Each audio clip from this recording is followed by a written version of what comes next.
4 minutes.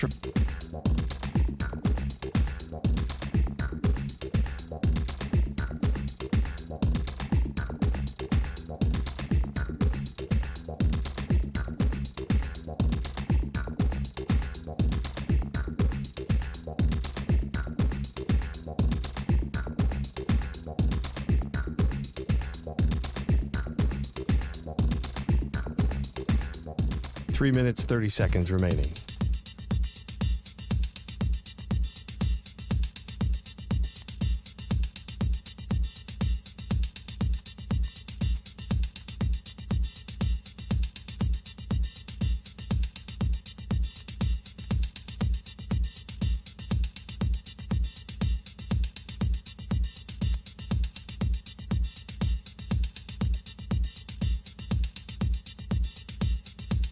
Three minutes remaining.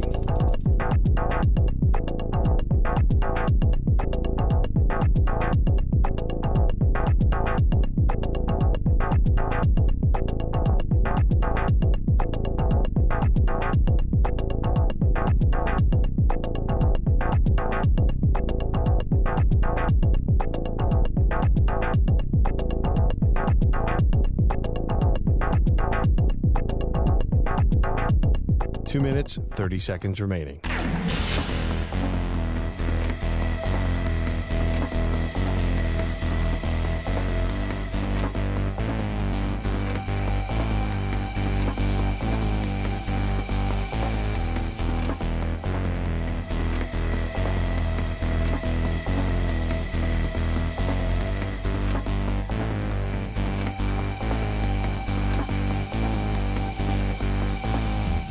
Two minutes remaining.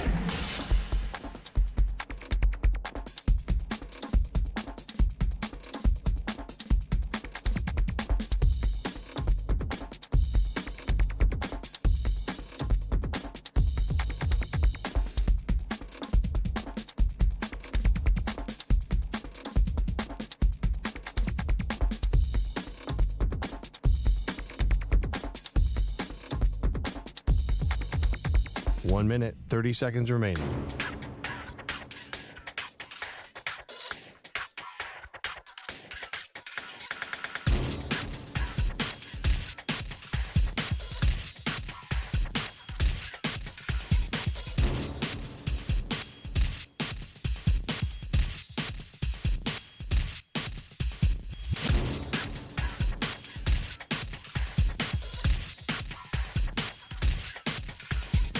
One minute remaining.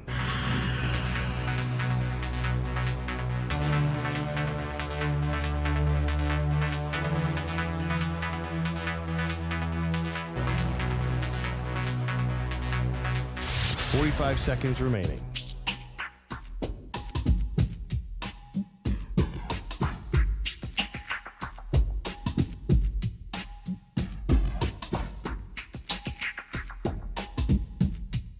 Thirty seconds remaining.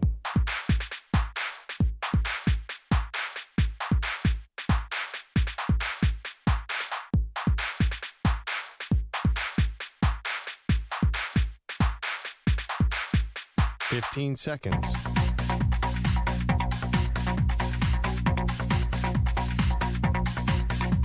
Break ends in 5 seconds.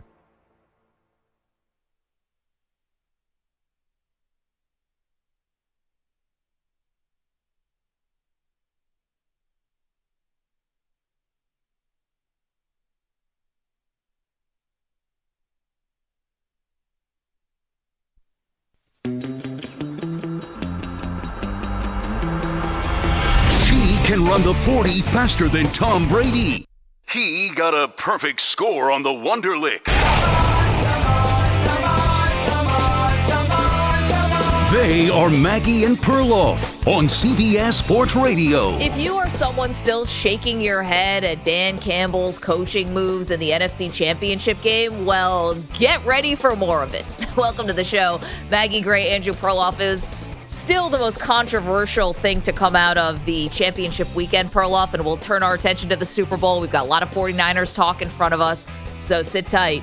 But they're bringing back their offensive coordinator, Ben Johnson. Whether he didn't get a job at one of the last two remaining openings, the Commanders or the Seattle Seahawks, or because he wasn't offered the job, or however this went down, you are running it back now with Dan Campbell and Ben Johnson, your offensive coordinator. You are probably going to sign Jared Goff to an extension. There are all the things about running it back that the Lions are now going to fall into that game plan. If you didn't like the fourth down decisions, those aren't changing. If you didn't like the fact that they were super ultra aggressive and that Dan Campbell tells his fan base, if you want to watch us, you better wear a diaper because you're going to be soiling yourself with how many risks we take, none of that is going to be changing now that they're running it back with the offensive coordinator. But you say that, but everybody changes. All coaches change. First of all, the guy who is the original Dan Campbell and went for every fourth down, Brandon Staley, he became more gun-shy than any coach in the league on fourth down. What happened to him? I understand. So Dan Campbell, the owners called Brandon Staley and said, you better stop doing this. And they're probably, I know the result was bad. Brandon Staley never worked, but why do you think Dan Campbell won't change? Because Andy Reid changed in his career. Bill Belichick changed in his career. All good coaches change. This is a clear slight area that he can adjust. I think he will. You think Dan Campbell's going to stick to his guns and keep on going for 4th and 3s? Listen, I think that in the building, they would say our formula worked. We had a 17-point lead in an NFC championship game on the road against a team that is now a slight favorite in the Super Bowl over the Kansas City Chiefs, and they would say we're validated. We won the division. This aggressive style pulled the Detroit Lions out of the doldrums of being an irrelevant franchise, one that we all had to hold our nose and watch on Thanksgiving Day, and that had no buzz and no juice whatsoever. They've been more validated than anything about their aggressive style. So to change it now, you're right. It does look like Brandon Staley, and that dude is looking for a job right now.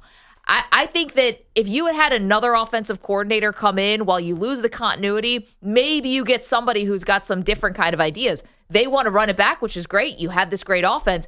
I just think you're going to get more of the same. And if you were frustrated by watching Dan Campbell, who's changing it now? The general manager is going to get involved? The owners? That means you got way bigger problems in your organization. God, that's your reaction to Ben Johnson getting rehired? That was what I first thought of because that's the most fresh thing that we've seen with the Lions. My reaction was, oh boy, watch out. Other 31 teams should be terrified right now because you have probably the best offense coordinator in the league. You saw the way that offense was moving against San Francisco. Yeah. There were running lanes. There was Jared Goff having wide open targets everywhere, and they are so young and they are so talented. That's the thing. They might be building a mini dynasty. They've very specifically modeled themselves after the San Francisco 49ers, who've been deep in the playoffs basically 4 straight years. They have so much young talent. They don't need this aggressive style anymore. Right now, they're a favorite. They don't need to play like a scrappy underdog Lions. That's long gone. They are more talented than every team. They're going to blow teams out of the water next year. Okay. We're talking greatest show on turf stuff. They are the team right now in the NFL. I'm ordering a Jahmyr Gibbs jersey. Watch out, Detroit. I don't know if they paid Ben Johnson or he didn't get another offer, but whatever happened, this is an unbelievable day for Detroit Lions fans. See, you were saying two different things there. What? You're saying if the offensive coordinator stays, this is the continuity where you get to keep building, right, on this great offense. So that doesn't mean you rip it all up and start from scratch, which is also what you're saying, which is they don't have to play like the underdog scrappy Lions anymore. That's who they are. Well, they're going to have a 34-point lead, not a 17-point lead, and Dan Campbell can't blow it for them. Honestly, we're also talking about 3 plays. The fact, if they're the best team on the league, the fourth down stuff can't even hurt them. And they're really going to be very, very good offensively. Now, a little work to do defensively. Sure. They do have young stars in Aiden Hutchinson and Brian Branch, Aileen McNeil, but their offense, it's going to be one of those things. You can feel it coming up, kind of like the Chiefs when Mahomes was young. I think they are going to be really, really hard to stop. You know, Jared Goff is not Patrick Mahomes. I mean, Jared Goff scored 54 and beat Patrick Mahomes a few years ago. Jared Goff is fine. You saw that they're number 3 in offense this year, and they are young. If they take a little step up and go to number 1 in offense, I wouldn't be surprised. They should be celebrating right now in Detroit, and that ownership group is doing everything great. I mean, there is no reason to be down. I understand the loss, and I don't like Dan Campbell's fourth down calls, but I don't think it's going to matter. You're going to be so good next year. Okay, well, I just watched the number 1 offense for this entire season lose at home in the AFC Championship game because a better defense came and beat them.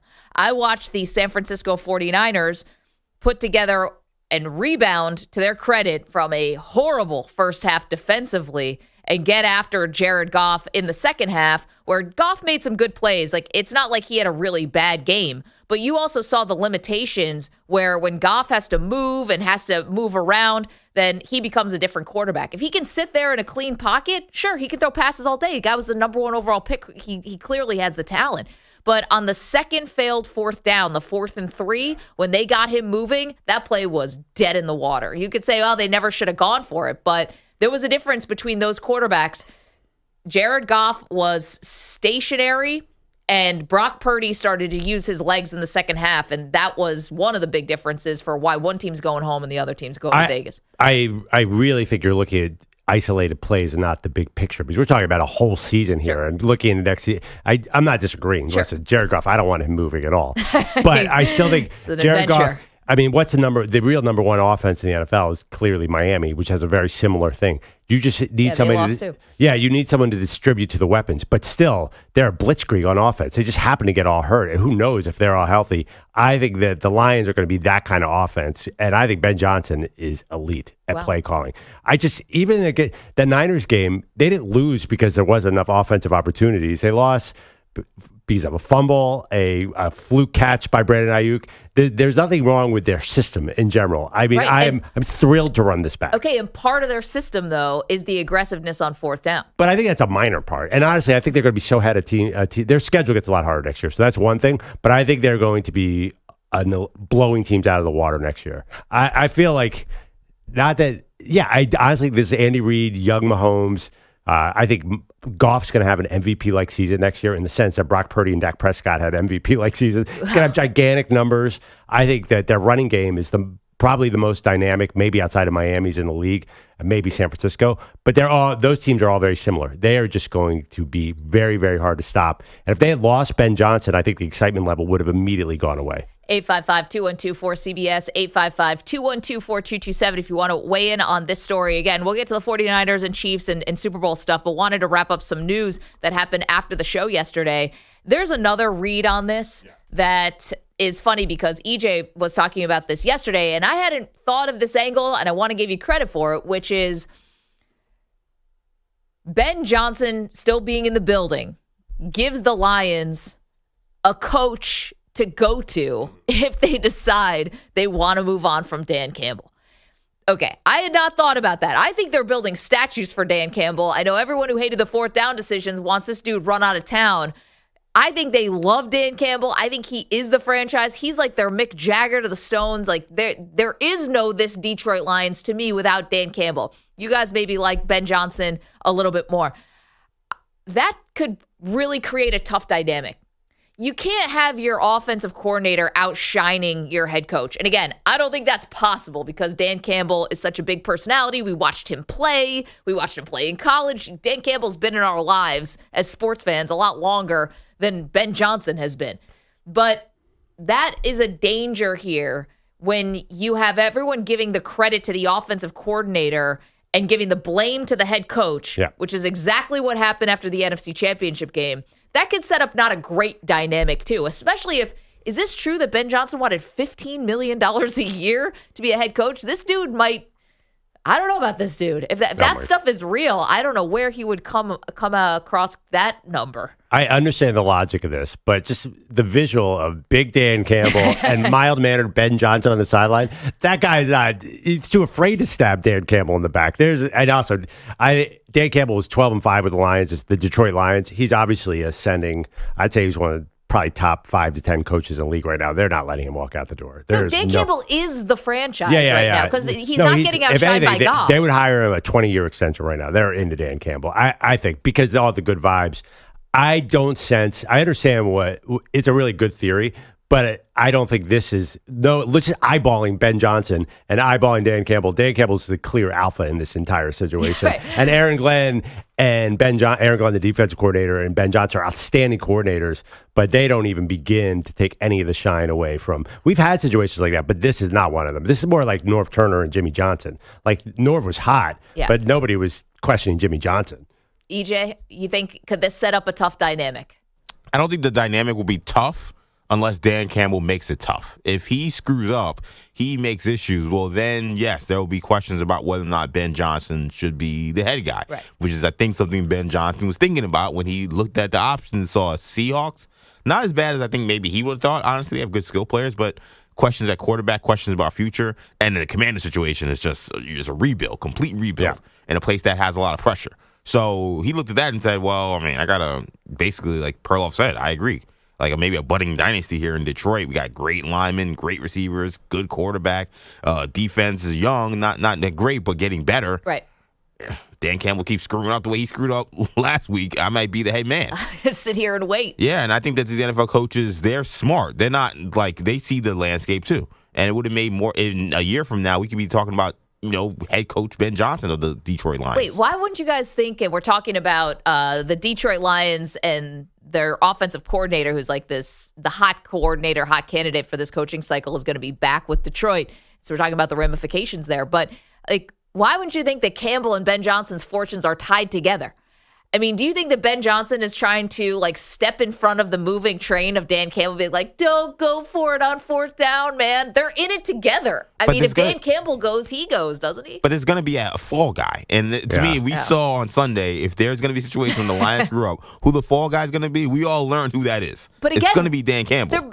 They should want to build a statue for Dan Campbell. I don't. He's the dude there. I think you're the only one in America who's blaming Ben Johnson for going for it on fourth down. He has nothing to do with it. He's complicit. Head coaching. You guys are giving him no blame. The head coach makes the fourth down call, not the offensive play caller in this situation. Here's the thing, too. I don't think Seattle's a good job. Pete Carroll said the non-football people were making decisions, so Seattle's off the table. Ben Johnson should have been terrified about that situation. Yeah, did Pete Carroll muddy the waters on the way out? Washington is going to need a decade to get unrid everything from Dan Snyder, so that's not a great job either. Who knows? I don't disagree with you on that. Yeah. You got the second overall pick. Yeah, but yes, and who's that going to be?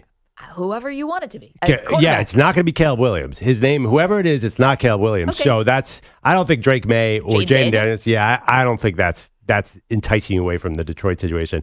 Honestly, if you're Ben Johnson, you have a great year next year.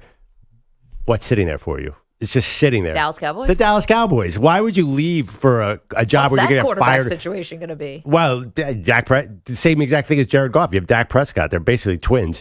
So why would you go to Washington where you're probably going to flame out in 3 years, or Seattle where the ownership group's not great now, and that team they do have good young players. I love the Russell Wilson trade, but you're not sure about quarterback. So I would wait if I were him. Man, and have a great year. Waiting out that Dallas job. If he wants $15 million a year, Jerry's not giving him that. I don't know. It just feels like there's going to be a more ideal situation. There was a report that Ben Johnson only wanted the Chargers, so he clearly has an eye for quarterback. Yeah, he's got. Hey, let me look at this. I got Sam Howell here in Seattle. I may or may not have Geno Smith here in Seattle. Justin Herbert would have been nice. So. And listen, he doesn't need the greatest quarterback because he's doing a lot with Jared Goff, who's not Justin Herbert. Honestly, Ben Johnson's doing the smart thing here. They are building something cool, and he's going to be even hotter next year. He'll get that $15 million next year. I don't know. This is also going to be a very different situation for the Lions where your expectations are now through the roof. Bring it on. With Jordan Love in the division, with Caleb Williams, we don't know how get out of here. Going to go. Who knows what's going to happen? I don't know. I can't say Minnesota, but yeah, I like it. I like everything you're saying. Through the roof. Well, you have this GM who's on an all-time tear. He's got one more draft to bring stars into the building. Oh my God, I am honestly, Pete. You're going to get mad at me. This is my other NFC team, the Detroit Lions. No, you can't do it, guys. No. We have to stop this madness with this bandwagoning. It's 14 past the hour. We're just getting 14 minutes into the program, and we're already bothering me. Let's go Lions. I feel like Pete was annoyed before he walked in. He's like, I know Perloff's going to pick another bandwagon. I had a feeling. It's Wednesday. Sitting in the car, knowing behind all this traffic this morning, I had a feeling.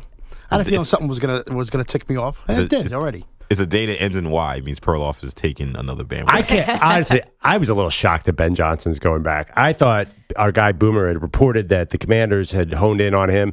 Weren't you guys all sure he was taking a head coach job? This is a victory day for the Detroit Lions. This is have a mini parade in Detroit. Not get worried about fourth down. Because listen, they will be worried about fourth down now for the end of time. Look at Ben Johnson. I strongly disagree with you, Maggie. There is no way that Ben Johnson gets in Dan Campbell's ear on fourth down. Dan Campbell's going to do what They're Dan all The guy's doing it together, 280 pounds. They're not. No, Dan Campbell. It's a philosophy. It's an identity. You walk up to Dan Campbell and tell him to kick the field goal. No Good luck with shot. that. Good luck with that. And little Ben Johnson, he has no prayer to get in his head coach's ear on that one. I think that we're finding out about some of these guys. We don't know as much about these coordinators as we think we know. No idea. Some of them write tell-all books. We find out a lot about them after the fact. We'll get into that a little bit later. But we don't know as much about these guys. They're all kind of crazy. And I think you have to be to coach in this league.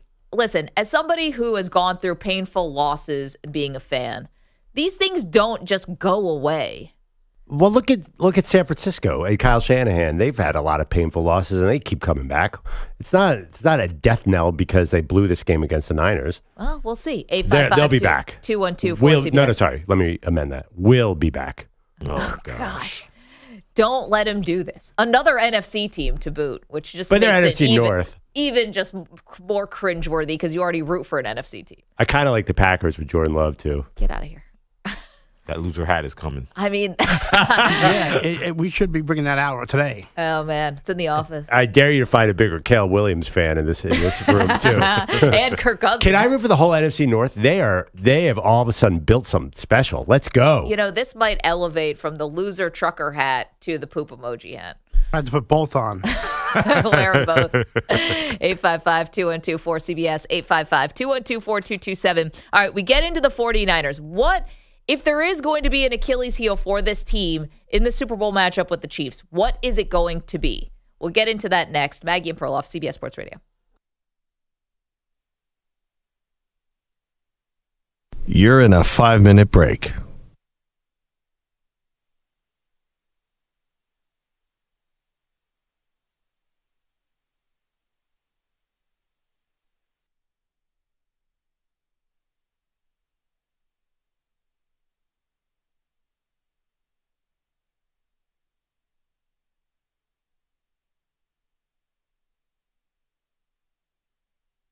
Four minutes, 30 seconds remaining.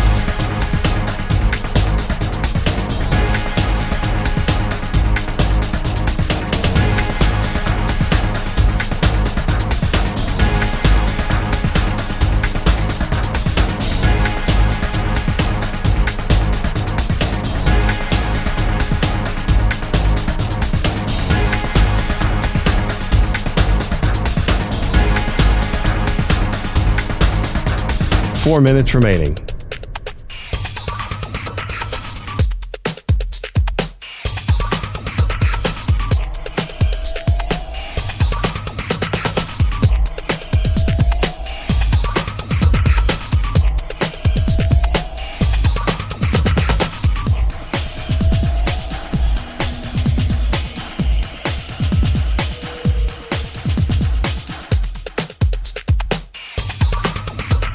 Three minutes, 30 seconds remaining.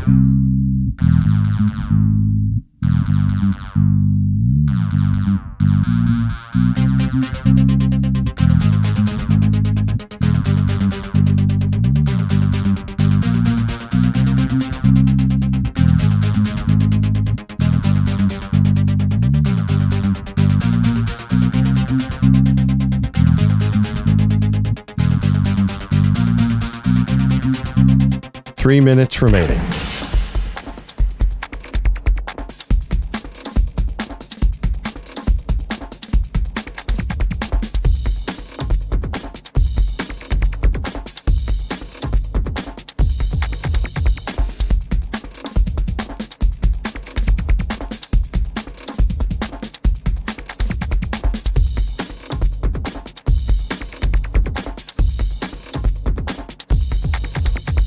Two minutes, 30 seconds remaining.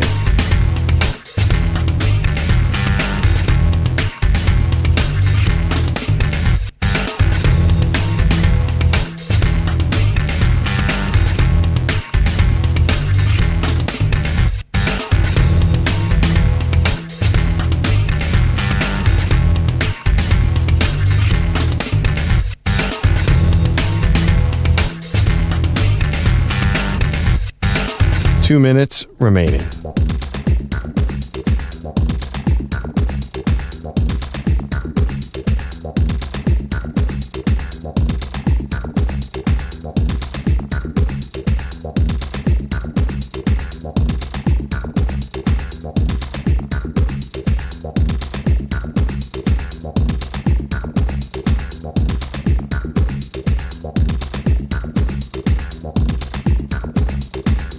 One minute, 30 seconds remaining.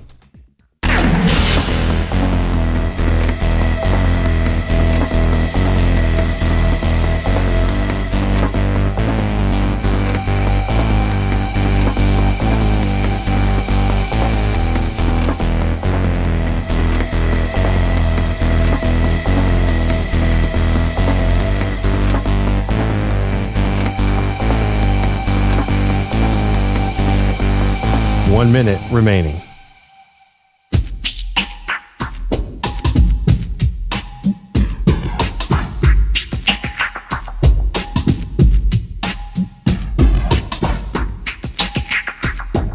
"45 seconds remaining.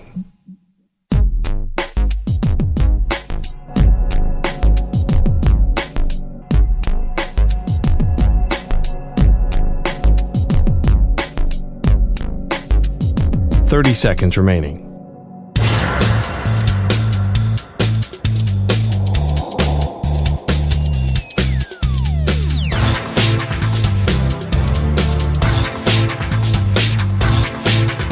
"15 seconds.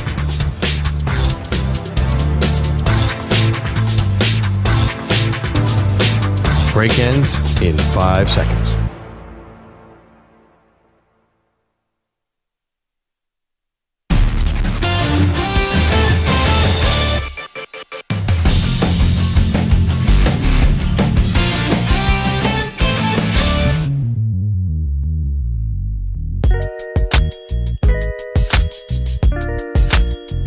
Welcome back to Maggie and Perloff.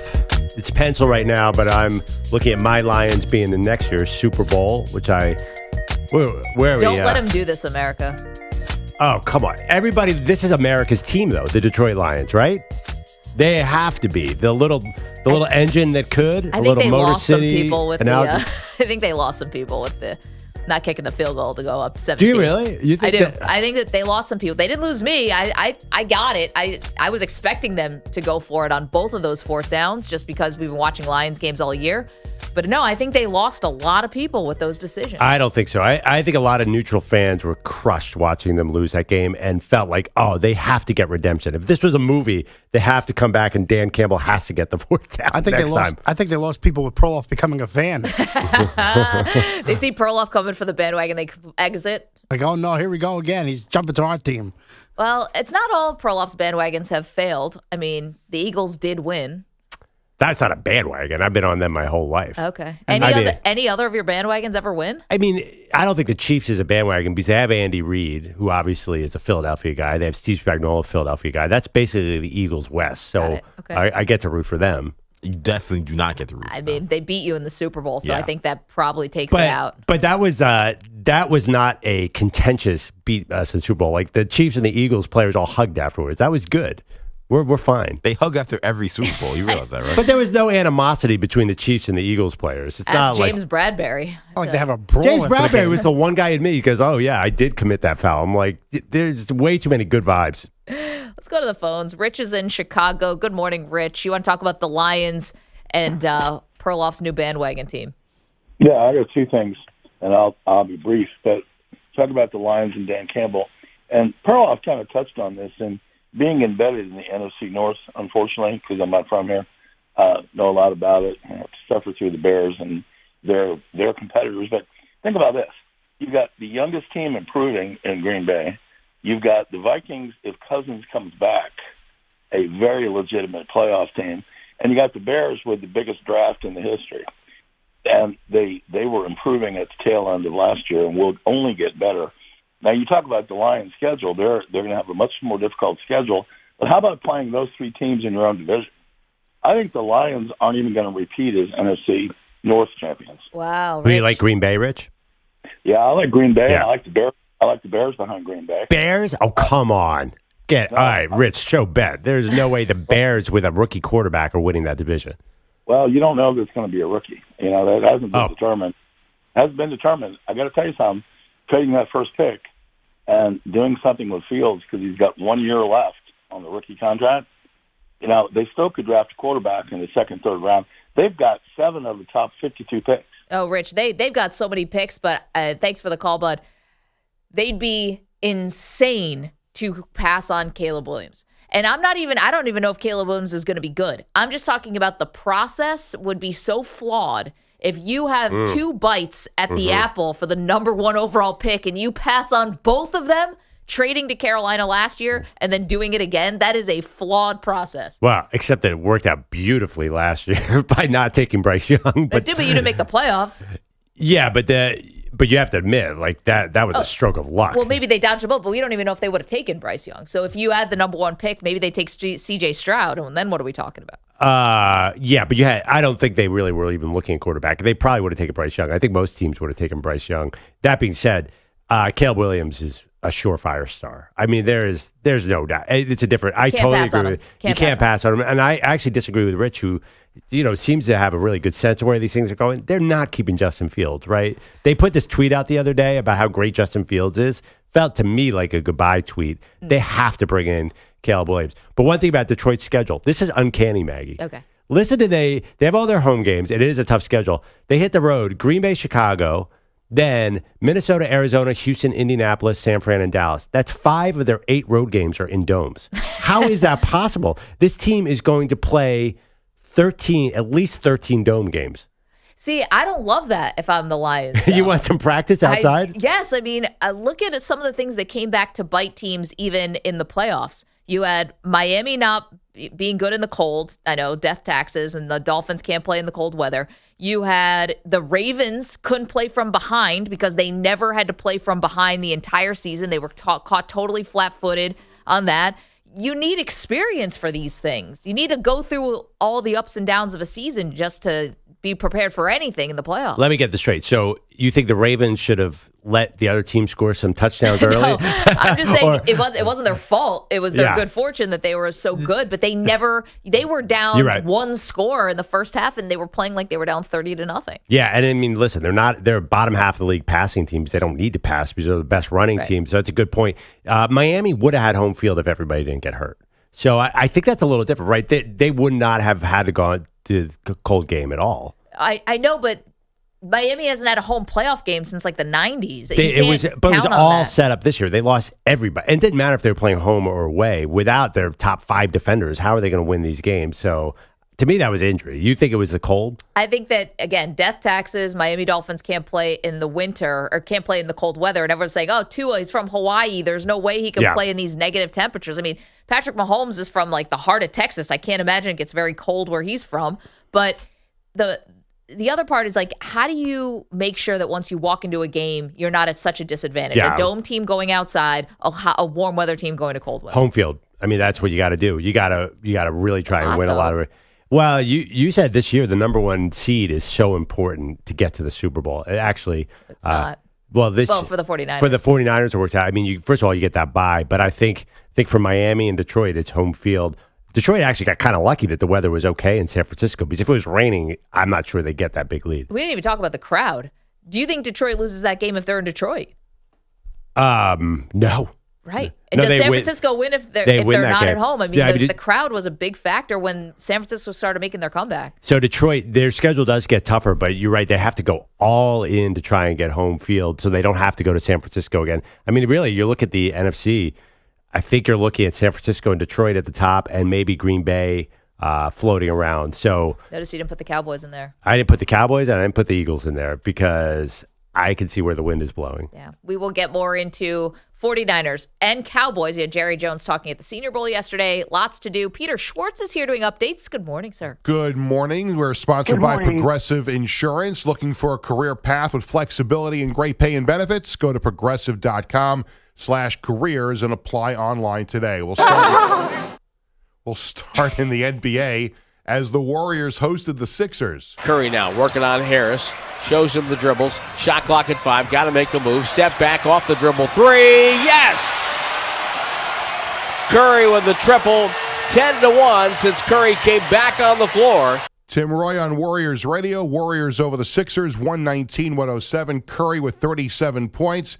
And Steph Curry is going to take on Sabrina Ionescu of the New York Liberty at NBA All-Star Weekend in a three-point contest. Curry's going to shoot from the NBA three-point line with NBA basketballs, and Ionescu, who is the WNBA single-season three-point champion, she is going to shoot from the WNBA three-point line with WNBA basketballs. Okay. Did you guys hear Steph Curry, though, post-game yesterday? They were asking about it on TNT, I believe. What day was it? It was Lefko talking to him.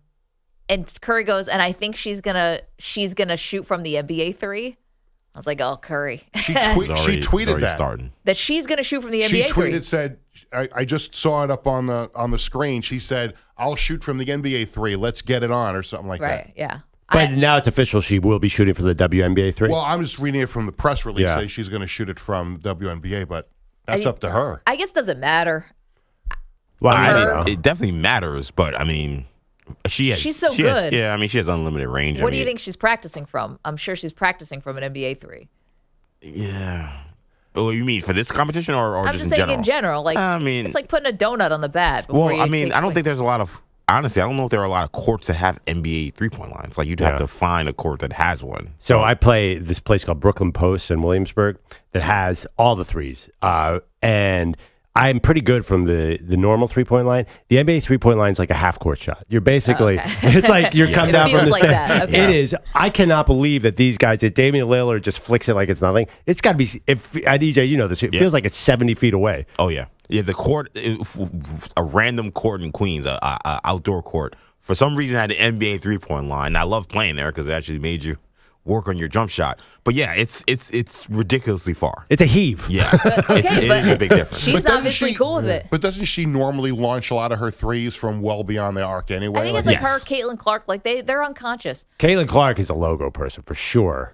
I will say, though, I mean, this is happening because Sabrina went on that 28 for 30 run, greatest three-point shooting performance we'd ever seen. I mean, she did that shooting from the regular WNBA line. Right. So I think, for me, I'd prefer to see her shoot at the WNBA line because I want to see her shooting from her regulation line with what she did. I don't want to have this happen where maybe she loses and we say, well, she only lost because she didn't get to shoot from the WNBA line. She should shoot from the WNBA line because that's why she's here. I'm just going to give you a little update on what's going to happen here. No matter what happens, people are going to find a way to dunk on Sabrina Ionescu because misogyny is alive and well in this country. However, I don't think that I like this and everyone's bringing the right attitude and opportunity and vibe to it. It does not feel like Billie Jean King, Bobby Riggs. This is not the same type of situation where it feels like the weight of the world is going to be on Sabrina Ionescu to try to prove something that women shouldn't be in the kitchen. It's going to be a fun event.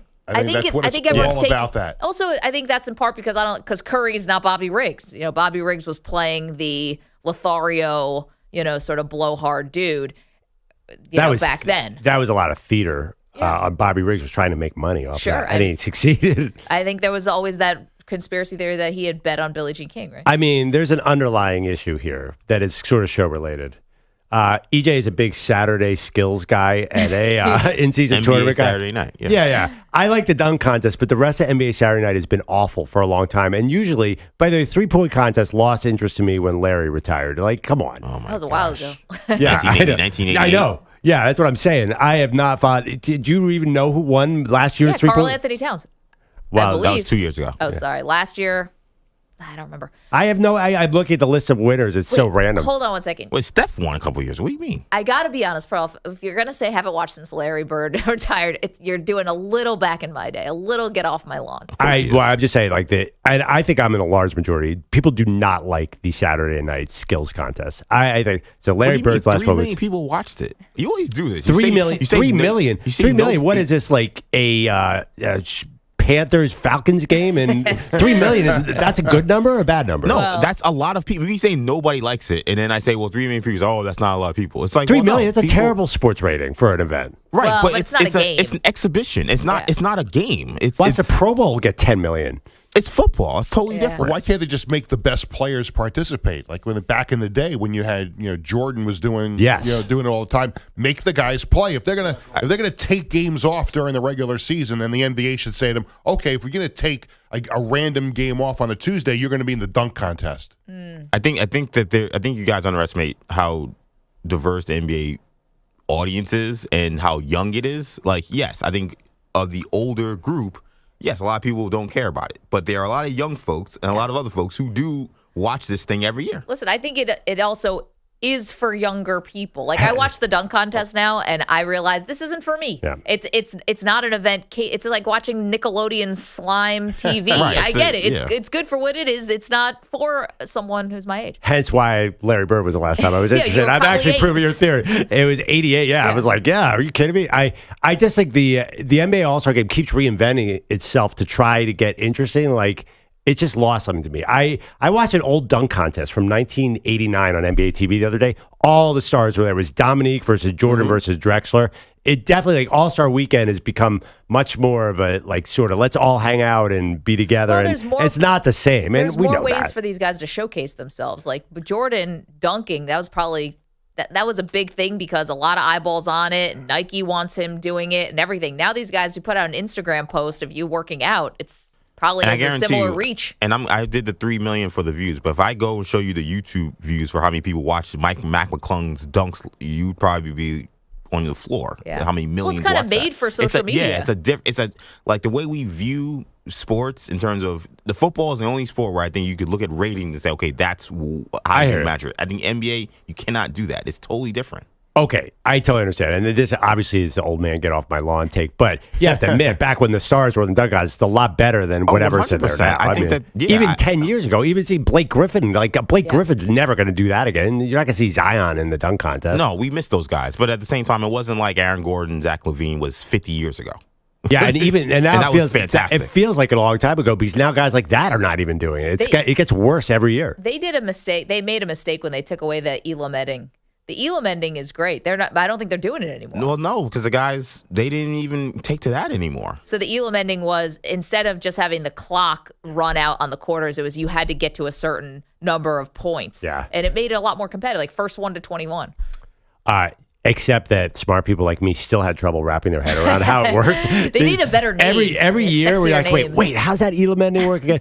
I mean, the All-Star Game itself, all All-Star Games are kind of weak. I mean, they're MLB, I think they're fun. MLB, I think, is the best by far. Yeah, and even that is not what it used to be, probably, because now you have interleague play, so you used to never see these guys, but it's hard. The NHL completely ruined their All-Star Game with this 3-on-3 nonsense, because I always liked the All-Star Game when it was conference versus conference, and they totally fixed something that wasn't broken. Sorry, quick question. They got rid of the draft, too, right? Now they're going back to the old way because... For basketball, East-West. Yes. I'd like to know the behind it. What ruined that? Was it LeBron related? No, but that was always, you could tell who was going to be the next person to team up by how they drafted their team. It was a free agency recruiting tool. It was. And LeBron kept picking Steph Curry. And Giannis obviously picked Dame, right? Yeah. And LeBron raised his eyebrow like, ooh, yeah, I'll miss that. But all right, EJ. It was also impossible to tell who was on whose team. I think it was a bad... The draft was cool-ish, but I think the actual execution of the game, it didn't work. And Giannis kept changing the coaches. Zing. I got to. So Saturday night this year, I will watch for Steph and Sabrina because I'm putting $100 on Sabrina. Who's with me? You have to bet this thing, right? Against Steph Curry. Yeah. Though I did win like $200 on Carlton Towns a couple years ago. Yeah, this is. Oh, you did. I did. That's awesome. First bet I've ever did. I was like, I'll throw 50 on this. Wow, way to go! He had terrible odds. I was like, has anybody watched him? He makes threes all the time. Anyway. Anything else, Pete? Yeah, in New York, the Knicks beat the Jazz 118-103. Head coach Tom Thibodeau's team has won 8 in a row. Our guys are playing hard. They're defending, they're rebounding, they're sharing the ball. They're playing smart, and they're playing tough. And I think that goes a long way. They're bringing the best out of each other, but we still got a long way to go. And Wow. the Knicks are 14-2 in January. They're going to finish 14-2 in January. That's an electric style. I mean, that is fan favorite right there. We're playing tough. We're playing hard. We're playing defense. We're going out in the second round. Better record than the win. Sixers. I don't care what the guy sounds like. They're Just the win. most unentertaining team in the league right now. I think they're good, but What the they're. hell does that mean? To who? I mean, Tom Thibodeau. Oh God! Did you hear what he said there? They are 14-2 this month. How are they the most unentertaining He team said, there "Just is? this is Tom Thibodeau. We're going to play defense in the regular season. We're going to be the only team to play defense." Oh God! God I'm forbid a team- I'm actually excited for the success to watch you guys fall later God on. forbid a team plays in the regular season. Yeah, you complain cares? about people not taking the regular season seriously. Then the Knicks do, and you say, "Oh, it's so boring." Like I'm a what Sixers do you fan. want? I hate the Knicks, of course. I mean, Today. yeah. Yeah, okay. No, that's not a bandwagon. I'm going Saturday night to see LeBron play the Knicks, and I'm on the court, so I do have to root for the Knicks, but I'm going to be faking it. Just so you know. Nice. How'd you get on the court? How do I get on the court? Oh, do you don't know about Perloff's connection? Yeah. Perloff's got the hookup. Yeah, I could actually get you a StubHub link so you can sit in the top row. What do you mean, how did I get on the court? How did you get there? He's You're a McLovin. Sixers fan. The world comes to Perloff. Perloff doesn't go to the world, you know? People just offering him courtside don't leave tickets. early because he'll do you like a M. Rata. I'm going to be honest. Perloff invited EJ, and EJ said no thanks. Yeah, I can't Well, not to this game, to another game. It was like was it Magic? I mean, come on. No, it Your was feet are on the floor of the garden. It was the Clippers. Oh, what's the Clippers, right?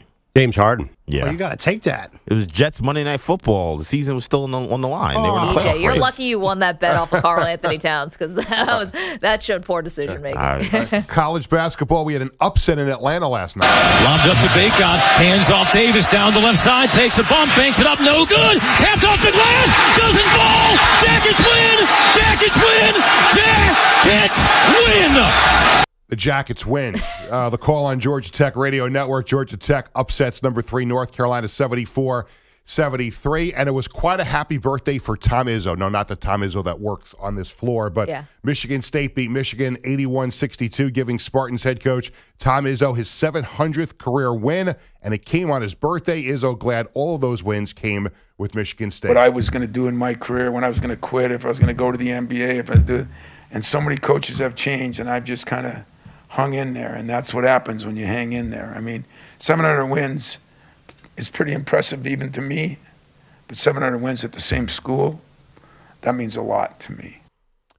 And they're just kind of, well, you know, he's got a, how do I want to say this?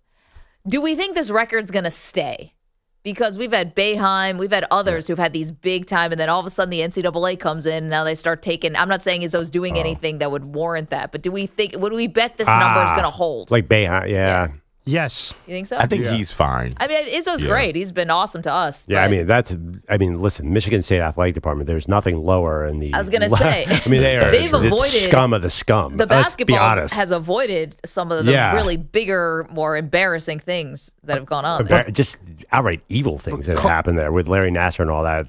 That is not a good. I mean, remember there have been calls to just get rid of sports there, but Izzo has been above it all. Yeah. Mm-hmm. I don't think he gets those vacated. I don't think so either. I just whenever a coach in college hits a big number, yeah, like But the funny thing is, Izzo hasn't had great players, right? Like that. He never really gets the best players. He just wins with his guys. So I don't think he has any recruiting violations, but who knows? I don't think so. And the Baltimore Orioles sold $1.725 billion to a group led by Curly Group Incorporated co-founder David Rubenstein, who is a Baltimore native.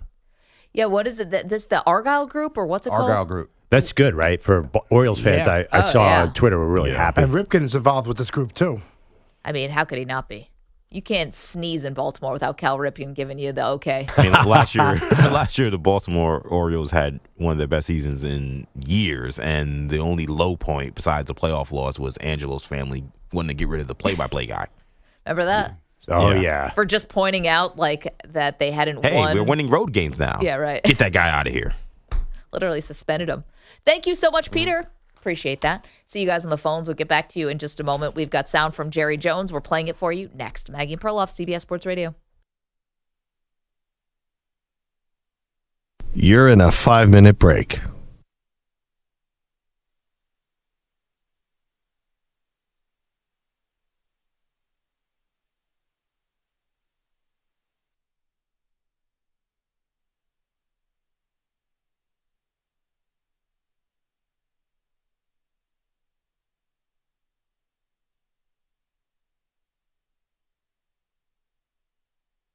4 minutes, 30 seconds remaining.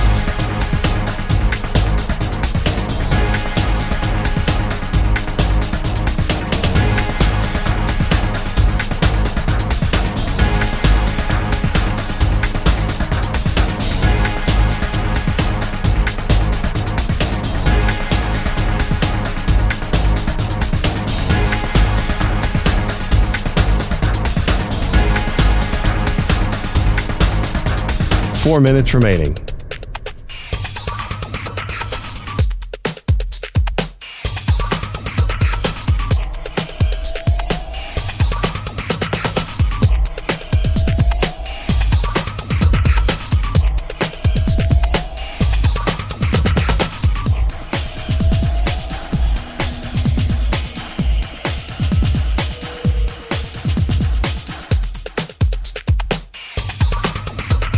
Three minutes, 30 seconds remaining.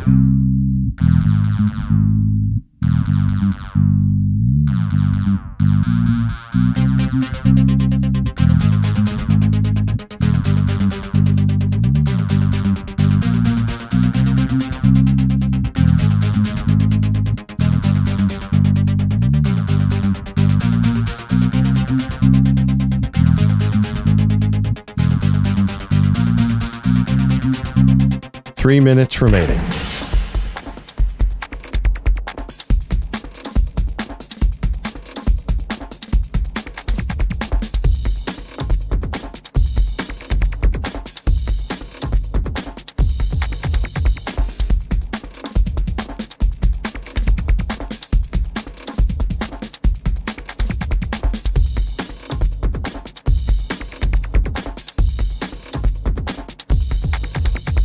Two minutes, 30 seconds remaining.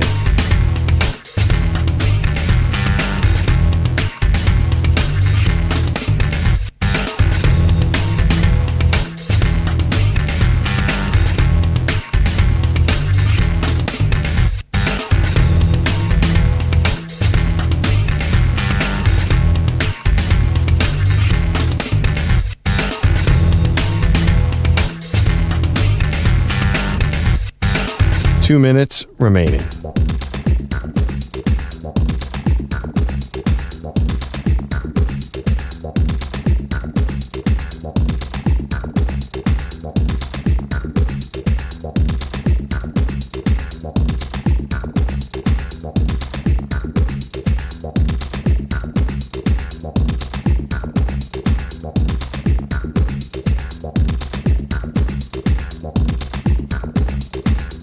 One minute, 30 seconds remaining.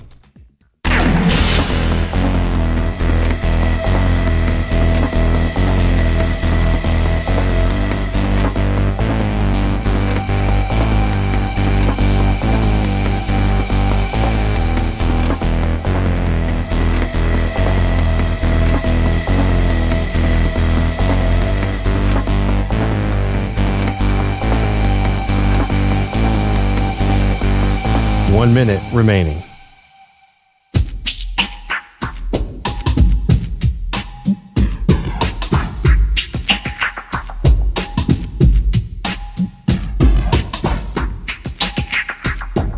.45 seconds remaining.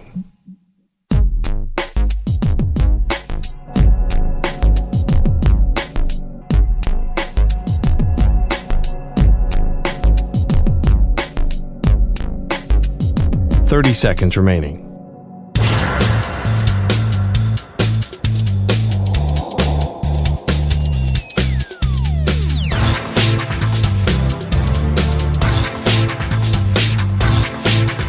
.15 seconds.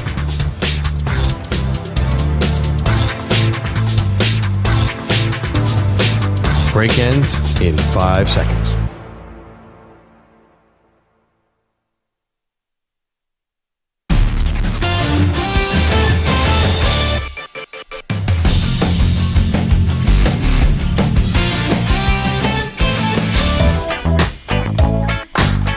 Welcome back. Maggie Gray, Andrew Perloff.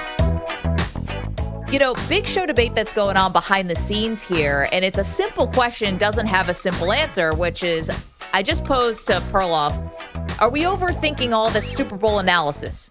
does it just come down to the fact that the 49ers defense might not be good enough to win a Super Bowl? Is that just period, the end? We don't have to talk about anything else. Yeah, I mean, I don't know if you heard Alex Smith, former Niners and Chiefs quarterback, said that the other day. He said the key is this Niners defense is not good. But I think the Niners defense, which got gashed really the last two games in the rain, even against Green Bay and then Detroit, Kansas City does not play like that. Detroit is a top 3 offense. Kansas City's 10th this year. And you saw against the Ravens, they ball controlled they had one good drive, and even those drives are a bunch of 6-yard passes. Did Mahomes throw downfield more than twice the entire game? Did you see any long passes? What's the Niners' weakness? Their secondary. I don't think Kansas City has any interest on picking on them. I think they're going to ball control them.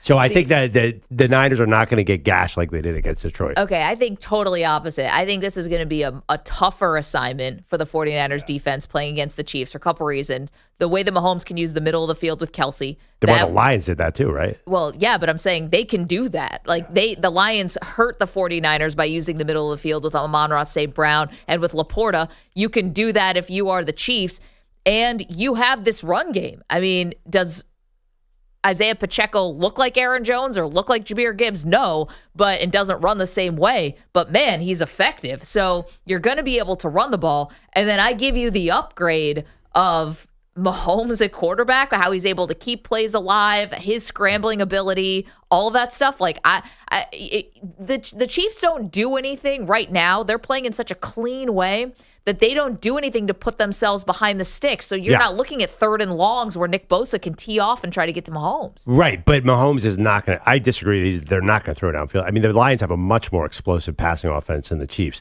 I mean, what was the Chiefs' offense against – they're going to do the same thing they did against the Ravens. Check down, Rashee Rice screen, Travis Kelce. I honestly don't even remember any deep passes by Kansas City. They had a couple, 3rd down conversions to Kelce. So those are over 10 yards, not over 20. Yeah. And then the ceiling one to MVS. Right, which was about it. Yeah, okay, but that was a different situation. I think, honestly, Kansas City's been so conservative lately because they don't have the receivers. Right. That I think San Francisco gets it's a little easier for them. I agree with you. The weakness is the defense. Obviously, they have the second best offense in the league. Their offense is great. We know that. I don't know but why is the defense bad? Can we ask that too? Isn't there? It's got to be the coaching, right? I'm sorry. Steve Wilkes took over a defense that was top 3 in the league, and now they've fallen off dramatically. It's got to be the scheme. Well, I think listen, they weren't tackling in the first half against the Lions. I think they were totally on their heels, maybe with that speed. They lost Hufanga, who, was one of their safeties. You're talking about the middle of the field being open. Well, you lose one of your all-pro or Pro Bowl safeties. And they had weeks, though, to make up for that. That didn't happen recently. That happened, back in early December? Hufanga's a 5th-round pick. He's outstanding. Good, but still, you have, on the offensive line, you have Eric Armstead, who's a star. You paid for Javon Hargrave. Defense line. You paid for Javon Hargrave. You brought in Chase Young. And all you have is Nick Bosa. I don't understand what's happening here. So I agree with you. The defense is a vulnerability. I'll bet you the Chiefs would like a similar game plan from last week. What's the last thing you want to do if you're the Chiefs? Let Christian McCaffrey start running all over you. So I think the Chiefs are going to play keep away on offense. Yeah, but you can't. I think the Chiefs need to be more. They can't just sit on a 2-touchdown lead. They did against Baltimore. You can't. You cannot. If you don't score in the second half of this game, I think the Chiefs' defense is really good. But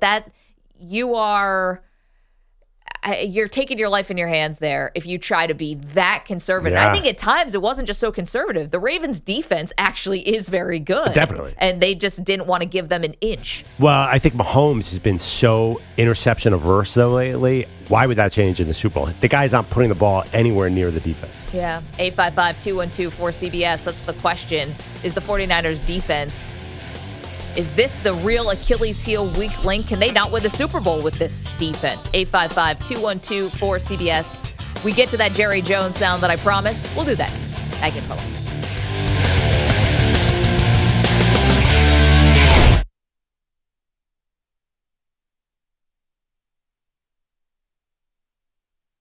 You're in a 5-minute break.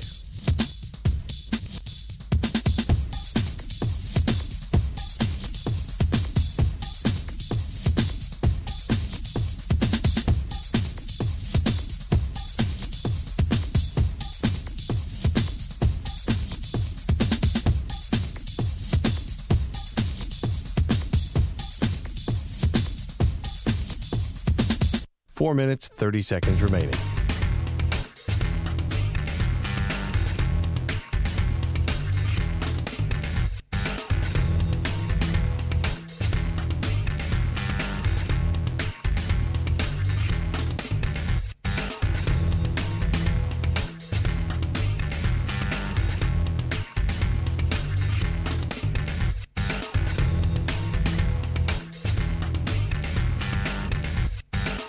Four minutes remaining.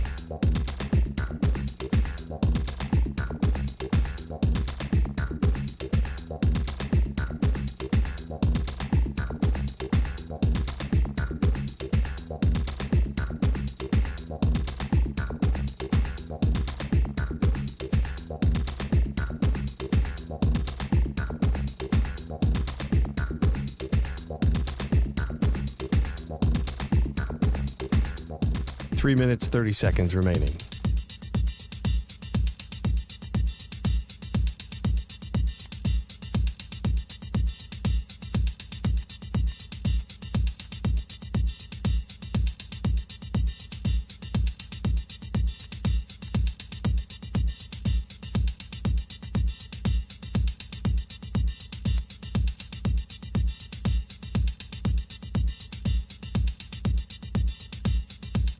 Three minutes remaining.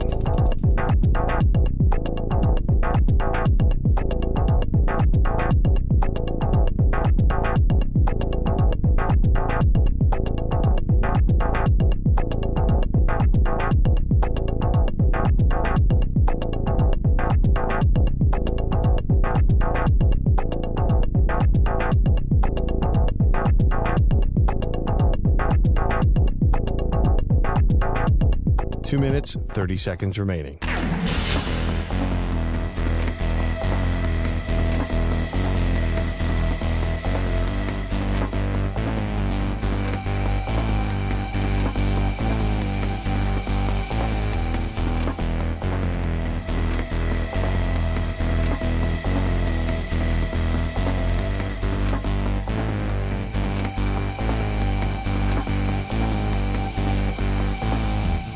Two minutes remaining.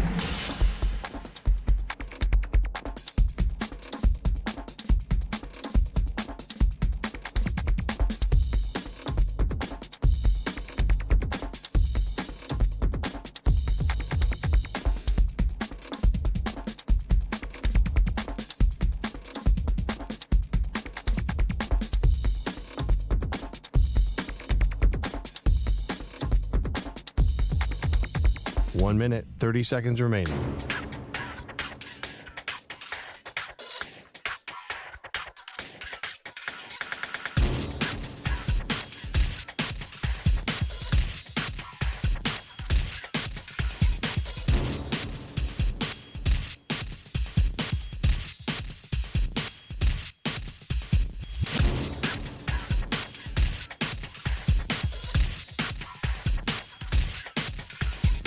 One minute remaining.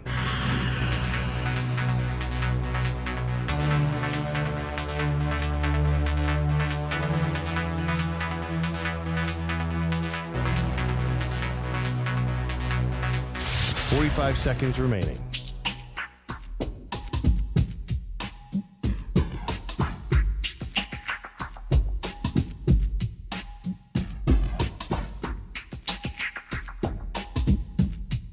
Thirty seconds remaining.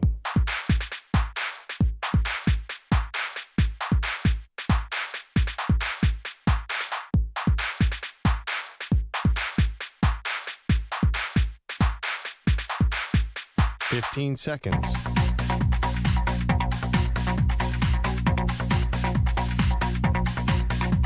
Break ends in 5 seconds.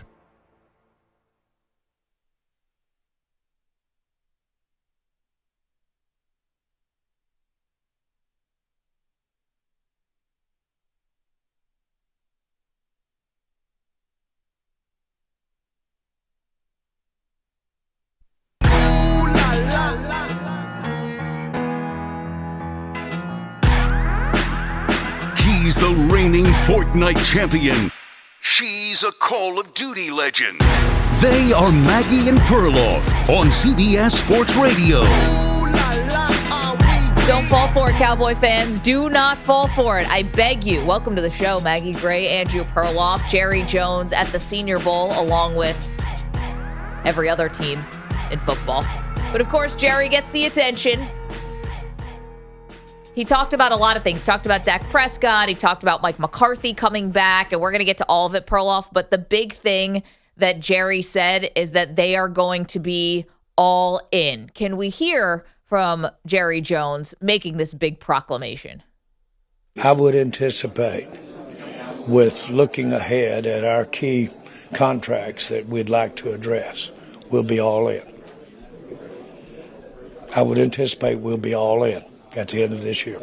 Okay, all in. Can Jerry elaborate on what it means to be all in? It will be going all in on different people than you've done in the past. Okay. We'll be going all in. We've seen some things out of some of the players that we want to be all in on. Okay. And yes, I would say that you will see us this coming year not building for the future. Okay. Is the best way I don't say it. Okay. Do not fall for this, Cowboy fans. I beg you. I beg you. I do not want to see and hear and feel the disappointment that is going to come from the Cowboy fans when Jerry ultimately cannot come through on this promise. Well, what do you want them to do? Business as usual? Yes, that's what they're doing. It doesn't matter what they say. They're doing business as usual. Well, smart Jerry Jones drafting interior linemen and having smart contract structures, that's not working out. They're going to, let's make some mistakes. Let's get wild. Let's get wild. Let's EJ, let's bet on the 3-point competition. Let's go. Let's be honest. This feels like, if I'm a Cowboy fan who thinks long-term, this means 5 years from now we're going to be in salary cap. That means they're going to pay everybody this year, but kick the can down the road so their contracts allow room to bring in who knows who.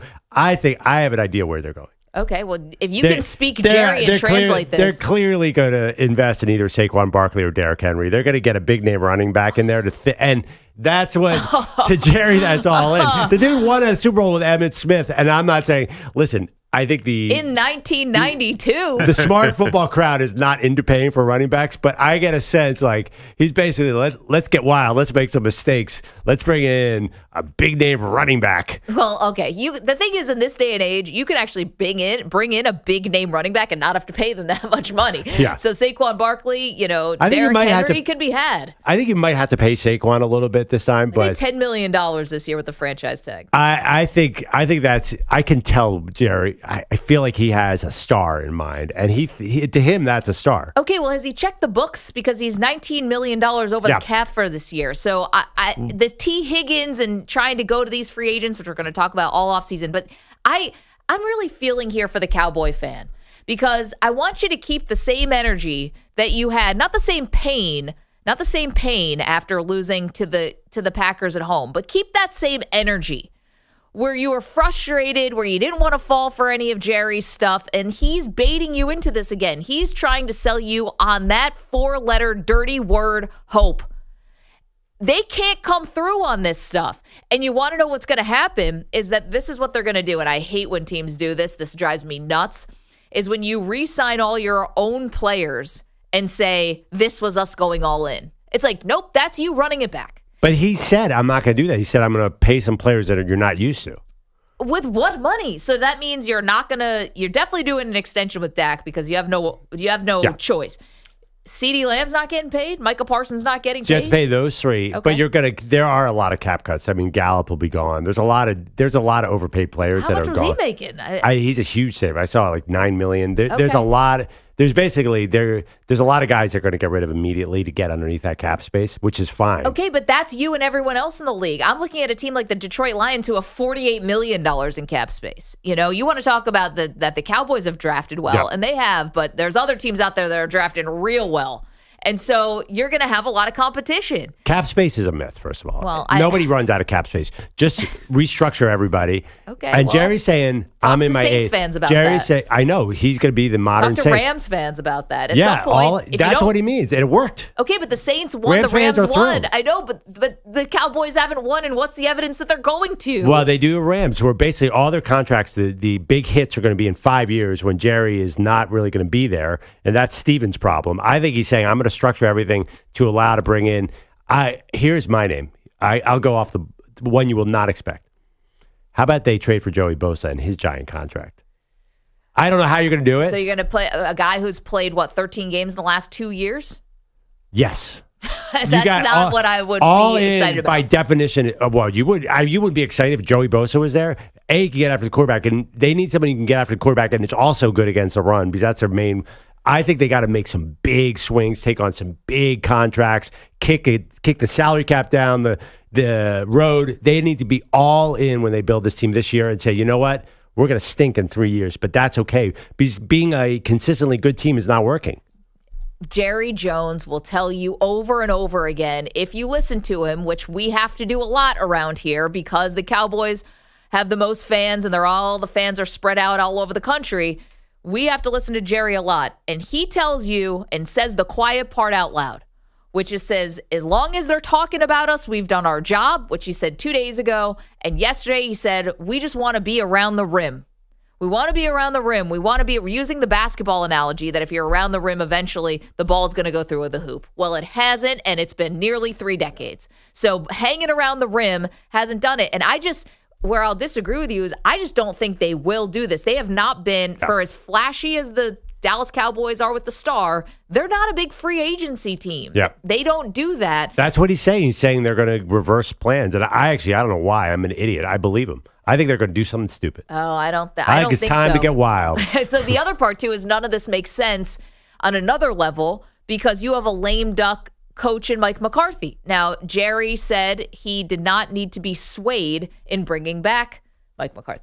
This is not a talk yourself into it, but it obviously gives you a lot of things to consider and think about. And everybody has options, but this one I'm very comfortable with and felt good during the year of the job that Mike was doing, thought the team was responding well. Jerry. Right. So why not give him a contract extension? If you love him this much, and if you think he's the answer, why are you letting him play out this last year of the contract? Now, I know the Cowboys have done that with other coaches, but if he's your guy, because you're not rebuilding here, you're not trying to get back to relevance, you're trying to win a Super Bowl. That's what Mike McCarthy was brought in to do, allegedly. Then give him the contract extension. They're not going to do it. This is unserious stuff from Jerry, and he's trying to build you up, Cowboy fan, and bring you back in, and it's going to end the same way where they're going to tout themselves for signing their own guys. You want to show bet this? Let's go. Yeah, I guarantee he brings in at least one Pro Bowl free agent. Well, everyone makes the Pro Bowl now. We need different parameters than that. 58 people made the Pro Bowl this year. It's crazy. I think it's going to be Saquon. I mean, what does he want? When Jerry's won, what has he won with? He won with Emmitt Smith, and then he had a lot of success with Ezekiel Elliott. I think he envisions, and Mike McCarthy does not want to run the ball ever. That's not in his DNA. Even though says he does. Jerry wants to run. Okay, I think he's going to invest in question. a star running back for what it's worth. I mean, maybe that's not the big addition that you would think. Jerry. What does Saquon Barkley get you? Saquon's a great player, but Saquon Barkley is an all-or-nothing player. He's that kind of a back. Yeah. And what if the Giants won? And I know it's not all on him, but I'll give you the short answer is diddly squat. So I don't know if it's just bringing in a running back. They have to show up the run game, but I don't think you have to do that with Saquon I agree. Barkley. No, of course. We know that. We know the value of a running back now, but there is a lot of star power there, and it is a name. And Derrick Henry would be even more so. I can't believe you would advocate for Henry because you're somebody who thinks once you hit 28, you have to be taken out to the shed. And nobody's taken on more. But listen, Jerry's talking about star power and changing things around. I'm not saying that's a smart thing to do. Right. I think that's where he's headed. I think he's going to try and get a big, older, flashy name. He's going to set up all his contracts to allow some room. He's about to sell out Steven's product here. That doesn't even sound that appealing to me, to be honest. Like he's going to get some big, older name. No, I know. It's why free agents are available. Like good teams wrap up their free agents. He's about to get silly. Yeah. Then stash Jerry in international waters. I don't know what to tell you. Like Jerry, I just don't believe any of this stuff. Jerry has not had full power to be Jerry in the last 7 or 8 years. I think you see in the draft where he wants to draft one guy and everyone's holding him back. He's going to say, it's not working holding me back. Now it's time I run the show. He's about to bring in his version of Johnny Manziel, whatever that is. No, I can tell you exactly how this is going to go. They're going to be 12-5, as you always predict. No, but they only go three. This will be their 4th year in a row. Usually they go 3 years in a row with the same record, then have a different record. Okay, so 11 and I don't know how you want it to be, 11-6, whatever. But this is what's going to happen. They're going to have a good regular season. They're going to fall short in the playoffs, and you conveniently have Mike McCarthy to sacrifice to the fan base. You get him out, then you bring in the next guy, and we rinse and repeat this whole thing for the end of time. This is it, guys. This is it. And Perloff has tried to tell you. I'm now trying to tell you. This is. I don't believe a word of this. Yeah, actually, it's funny. You're a bit more optimistic. I think they could fall off next year a little bit because Dak. How long is Dak? What about these big, high-priced free agents? Yeah, I mean, well, again, I don't think that that's you're a great. Anticipating. Dak stayed really healthy for a little while now. That is not something historically has happened. So I don't know. I'm a little nervous about all this. I think if I'm a Cowboys fan, I'm more nervous that they're going to go all in and make bad decisions and make short-term decisions. The Rams. You know why it worked for the Rams? Why? Because they had Aaron Donald. So. If it's going to work for the Cowboys, Micah Parsons has to become such an unstoppable force that this is going to happen. Feels tough. They're gonna do something stupid. This is a show bet. How do we word the show bet? What's the parameters here? I can't just be a Pro Bowler. I think You it has can't to be say, a former All Pro at some point, first team, second team. So Maybe- Saquon Barkley is a 2-time Pro Bowler. He's 26. Obviously, Derrick Henry's multiple time Pro Bowl, Right. All Pro. He's 30. I think we should have it to where will they sign or trade for a multiple-time Pro Bowler who's under the age of 32? No. How about okay? I believe none of this. None of this is happening. You don't think they're going to sign? Don't get your hopes up. They're fans. going to sign a big-time free agent. No. Yeah. Okay, We'll know it when we see it. How about EJ, that? you'll be EJ will be the judge. Okay. EJ gets to decide: is this signing a big, quote-unquote, big-time free agent or a trade? Can I Most have likely EJ trade. and Pete be a committee? Maybe over under 2 big signings. I'm taking the under.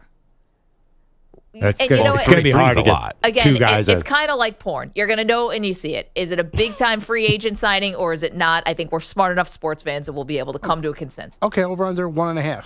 1.5. I'm taking the under. That's 2 if you do over under at 1.5. You could sign half a person.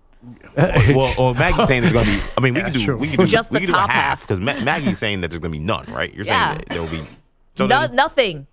Zero. All right, then let's do this. I think we can leave that one. Okay. Guys, The they over have under to set at half. They have to pay all these guys. Yeah. Is it the bottom half of Saquon Barkley, just the quads? Jerry walked into a conference room in Frisco this offseason and said, listen, guys, I don't want to hear about a salary cap. We're bringing in some stars. And he's like, you guys have held me back long enough. It's now it's time to get ridiculous. Yeah. This is like Scooby-Doo where they pull off Jerry's mask and it's just Jerry under there. This is the same stuff. He doesn't actually want to win. How many times do I have to tell you guys this? He wants to be relevant and he wants to keep you thinking that they're going to win. But the actual winning and losing doesn't matter. He did some math. Watch Dak Prescott's contract. It is going to be enormous, but the salary cap hit is going to be in 2032. He is about to saddle this team. He's going to saddle this team with debt like you've never seen in your life because he's like, I want to win right now. I don't care what is going to happen in Dallas in the next 10 years. 855-212-4CBS, 855-212-4227. You're welcome to weigh in. I think Jerry is full of hot air on this one. Hot air and Johnny Walker. Perloff thinks they actually will make a big move. Coming up, the one NFL beef and rivalry that we had no idea existed. It's been sitting there in front of our faces. These two guys hate each other. Who knew? Get to that next. Maggie and Perloff, CBS Sports Radio. You're in a 5-minute break.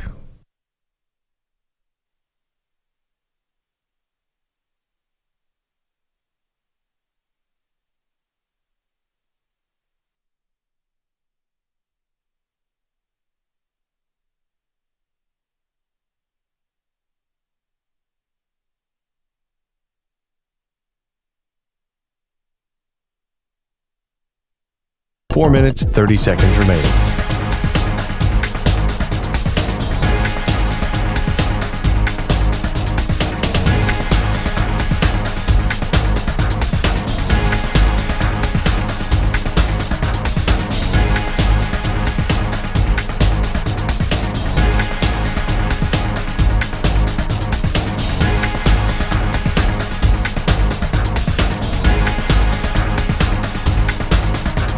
Four minutes remaining.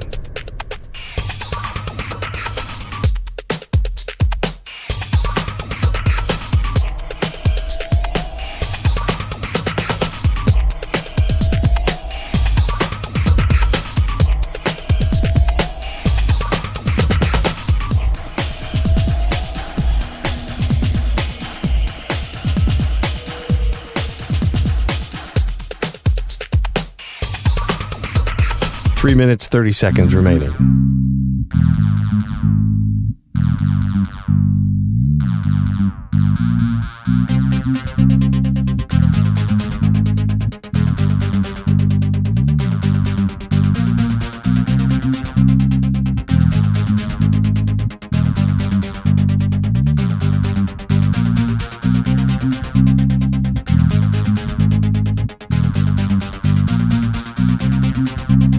Three minutes remaining.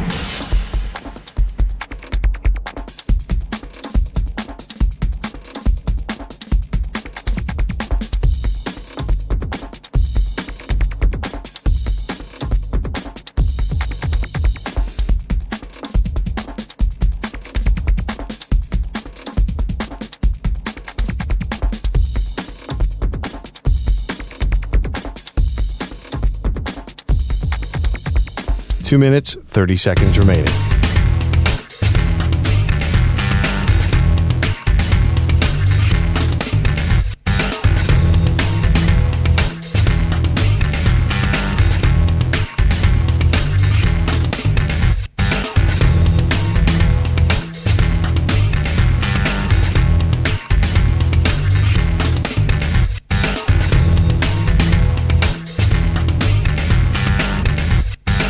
Two minutes remaining.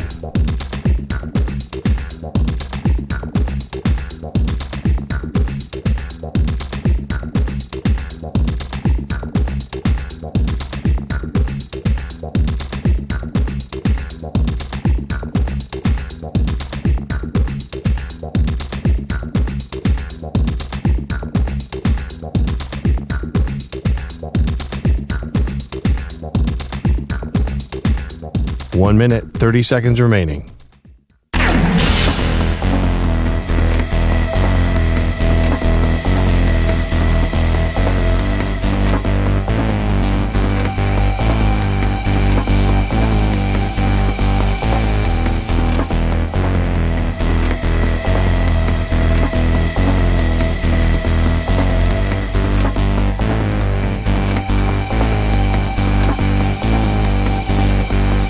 One minute remaining.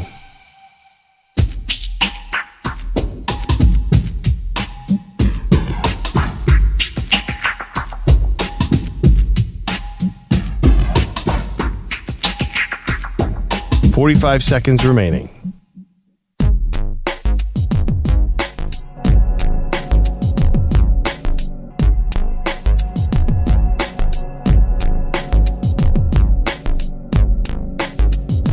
.30 seconds remaining.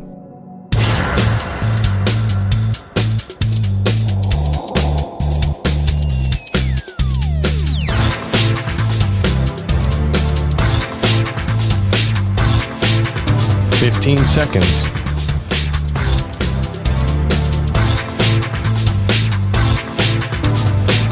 Break ends in 5 seconds.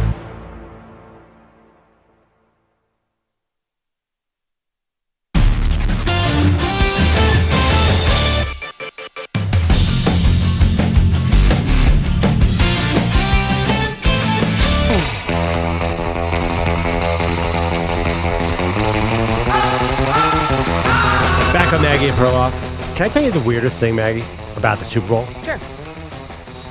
I have not talked to a single person who is picking the San Francisco 49ers. And yet, the spread just moved back towards the Niners. It's now -2 for the Niners. It went down from 2.5 to 1.5 to 1. Now it's -2. Isn't everybody picking the Chiefs? So this is like a weird sort of public being different than the bet. I don't really understand this. And I think I've just listened to so much people who are like, I'm not betting against Mahomes. I'm not betting against Mahomes. I'm not betting against Mahomes. This is Patrick Mahomes. Kind of like we wouldn't bet against Joe Burrow. Yeah. So there's this mystique that is building around Patrick Mahomes. Well, don't you think he's earned it? Yeah, but yet the line moved back to the Niners. It is, there's something, I don't know where the sharp money is, as they say, but there's something funny going on with this line. It's slippery. Like something fishy is happening? It's very slippery. Why did it move back towards the Niners? I thought it would go the other, exact opposite direction. Maybe it's all the Purdy love. It can't be that. It's got to be. I don't know what it is. You're baffled. I don't either. I guess here's the thing. It's the offenses. The public, we love offense. Yeah. I mean, obviously, defenses. The cliche wins the championships, but people love offense, and if you stack them up, despite the fact that Mahomes and Kelsey and Pacheco, the 49ers have the better offense. They have the better weapons. Maybe that's it. I'm just offering you some possibilities. Revenge factor. A little revenge factor? Maybe George Kittle? Yeah, I think that George Kittle clip of him saying, I'm going to get you. Or I mean, how many things have Kittle said? Yeah. No, I know. But Kittle's Mr. Nice Guy. He looked actually super angry in that clip. I have no idea. I don't get it because, if you talk to people about the Super Bowl, is it everyone picking the Chiefs as well? Kind of. Yeah. I think that Mahomes listen, he's already proved everything to everybody, but I think if you said coach-quarterback combination, two most important things maybe heading into this game, who's got the edge in the coach-quarterback combination? Yeah. It's the Chiefs. Yeah. Maybe that's just as simple as that. Right. So we're Wednesday before the Super Bowl. I think people are at a shallow level. Everyone's going to dive deep into the matchups and everything now. But on the top level, people are just looking at Patrick Mahomes. I think so. And I get it. 855-212-4CBS, even though ironically, the AFC Championship game wasn't really something I would call the Mahomes game. I mean, they were great in the first half, but in the second half, he did next to nothing. It really was just the defense took over. We've been calling out the Cowboys, at least I have, and Perloff is thinking they're going to get reckless this offseason. Jerry's going to throw caution to the wind and start signing some big-time free agents. I think it's all lies. Brian is in Northwest Arkansas. Good morning, Brian. Hey, guys. Maggie Perloff, it's me again to bug you. How you doing? I'm not getting hope. I know Jerry's trying to sell us all on a bunch of lies, but if he's going to do something stupid, remember 2008 season when he traded for Williams, a wide receiver, and gave away our draft to do that? Yep, Roy Williams. They ended up destroying us. But I say if he's going to do something stupid, he will probably re-sign our guys first. But Chris Jones, defensive tackle, would be a name. I don't think Saquon, but I do think Henry. But I'm going to say he's going to try to pick a name like Deion Sanders, something that really resonates. But again, it's still going to be for nothing. I mean, look, we're 12-5 team. I ain't gonna lie, we are a 12-5 team, and I don't think there's one position that'll save us. Yeah, we need a DT. Yeah, we need a running back, and yes, we need somebody other than CeeDee Lamb who can catch the ball consistently. So I don't know. I don't have the hope yet. Maybe by the time we hit the playoffs and we actually win the first playoff game, I might have that hope. Right. But I'm gonna wait till then. So Jerry's just gonna talk because Jerry talks. That's what he does best. Yeah, Brian, you're right. You're not falling for it. Now, Chris Jones would be interesting. He's going to have the biggest stage now at the Super Bowl. He's been awesome this year once they got the contract stuff worked out, but he wants to get paid. Yeah, I don't know. All right, listen, of course, it'd be great to have Chris Jones. If we're talking 100, 120 million.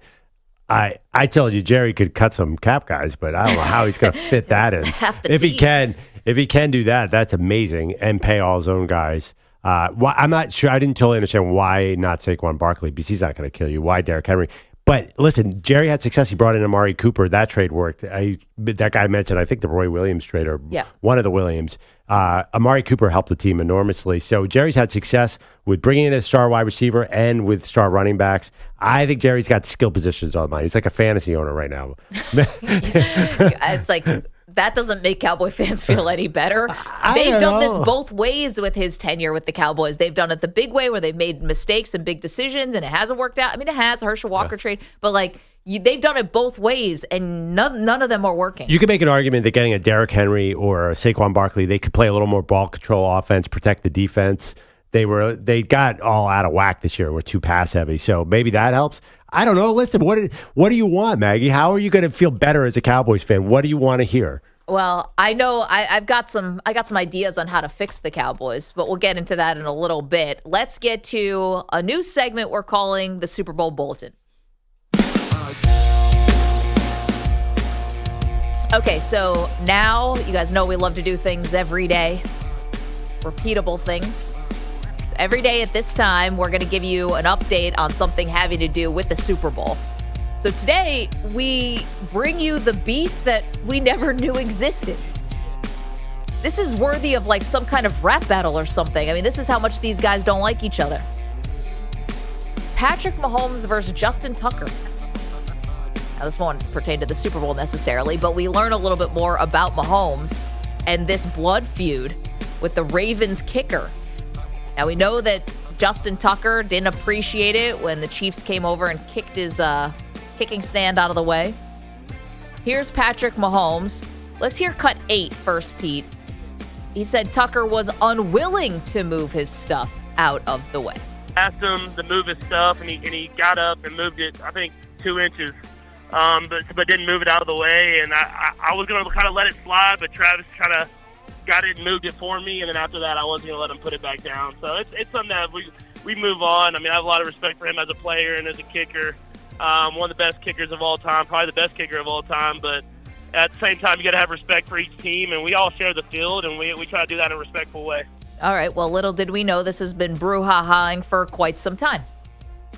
I've had like 7 years of kind of doing that same warm-up routine, and there's only been, I think, like 3 occasions where there's been a kicker that wasn't because you usually talk to the guys. There's been a kicker that wasn't necessarily moving out the way, or you weren't kind of sharing the field in the right way. And I mean, it was in Baltimore all 3 times. So he does that little stuff, I think, to try to get under our skin.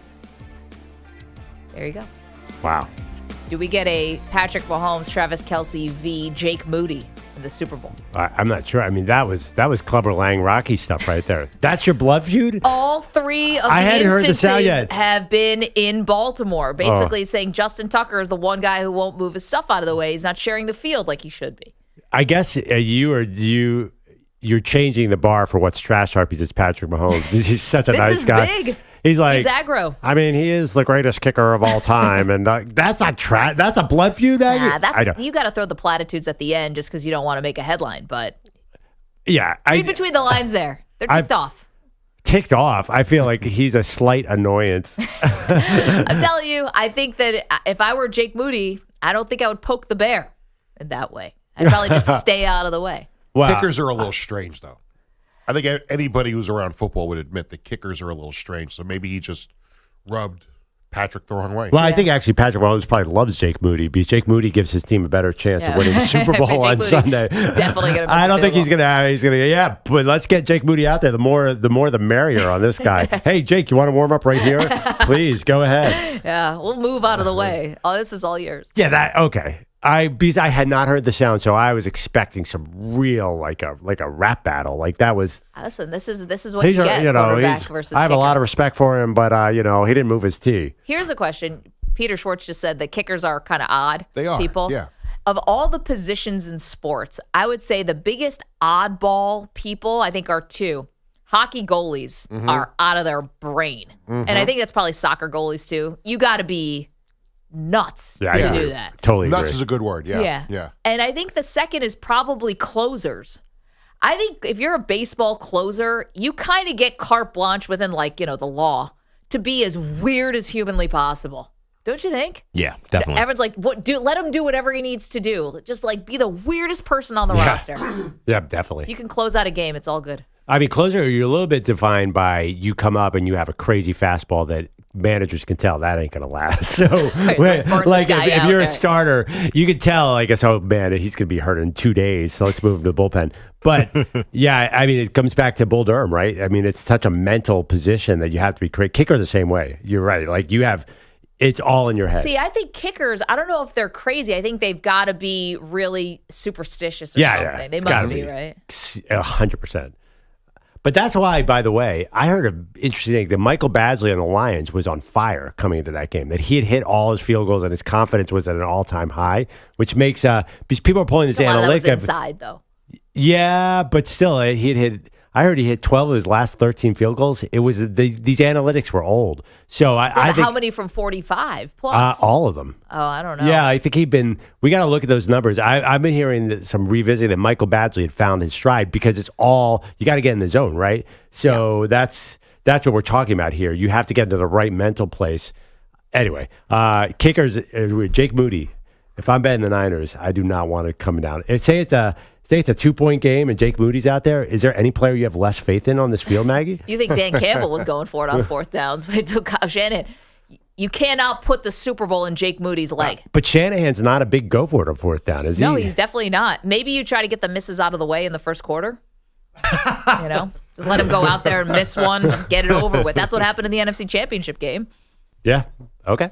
That's an interesting strategy. Yeah. Listen, I'm just trying to give you some it's a strategy. Kyle. It's the best I've heard. That's some real deep analytics right there. Just get out there and miss one. Get it over with. You know you're going to anyway. Peter Schwartz is here. He's got headlines. And we will tip off the NBA. Our first stop is Boston. 115-108. Celtics by 7. 8:47 to go. Tatum steps to his right. Pretty good look at a three. Got it. Oh, you can see that one developing. Well, nobody came over the pick, and they went under the pick against the shooter. That's crazy.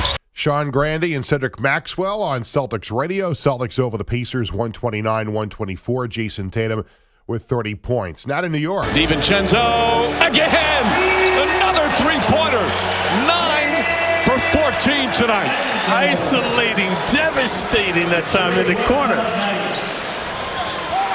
And the lead back up to 22. Mike Breen and Walt Frazier getting his dictionary out. On MSG, Knicks over the Jazz, 118-103. Knicks have won 8 in a row, 14-2 in January. Dante DiVincenzo with 33 points.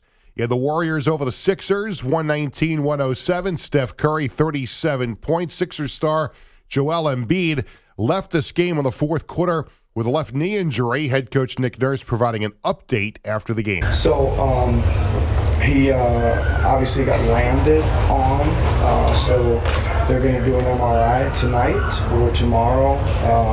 It's kind of unrelated to what's been bothering him, so we just wait on that. Embiid missed the previous 2 games with knee soreness. Should he have played last night? No, of course Perloff not. doesn't want him to play ever. Yeah, bring him back in the playoffs. This is going to be. That'll go well. I don't know about silver linings here on a knee injury for someone who's 7 feet tall, but if he does have some kind of knee injury that has to keep him out for a little bit, then you just kiss all of the postseason awards goodbye anyway because he won't have the requisite 65 games, and that can stop being a storyline. There's no way he's getting to 65 anyway. He's already. So it's gone. So that's a distraction out of the way.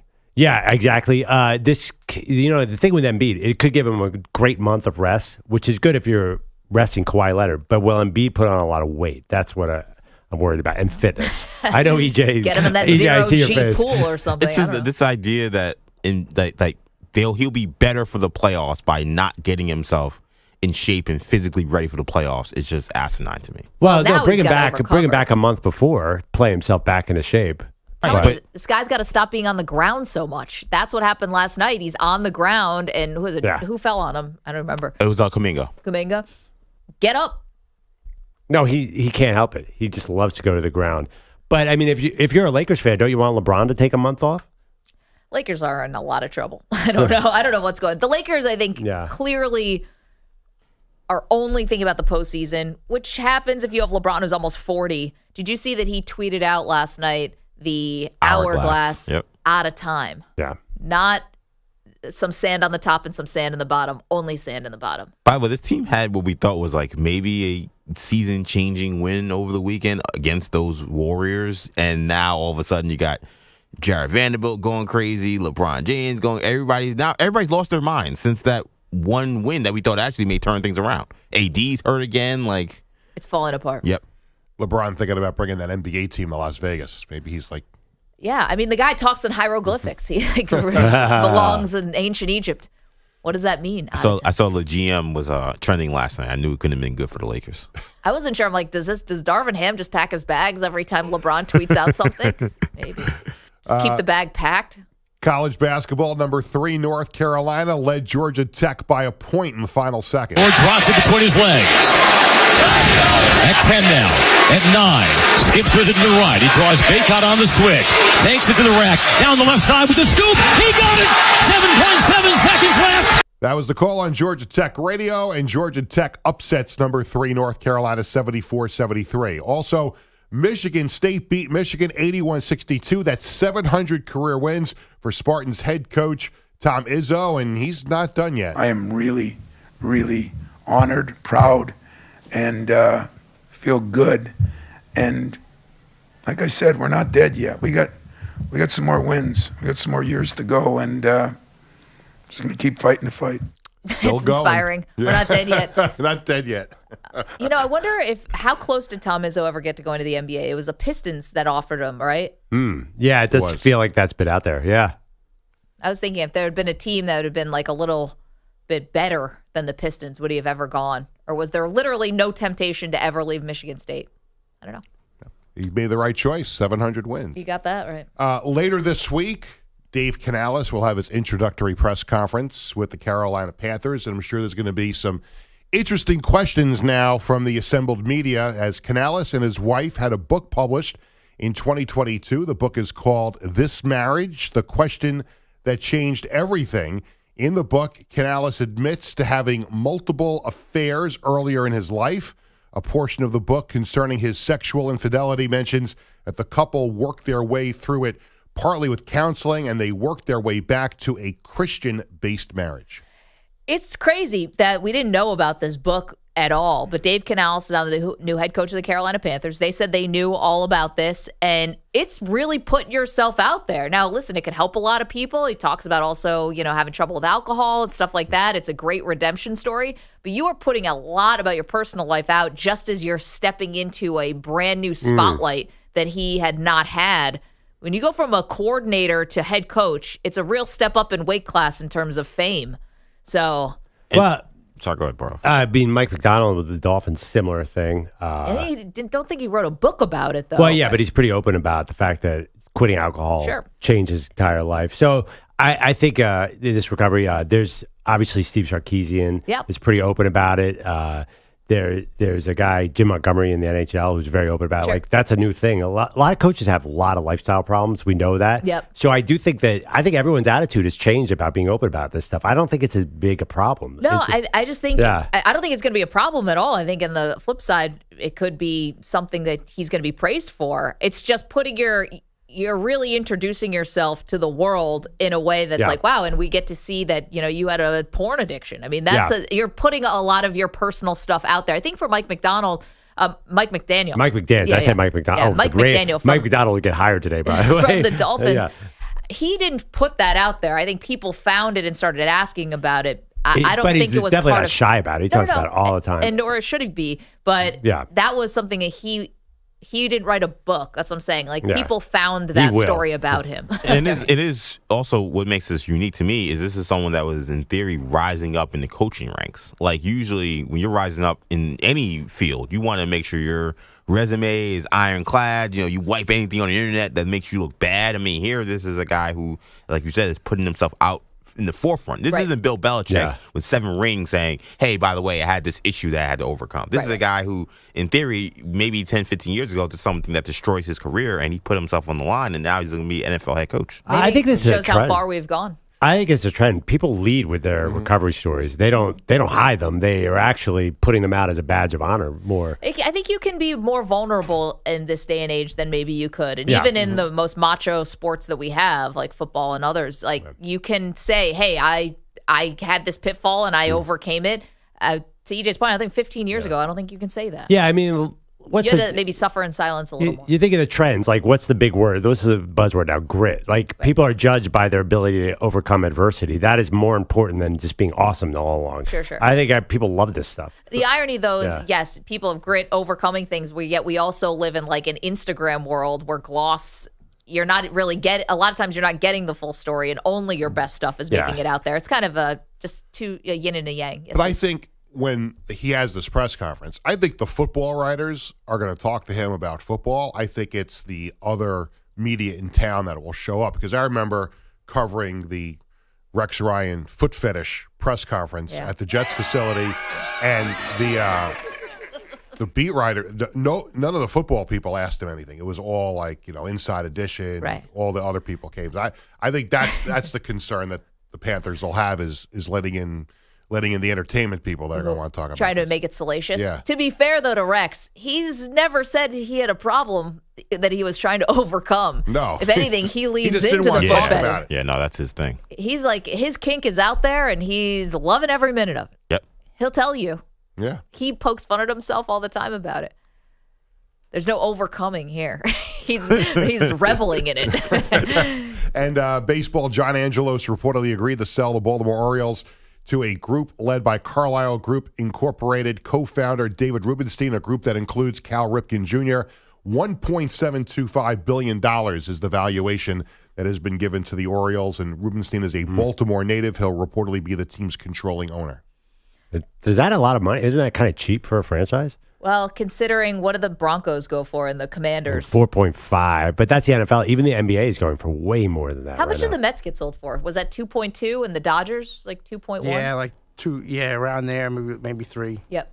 But other teams, the stadium is usually included too. I don't think this includes Camden Yards. No, it's the team. Is that why it's a little less? I would imagine that's why. I think the stadium was built by the city, so I don't think it comes with the price tag of the team. So in June of last year, the Hornets sold for $3 billion. So that's almost twice as much, and that's the Hornets. Yeah, I feel like we should have pulled our money and bought the Orioles. That'd be awesome. I think the TV deal can also have something to do with it, because I believe the Mets do not own SNY. They're home. No, the Wilpons still own it. Still the own old it. owner. Yeah, so there's I think TV right deals, and if you have your own network, I think that has something to do with it too. Maybe the new owner will get rid of that erector set they made out of the left field seats at Camden Yards when they changed the fence there, and it looks terrible when they tried to move the fence back. Oh, really? I haven't been there since I was in college. Yeah, they messed up the whole left field area there by moving the seats. I was there this summer. I didn't even notice the left field. Yeah, they moved the fence back, and they created this like monstrosity there. I always loved going to Camden Yards. Well, yeah, it's the gold standard. Yeah, but they made left field look terrible there. Interesting. I was a stage manager for the Orioles, so I got to sit in between Jim Palmer and whoever was doing play-by-play at the time, and like get them popcorn and hand them their reads that they had to do, and basically make sure their jackets were all proper for TV. It's a hell of a job. It really was. Best seat in the house. Yeah. It's beautiful. And like when all the celebrities would come in, you kind of like tell them where to stand until the inning's over. And then that's fun. What kind of celebrities? So it was the guy who's in Don't Tell Mom the Babysitter's Dead and been in other things too. Josh. I think he was in West Wing, but I never watched West Wing. Josh somebody. He was in Dead Poets Society. You can IMDb this. I'm trying. Josh Hamilton? Brolin. Oh, Josh Hamilton is a big Orioles fan. Right. I don't think his last name was Hamilton. The actor? You sure his name was Josh? I thought so. He was one of the kids? He was one of the kids in Dead Poets Society. I'll find it for you. Yeah. Massive celebrity, clearly. His name was Josh, though. Oh, Josh Charles is a fan. Josh Charles, Yeah, thank Josh you. Charles, right. Josh Charles. I meant who's exactly like the other actor. Yeah. Hell of a gig. All right. That's a great story, man. Okay. Save me. Let's go to the phones. 855. Thank you, Peter. 212-4CBS. Quickly, let's go to, is this Doobie? Doobie's in San Francisco, of course. Yeah. Doobie like Annabus. Doobie like what? I'm high. Well, I was tempted to drop him. Instead, I just put him on hold. We'll figure out what's going on with Doobie in San Francisco. I'm sure it's good. I've spoken a few Doobies. 855-212-4CBS. Everything about the last 5 minutes of this show completely crash and burn. 855-212-4227. All right, we bring it back on the rails next. We're talking about the 49ers. We're talking about the big Achilles heel going into the Super Bowl. Don't move, Maggie and Perloff, CBS Sports Radio. You're in a 5-minute break.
quietly and faded into the background with the New England Patriots if he knew he wasn't going to have a job. Like maybe he would have really tried to hang on and fight a little bit more for that Patriots job. He thought he was going to be walking into another opportunity, and that's not the case, it seems. Yeah. One thing about this whole situation, look at the opportunity was going to be maybe Atlanta, did 2 interviews there. Now, I don't think he has to be mad. I think the best way to do it is get even because there could be some huge jobs opening up. Nick Sirianni, if he doesn't win in Philadelphia, certainly Mike McCarthy in Dallas, and I think your guy, Sean McDermott in Buffalo, who's the first call going to be if you're right on the doorstep of a championship but can't get over that? Isn't Bill going to be your first call now? So maybe it all works out for the best. Okay, but what changes with these teams from this year to next year? Well, Jerry said he was interested in Belichick. He came out and said, they could work together. Yeah, he thought about it. So I don't know. They just gave their guys one more chance. I think for whatever reason, the owners said, we are playoff teams, we're double-digit wins. I'm not going to fire my coach off 11, 12 wins, which makes sense. I mean, an owner, even the Cowboys, Mike McCarthy was 12-5. It's not like he was 4-13. And same with Nick Sirianni. But now I think they're officially on the hot seat. So, I mean, look at your Bills. Like, Sean McDermott is now, I think, on the hot seat to some extent, right? Oh, definitely. I mean, I thought so. And maybe I don't really have a pulse on what's going on up there. But I thought he would be. I guess the thing is, Belichick's age, though, definitely, I would imagine, played into this cycle and him not getting hired. So why wouldn't him a year older? Why wouldn't his age play into it then? No, it's a great question. I just think the opportunities are going to be different. The timeframes of the teams are going to be different. Atlanta, Carolina, Washington, Seattle, they're all looking at 5-year windows, right? They're not on the brink of a Super Bowl. So maybe they need the right situation. Maybe the right situation wasn't there. The Chargers would have been good for him because they can win now, but don't you need a win now team with Belichick? Like, would you have been excited for him to go to Atlanta? I never understood that. Well, here's the thing, though, about Belichick. Even if it's a quote-unquote win now team, isn't he going to come in and implement his way of doing things, which is in some ways starting over? I mean, it's a good question. You might have your quarterback in place or some other big names, but he's going to change things in the building, and isn't that what you'd want? Isn't that part of the appeal with Belichick? Yes, but I think if you're closer, you're farther along the road. If you're the Cowboys, and also too, you're assigning way too much logic to NFL owners. I know they're wild like foxes. If Bill Belichick is so desperate to get in, he'll say anything to get in. And if you're Jerry Jones and you're so desperate to get a Super Bowl, then you'll convince yourself into this. So yesterday, Tom Brady was making the rounds, doing some promotional stuff on a couple shows, and Brady was talking about how he's been preparing so hard for this opportunity at Fox, and he's calling fake games with Kevin Burkhardt out on a studio in L.A. somewhere, and he's talked to all these play-by-play people and analysts, and he said he's got so much information he could write a book now on how to broadcast a football game, and he's throwing his whole life and being into this big opportunity. It made me so bummed that we're not going to get Brady calling a Belichick game next year. I'm so bummed about that because Brady seems like he's ready to maybe not spill on everyone, but really be a critical eye or at least tell some stories or let some stuff out of the bag. Don't you want Brady calling a Belichick game? Wouldn't that be awesome? No? Am I on an island here? I would love it. I would love it. I don't know if Tom Brady's going to be that exciting. What's he going to say about Bill Belichick? He said the NFL was mediocre. I think that guy's going to be a lightning rod. Yeah, I don't know. It doesn't feel like this is going to be the juiciest combo of things. The minute Bill Belichick makes a decision and Tom Brady questions it, the headlines that would come out? It would just be so cool to be like when we were in this, because the two of them were together for 20 years. They've been in every situation you could possibly be in. So everything he would do in calling that game, be like, yeah, this reminds me of, when we were down to the Falcons, or this reminds me of when we, whatever. I think you guys are setting a bar for Tom Brady that he is not going to meet. It's Tom Brady. He's setting the bar himself. I'm bummed we're not going to get Brady calling a Belichick game. All right, coming up, it's Wednesday at this time, which means we do the great debate. Do not move.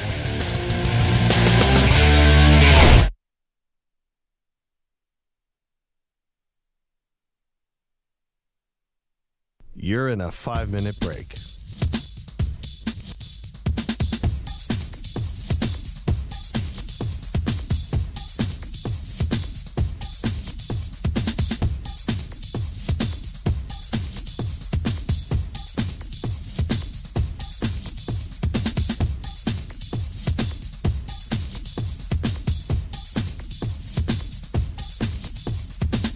4 minutes, 30 seconds remaining.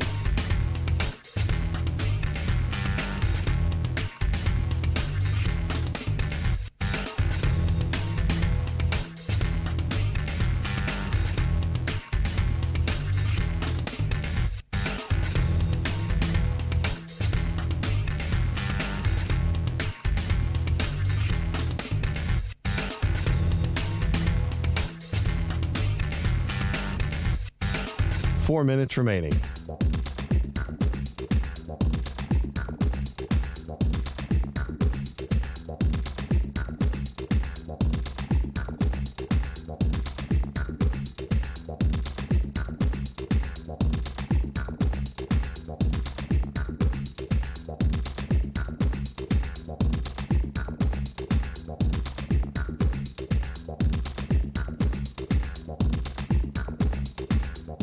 Three minutes, 30 seconds remaining.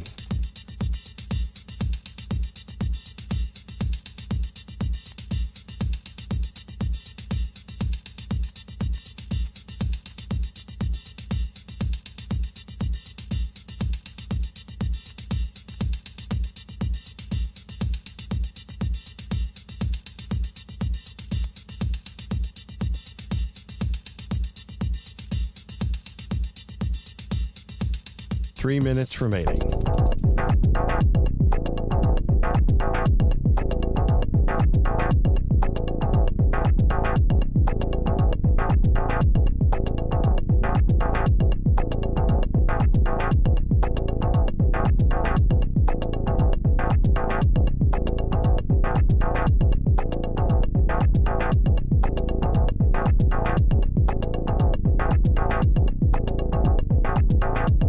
Two minutes, 30 seconds remaining.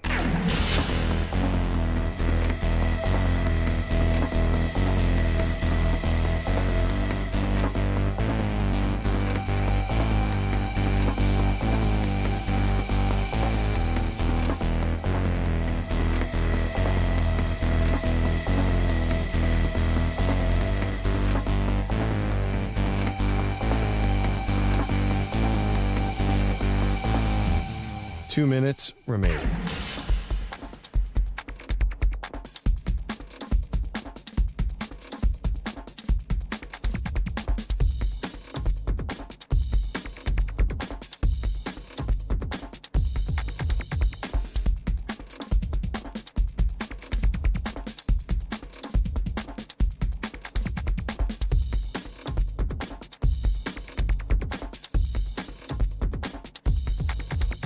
One minute, 30 seconds remaining.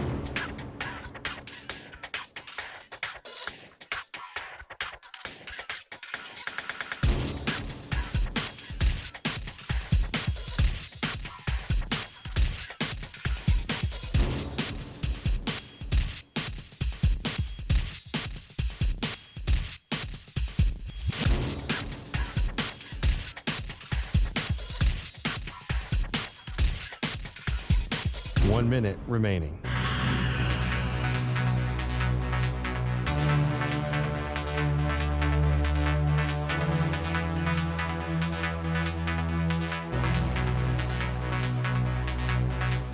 Forty-five seconds remaining.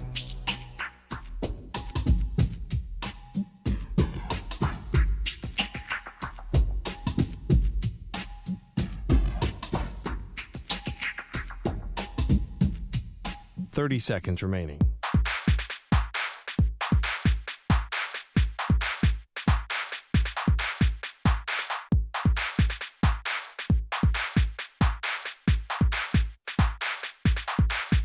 Fifteen seconds.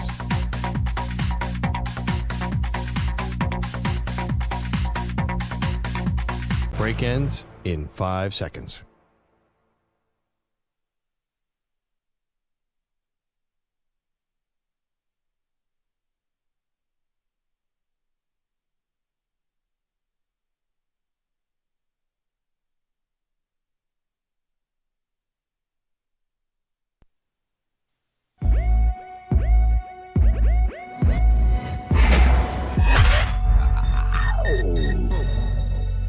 She can put away a large pizza by herself. He's allergic to cheese.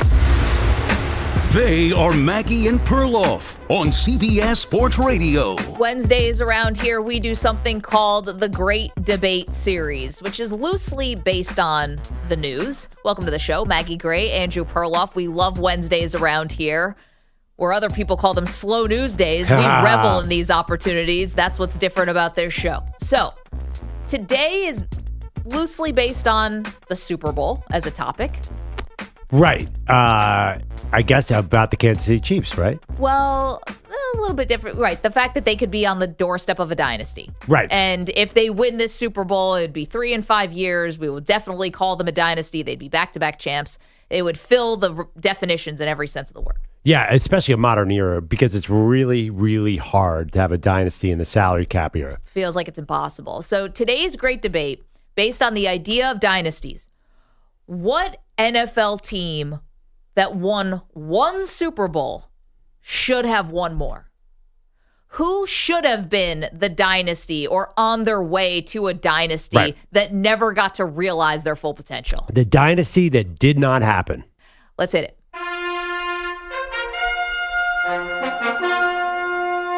The Great Debate Series.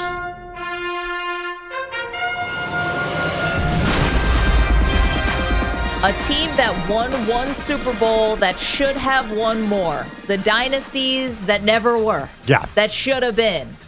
We'll go around the horn. Andrew Bogish, good enough to sit with us this morning. He's hosting Bill Reiter's show after us today, but still wanted to get in on this action.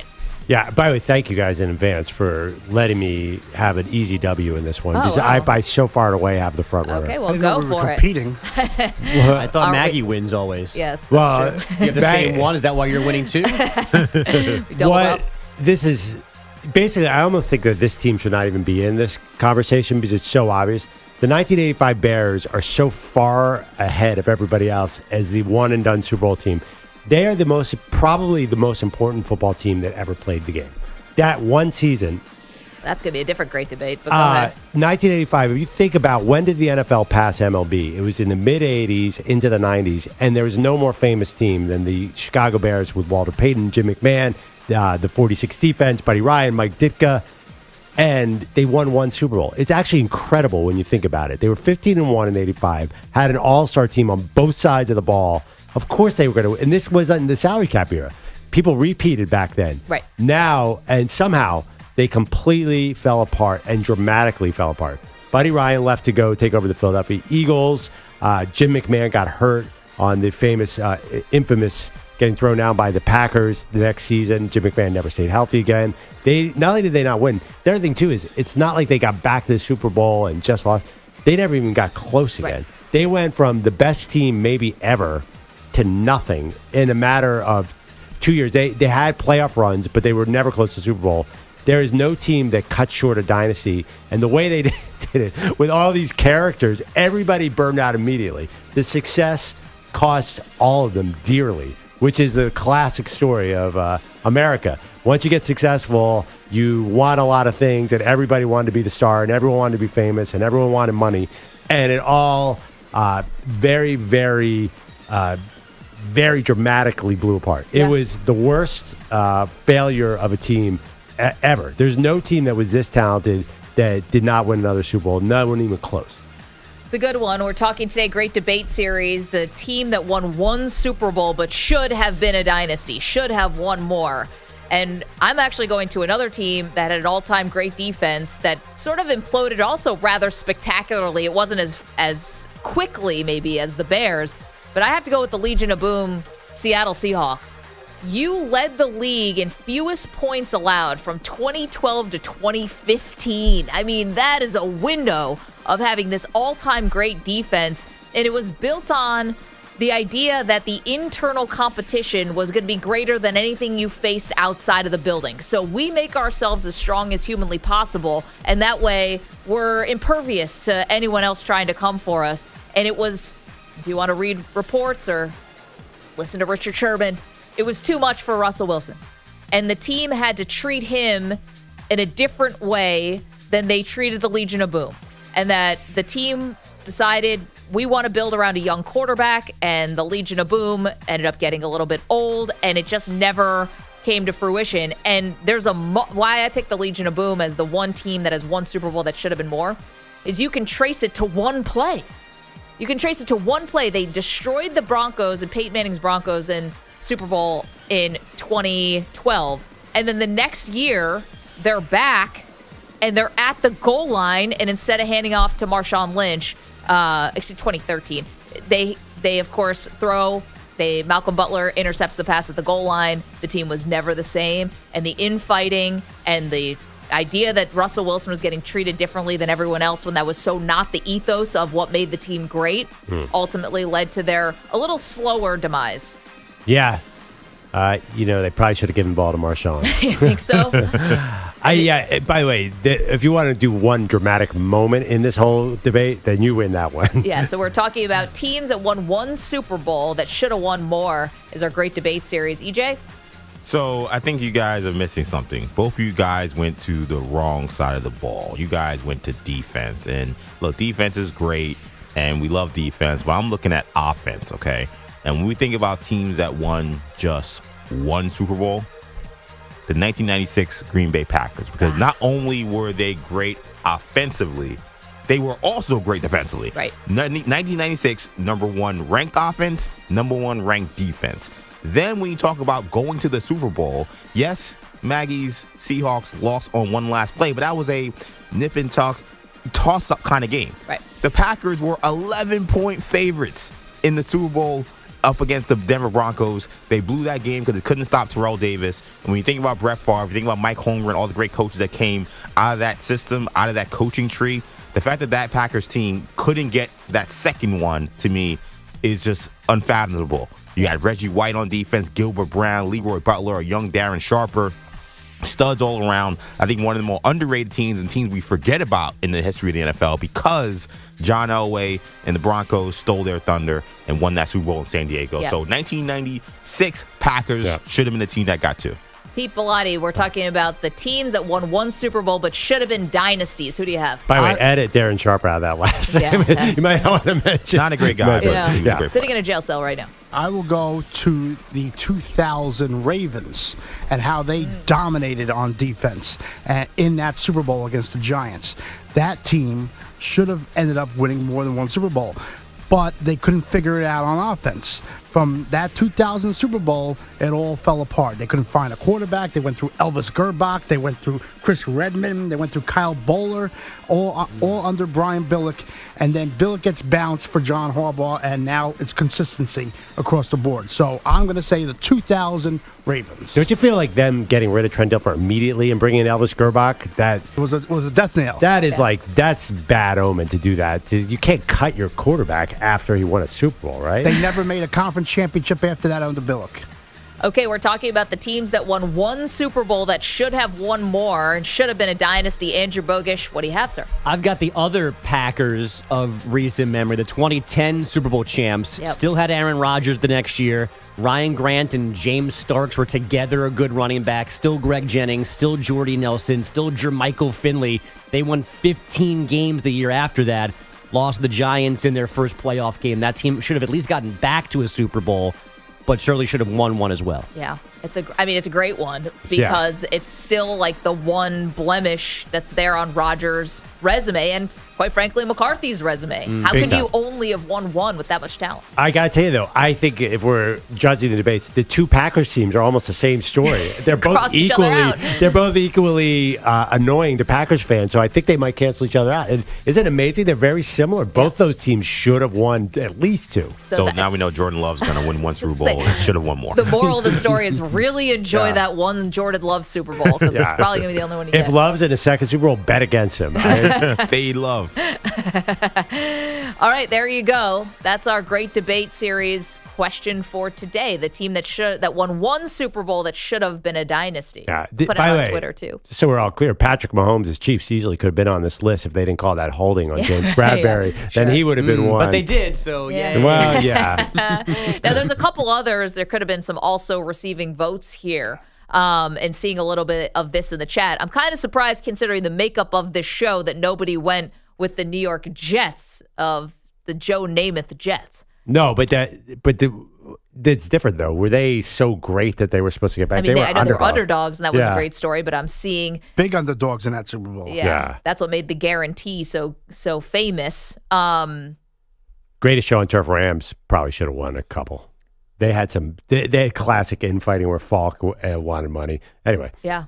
It's the same old story, by the way. It's always the stars want money and the egos get in the way. That's another thing that really makes the Patriots quite remarkable. I mean, eventually egos got them in the end, but that was after 19 seasons. Well, especially with my team, the Bears, and your Seahawks, ego was such a huge part of this problem. It's also just hard, and that's why I was actually surprised Dan Campbell talked about it so openly Sunday. Like, that could have been our best chance, because it could have been, because you just don't know what's going to happen. Do you think Dan Campbell would have said that if he knew that Ben Johnson, his offense coordinator, is coming back? He said that before. No, I think Dan Campbell knows that from living the life, that you just every year is different, and the next year you could be on the road instead of at home for whatever reason, or a bounce goes a different way, or Jared Goff gets hurt or whatever. It's a very thin line. It's a razor's edge for these teams. Yeah. Okay, so that's the great debate series. Again, the teams that won one Super Bowl but should have won more. Johnny is in Fresno, has got one for us. Good morning, Johnny. How are you? Good morning. How you guys doing? We're doing great. Who do you got for us? I got the Pittsburgh Steelers of the mid-2000s and the teens. I mean, we won two, but that one with the Packers, Mendenhall was about to score, and the chump fumbled on the 20-yard line, blew it for us. We were going to win that one. And then it seemed like we kept running into the Patriots, and every time we ran into the Patriots, we had to play the Bengals, and Vontaze Burfict's over there twisting up guys and knocking us out, undermanned, losing Antonio Brown, and Bell. And, I mean, it was just one of those things.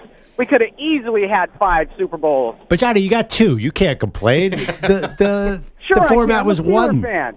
Yeah. So, Johnny, thank you so much for the call. The Ben Roethlisberger, I would say the Mike Tomlin maybe era, but here's your excuse.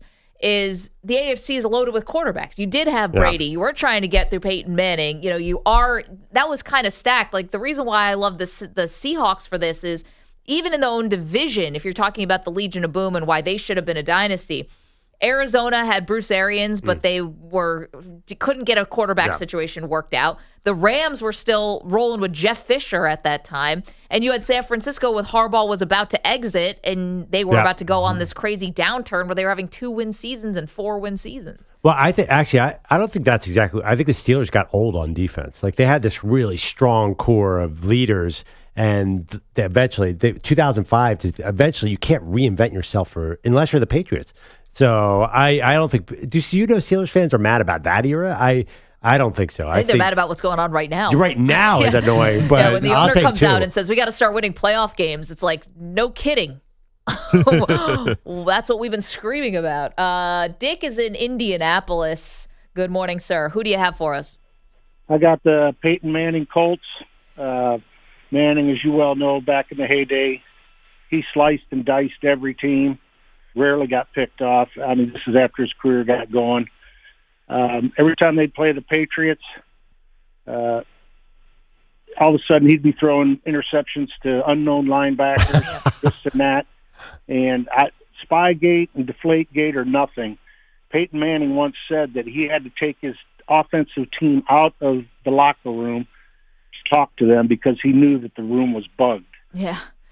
I mean, nobody put... Either you think Peyton's paranoid or he's a liar, and I don't think he's either.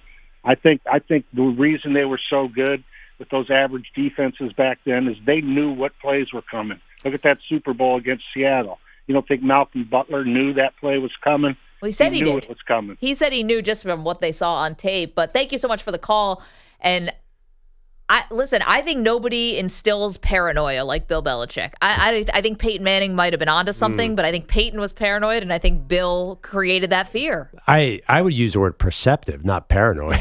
Paranoid implies that something fake was going on. I don't know. You think the Patriots really bug in the locker room? Oh, I think it's a minimum of what they were doing. I don't even know if they were in the other team's helmet. I don't know. I have no shenanigans? idea, but I do think the Patriots probably cheated in numerous ways because if you ain't cheating, you ain't trying. The old NASCAR thing. I remember Bart, when I used to work with Bart Scott, he said, you knew when you were going to New England, the fire alarm was getting pulled the night before in your hotel room. So just know going in, something's going to happen. That's probably fans taking things into their own hands. Well, you definitely don't leave an iPad with the playbook lying around anywhere in the New England area. No, I mean, who knows what in the the extent. New England area. Yeah. Dunkin' Donuts. I don't care if you're in Maine. Providence. I don't care if you're in Maine or Connecticut. Northern Connecticut especially. Just do not leave that playbook out. Okay, Bogus, thanks so much for sitting in on that. You are welcome to go vote on this at Maggie and Pearl. We appreciate that. And call in. The great debate question today again, which is the team that won one Super Bowl that should have been a dynasty? 855-212-4CBS. It's Maggie and Perloff.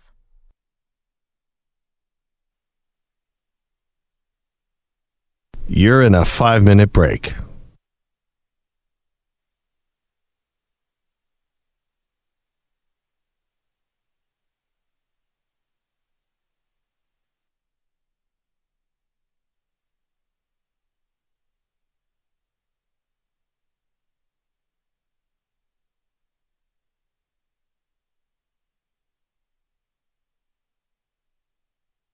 Four minutes, 30 seconds remaining.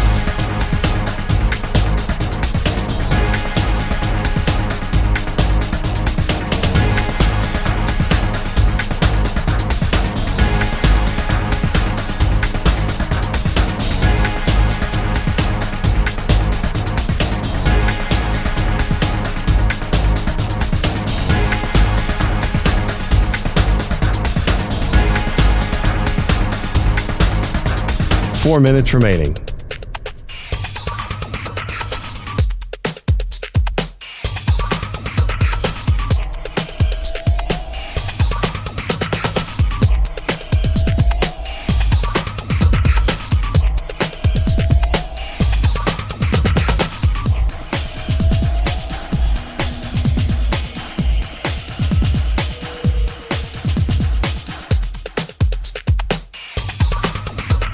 Three minutes, 30 seconds remaining.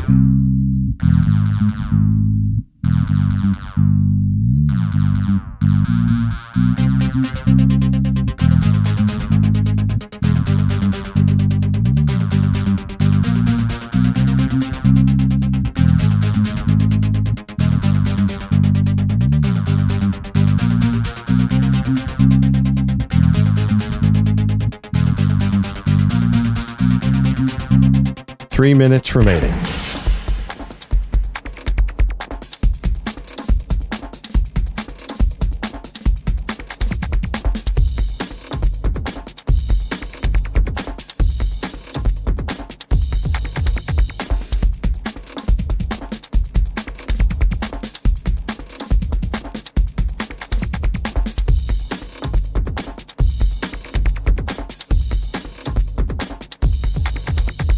Two minutes, 30 seconds remaining.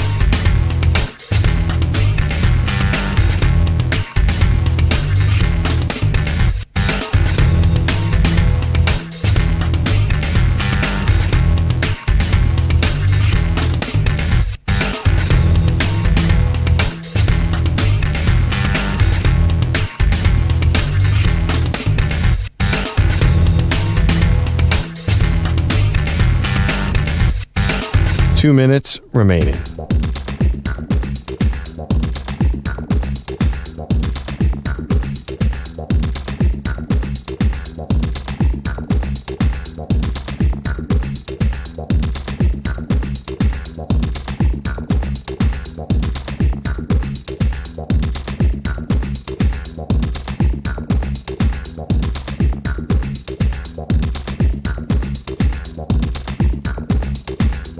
One minute, 30 seconds remaining.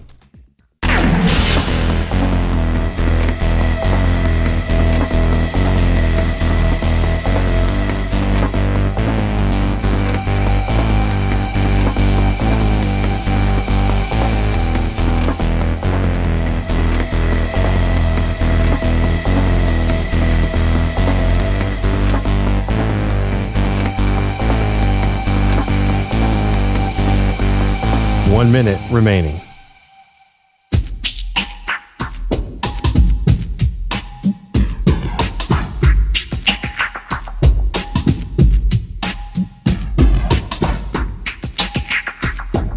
45 seconds remaining.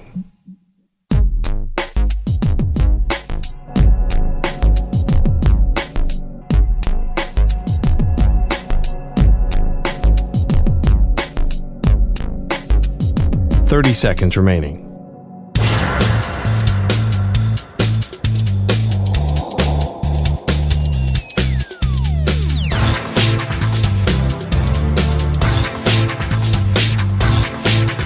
Fifteen seconds.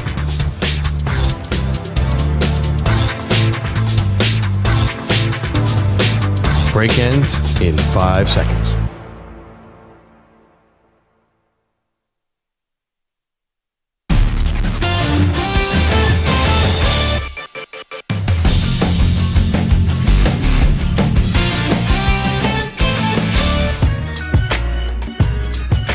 Welcome back to Maggie and Perloff. Great debate Wednesday. Today's topic, teams that won one Super Bowl but should have won more, dynasties that never were.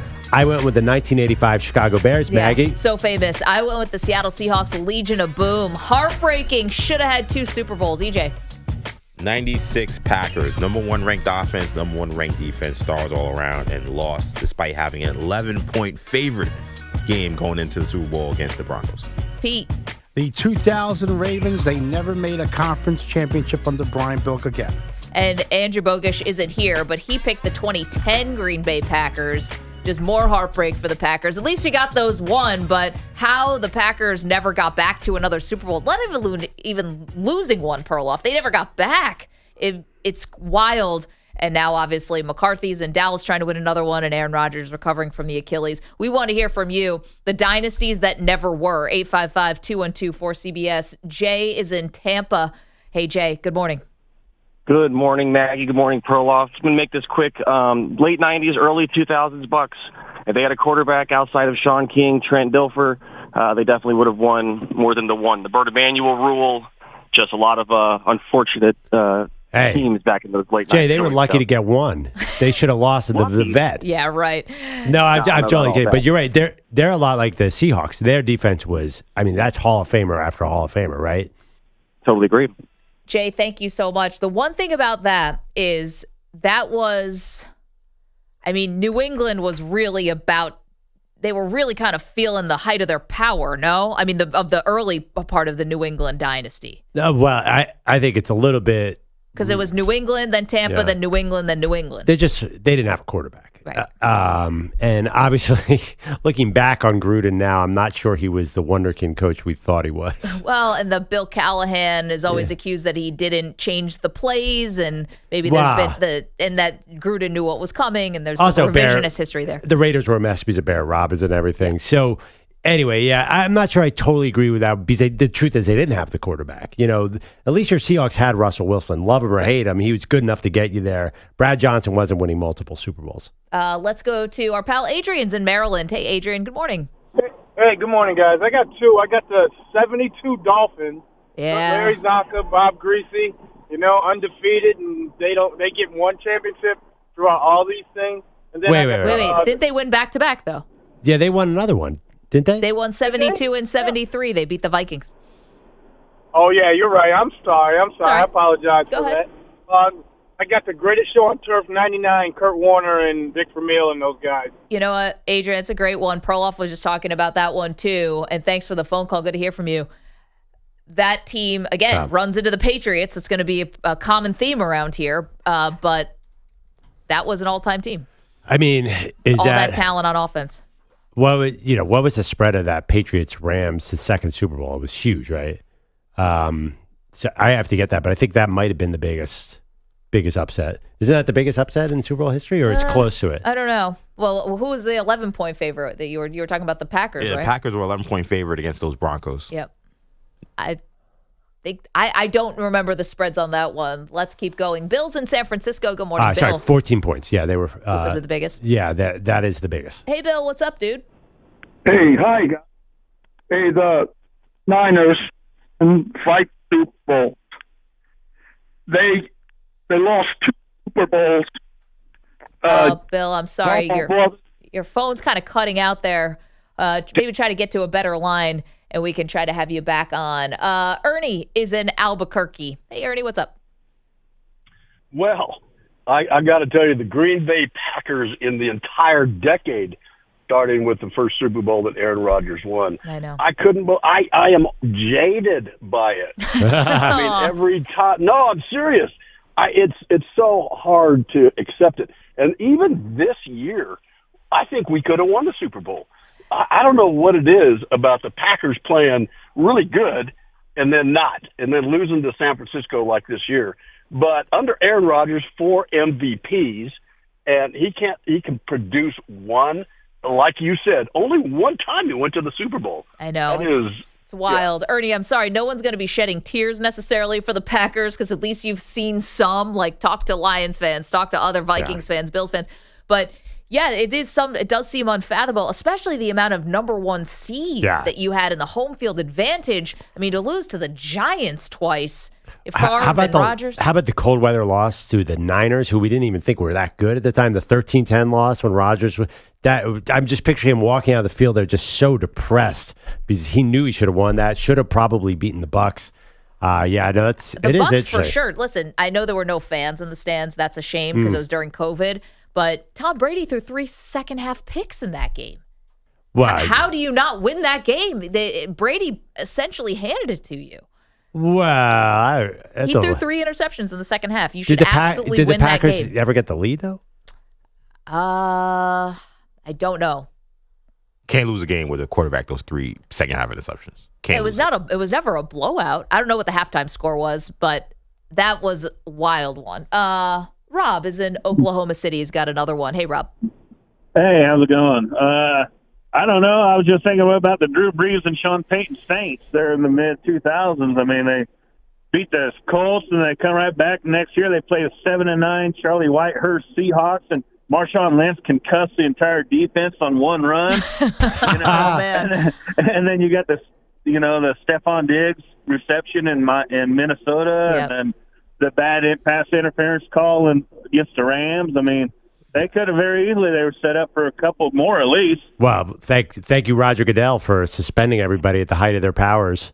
I mean, is that part of it? that too, yeah. That kind of shortened everything up too. And I don't know. It just felt like they were on the brink of a couple more and just never quite got back over that cusp. Thank you. Rob, thanks. It's a great one. We actually, in the break, we're just going back over that Saints Super Bowl roster.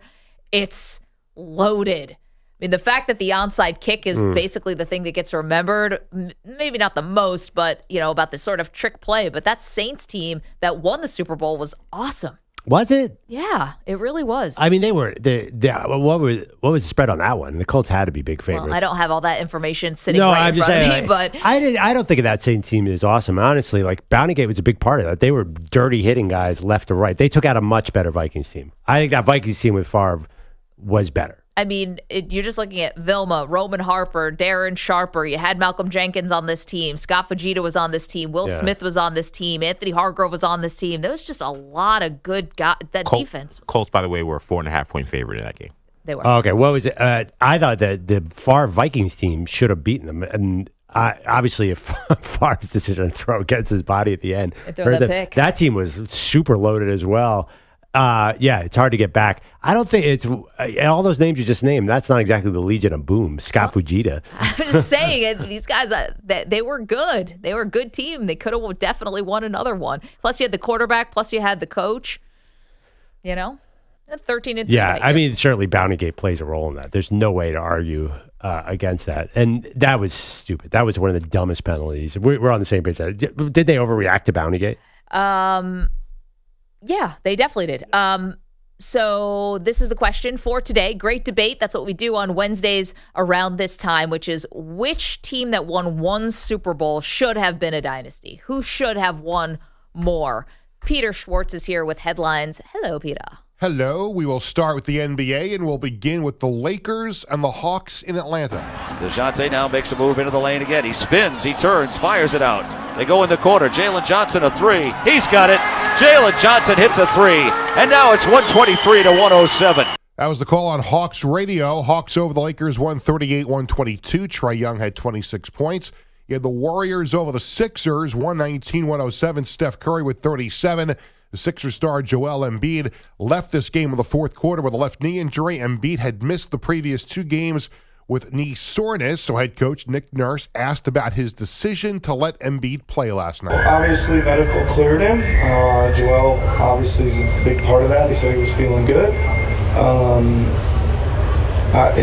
He said he's more a little rusty, and he'd been on the court for 5 days.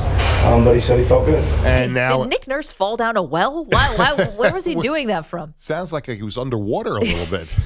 Someone help Nick Nurse. He's stuck in a well. Embiid is set for an MRI. The Knicks win their 8th in a row, beat the Jazz 118-103. The Celtics over the Pacers 129-124. College basketball, you had Georgia Tech upsetting Marquette. North Carolina, 74-73 on a Nathan George layup with 7.7 seconds to go. Michigan State beat Michigan 81-62. Head coach Tom Izzo with a 700th career win. Now to the NFL. Next season, there'll be a little shakeup in the Fox broadcast booth. Yep. Tom Brady joining the number one Fox NFL team. He says he has already practiced with Kevin Burkhardt. I've been out to Fox Studios a few times and done some really dry runs with Kevin, who's tremendous at what he does. I'm super excited to join an amazing team. Rich Russo and Richie Zions. We've talked a lot about football. We've talked a lot about how I see the game.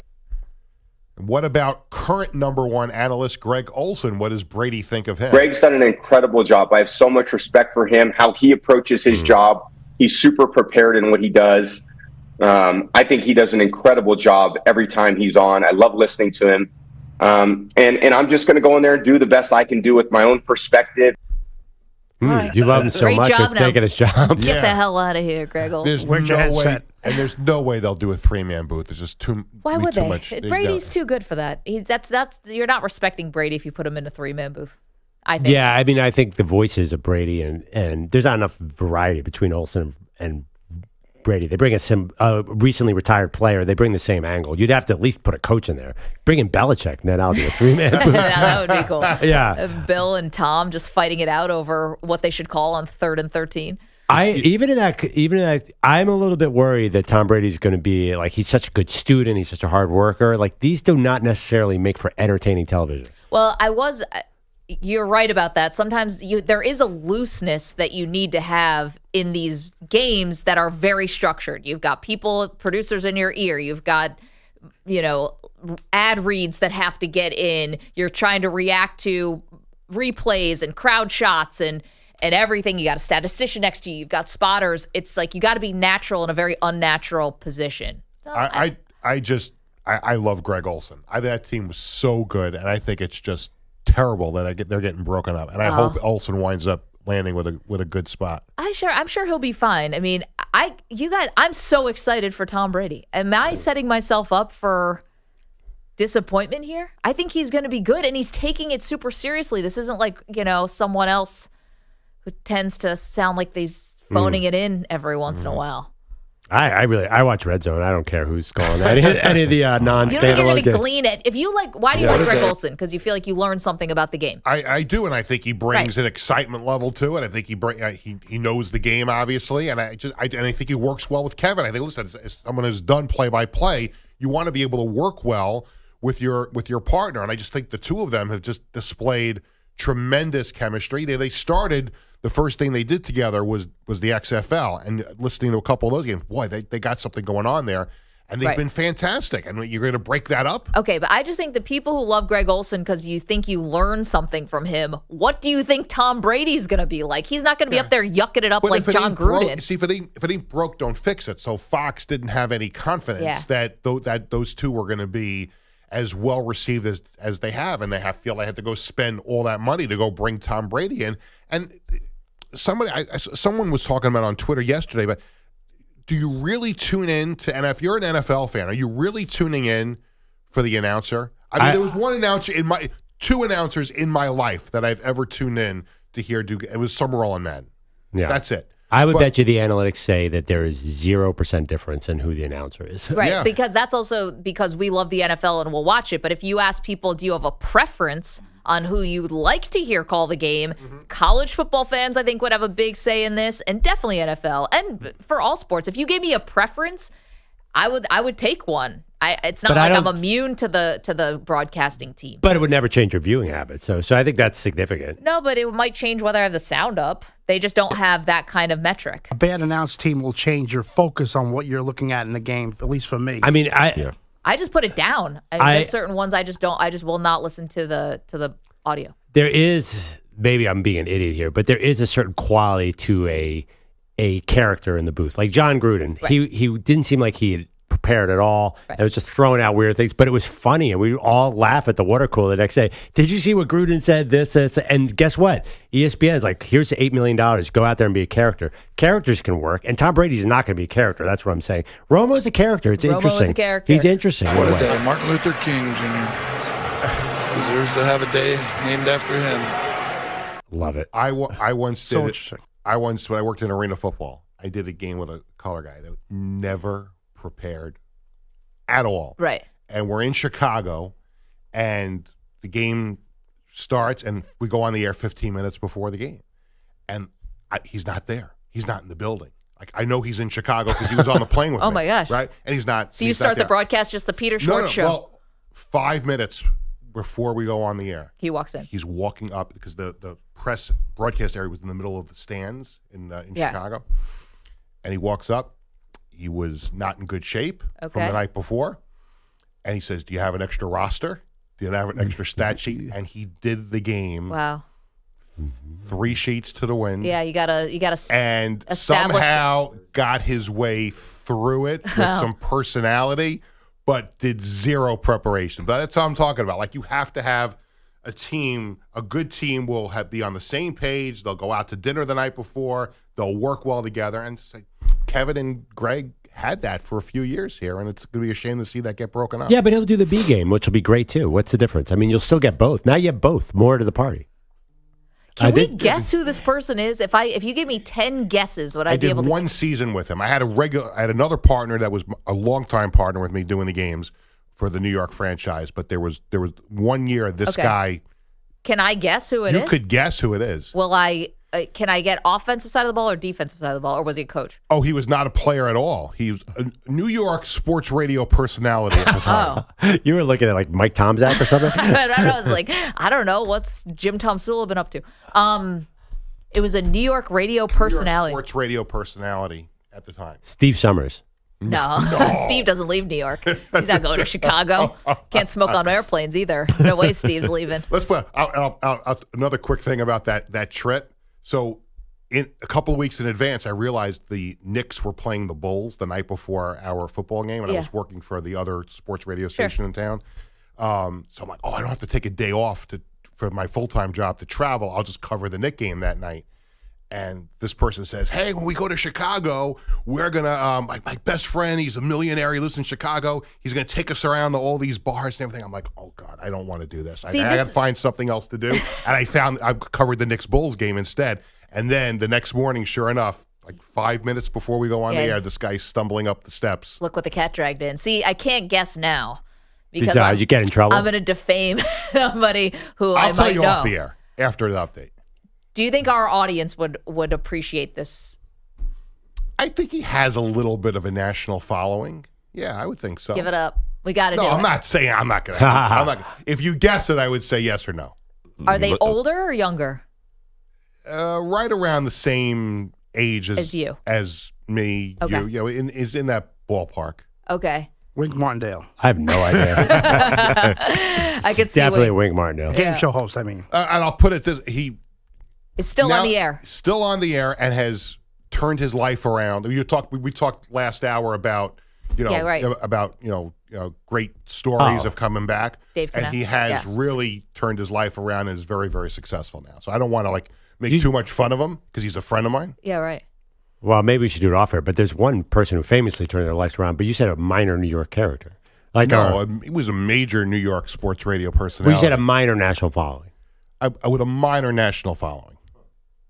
Well, the most famous one would be Craig. Yeah, Craig Gardner. It very famous. Wasn't Craig. Okay, yeah, because he's pretty famous nationally. Yeah, that's all I'm saying. I was going to say also, I think we'd know if he was doing Arena League football. Yeah. All right. Oh, man. All right. Well, Andrew Kaplan. No. Bogus. Bogus, that turnaround story. But if you guys, there's a new trend though in broadcasting where you don't even need a roster. You can actually get through a game without a roster. I heard this Rebounded recently. by number 1, and number 1 finds number 3. Number 3 is coming up strong with the layup, and the points go to the Lady Tigers. Our score is now 101-10. Who needs a roster? That's not far removed from some. That's not far removed from some high school games that I've done where the school refused to give a roster. The best is that highlight is the best when you wait for the score. I forgot the score. Our score is now 101-10. 101-10. Number 4 to number 7. The fact they were still on the air at that point is a minor miracle. Would you just packed it up and went home? 101-10. Like, there's a bucket. I think I can smell the comeback. I'd be so sarcastic on that call. Is that what your Arena League game sounded like with the hungover guy? No, he had a roster advantage over a roster because I handed one to him. I had both of his eyes open to read it. I had my board out with all the stuff, and he's like, "Can I just have a roster?" He had a bottle of Doers. Yes. Not Jack long before he Daniels walked up the passes steps, to I don't Gordon's. Gordon's gin. Peter, thank you You're so welcome. much. 855-2124-CBS. Also, get back to our great debate series today. The greatest Super Bowl winning team that should have been a dynasty, a team that won one but should have won much more. We also have a lot to do, including a question about this year's Super Bowl. Got that for you in moments. Maggie and Perloff, CBS Sports Radio. You're in a 5-minute break.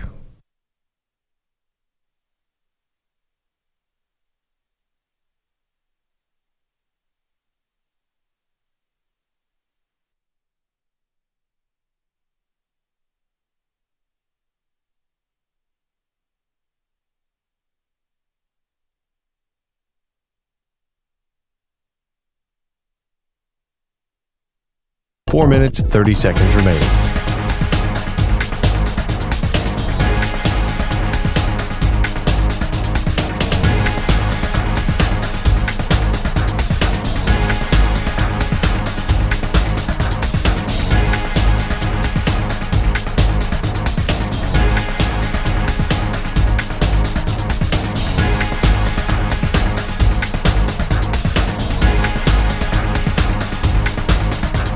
Four minutes remaining.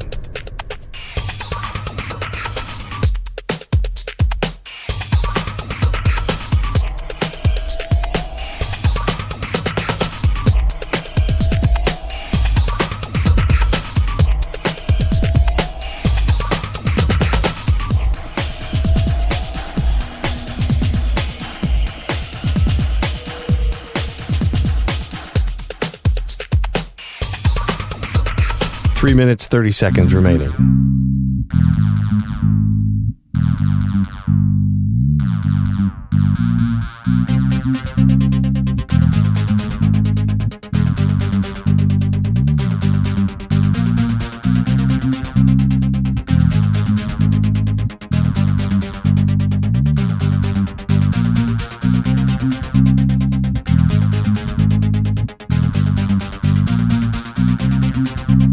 Three minutes remaining.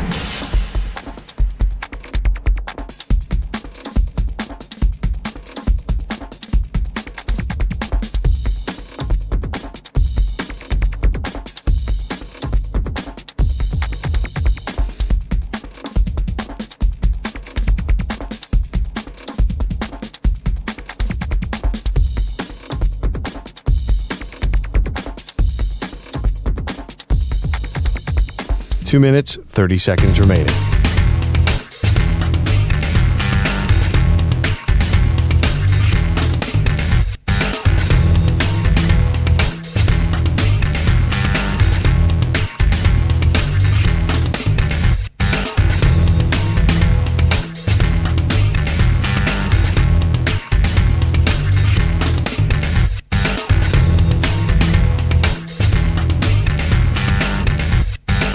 Two minutes remaining.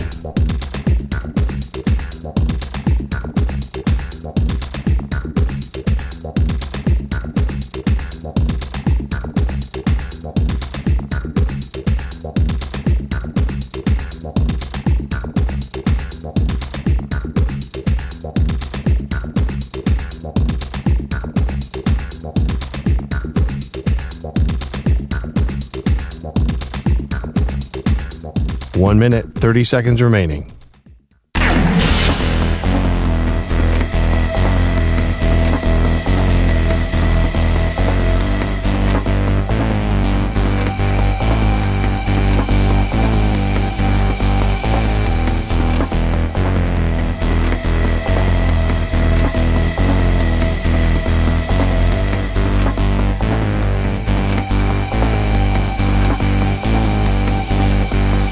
One minute remaining.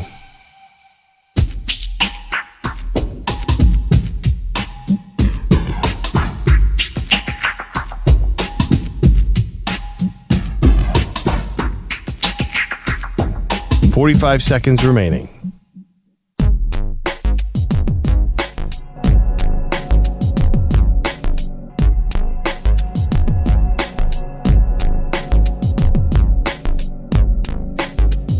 $30 seconds remaining.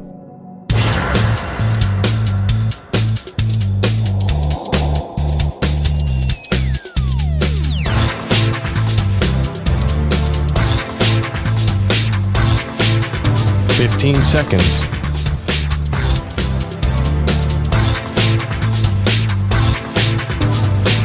Break ends in 5 seconds.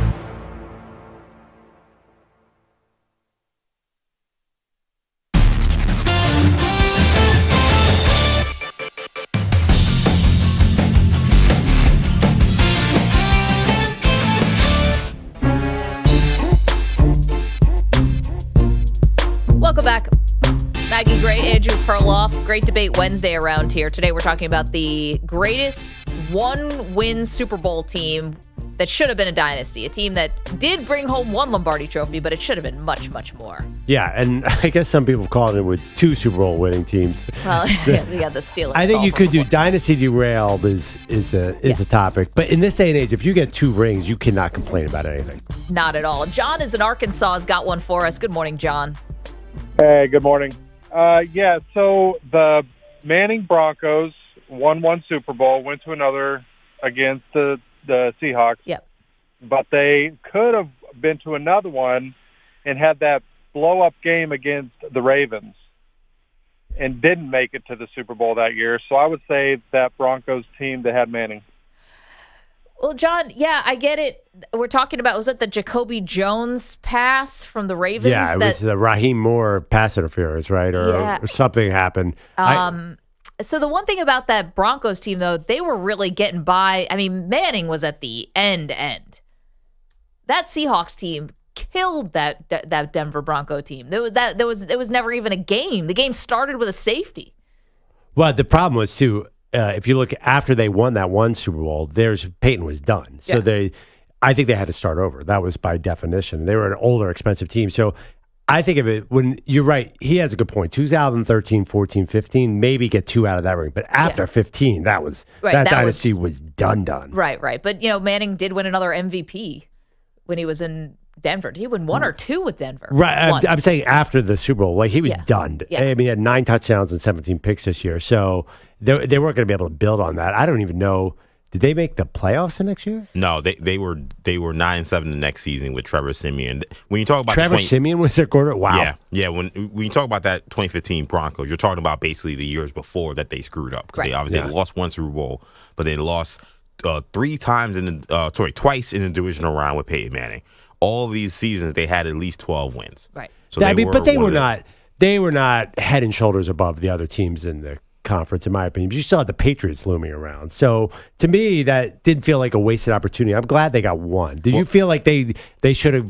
I understand what the caller's saying, but that is not like your Seahawks or my 85 Bears. Right. They got one out of that group. That's okay. It's not the one that comes to the top of mind. You're right. I kind of feel like it's not that they were lucky to get one. They were a winning team, but the AFC was still stacked.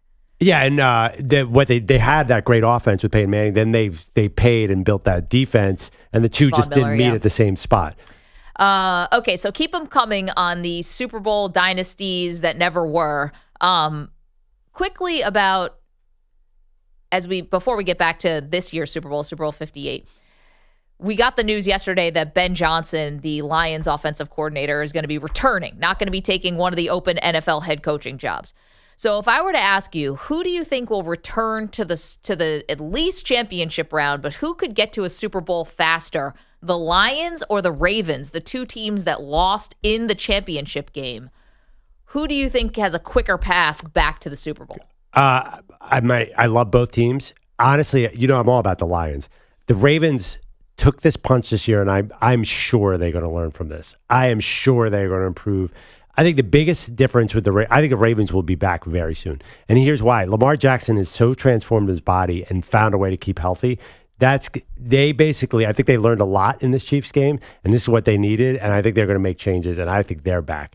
I also think the Lions are building a real successful team as well, but I think the Ravens are right back, and soon. Man, I couldn't disagree with you more. I feel bad for saying this about the Ravens, but you will never have it go this well again.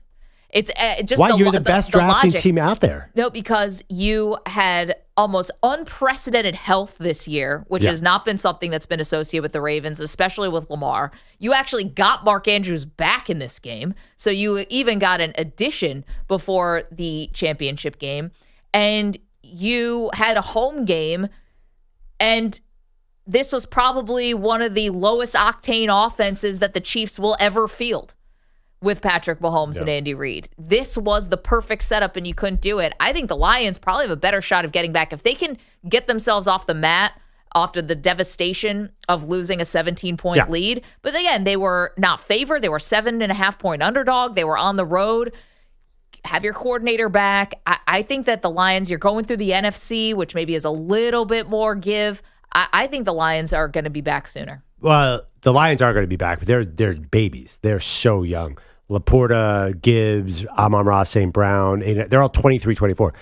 Why do you think the way the Ravens build themselves, though, why is that not sustainable? They never go away. And the competitors, I think they're going to be so bent on revenge against the Chiefs that will make a factor. They have Cincinnati's. I don't think they're afraid of Cincinnati. And the Chargers are going to need a couple years to take on Harbaugh's identity. I'm not sure the AFC is scaring them at all. I think they're going to be back. And that young defense is great. Kyle Hamilton's a star. Let's go to Hung. He's in Harrisburg. Hey, Hung. What's up, dude? Hey, not so well.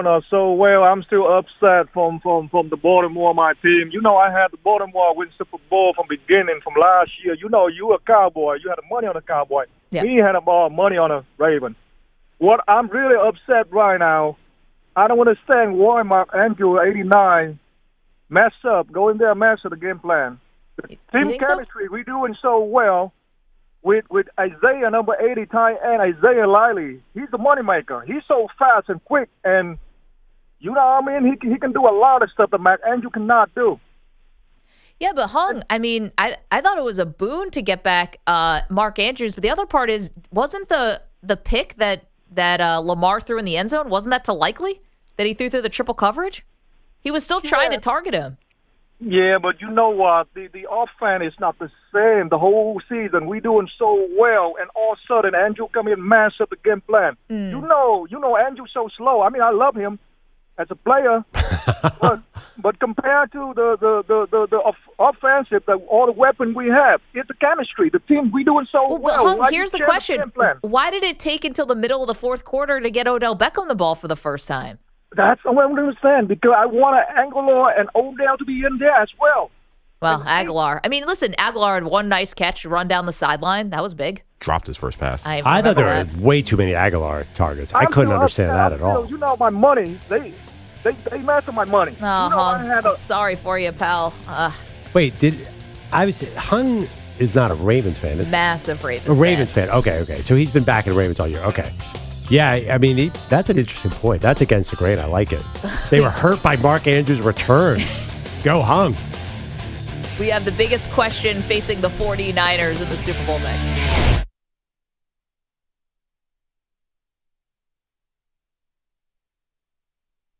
You're in a 5-minute break.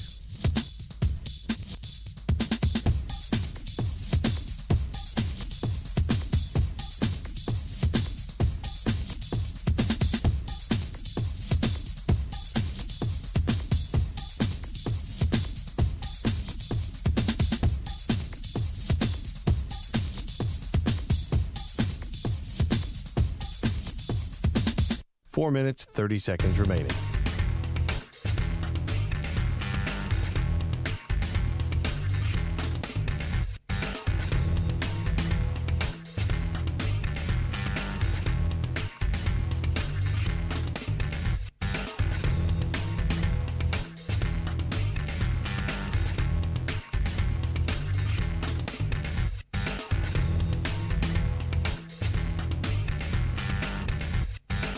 Four minutes remaining.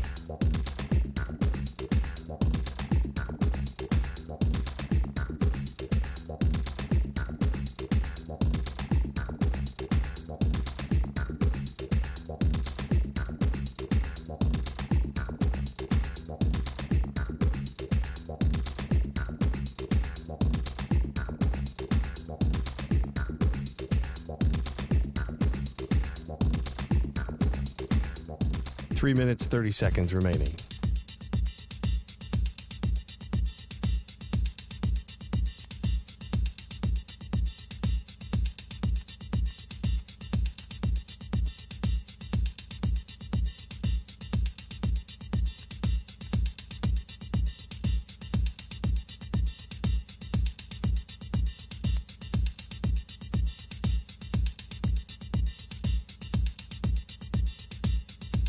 Three minutes remaining.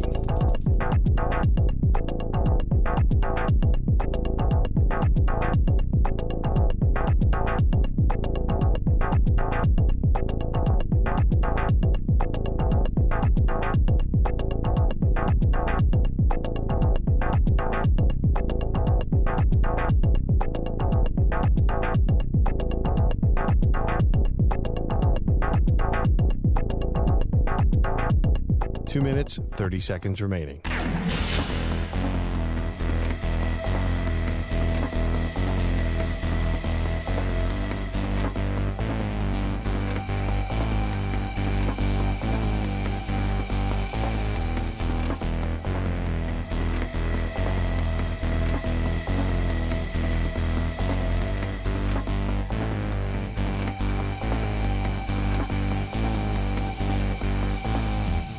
Two minutes remaining.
Seconds remaining.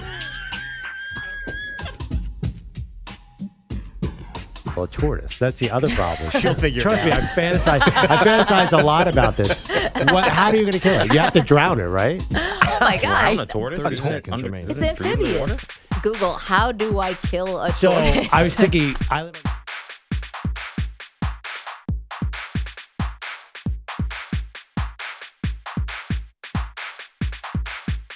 15 seconds.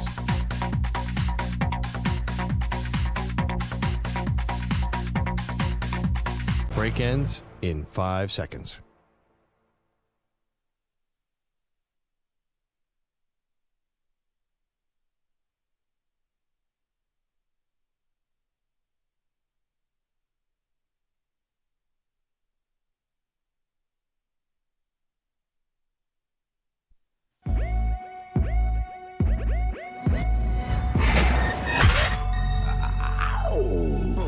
She once fell off a ski lift. He was called in for questioning. They are Maggie and Perloff on CBS Sports Radio. Well, if you're frustrated by Dan Campbell going for it on fourth down, being over-aggressive, things are not changing. Welcome back, Maggie Gray, Andrew Perloff, CBS Sports Radio. Perloff, the reason why things aren't changing is we got the news yesterday that Ben Johnson, the offensive coordinator for the Lions, is coming back. So what's that have to do with the fourth down calls? Well, these two are in it together. They're not in it together. This is Dan. Nobody's in it with Dan Campbell. Dan Campbell's on an island making these calls. I guarantee it. No, this is about an identity for the Lions. No. And let's just quickly set who Ben Johnson is, right? He's the offensive coordinator for the Lions, but he's also been the hot coordinator name last season and this season in this hiring cycle. Right. And the Commanders' job is open. The Seahawks' job is open. He interviewed for both of them and did a couple other interviews, but he is coming back. So what does that mean? That means the Lions, a team that a week ago was not a controversial team, now has become a controversial team because of how they lost the NFC Championship game to the 49ers. They are essentially running it back. Yes. So why would they change their identity now? Well, you're saying if Ben Johnson had left, a new offensive coordinator would come in and not go for it on fourth down? I don't think it's Ben Johnson. But one thing about Ben Johnson, he's 37. Right. So people are like, he's turning down all these opportunities. The dude is 37. He'd still be one of the youngest coaches in the history of the NFL. So he's a kid. He has no say in this. And I got to tell you, the Lions are going to be so far ahead. Dan Campbell can't even hurt them. At some point, you're going to have to play a close game. I don't know. And yes, point, I hear you. They've been coaches validated. Coaches do learn. I mean, honestly, I've said all along, his most egregious mistake was not going to overtime against the Cowboys. That was just like, I am going to hand you the win. Right. Because it was 4th and 7. I'm sorry, not 4th and 7, 4th and goal from the 7. And he had no chance on that play. So basically, Dan Campbell has to learn from that.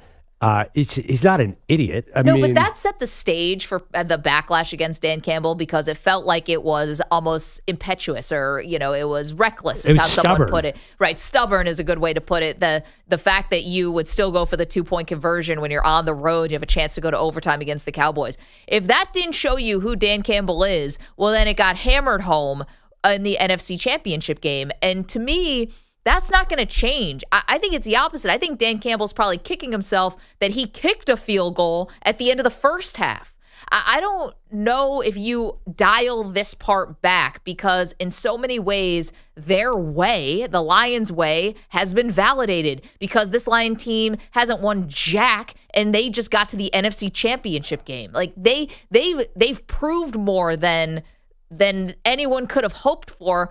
And why would Dan Campbell abandon that now? Well, we're talking about 3 or 4 plays a game, 3 or 4 decisions. Yep. The reality is, if you look at the way their offense is trending to be the best in the NFL, and now if their defense can catch up at all, if they have the number 1 offense and a top 10 defense, they're winning 13 games. I mean, that's just the way team rankings work. So I don't think you can get hurt one way or the other. If you're just gashing the other team for 15 yards a run, it doesn't matter what your coach does on fourth down because you're just going to get those points back. Okay, but again, at some point, you're going to have to win a close game. Yeah, I mean, I understand what you're saying. So we were talking playoffs, which will probably be in Detroit against, say, a San Francisco or Green Bay or maybe a Philly.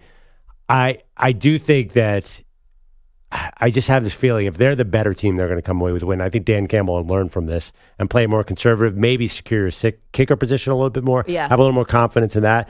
I think he has to learn from this. He's not a moron just because he's big.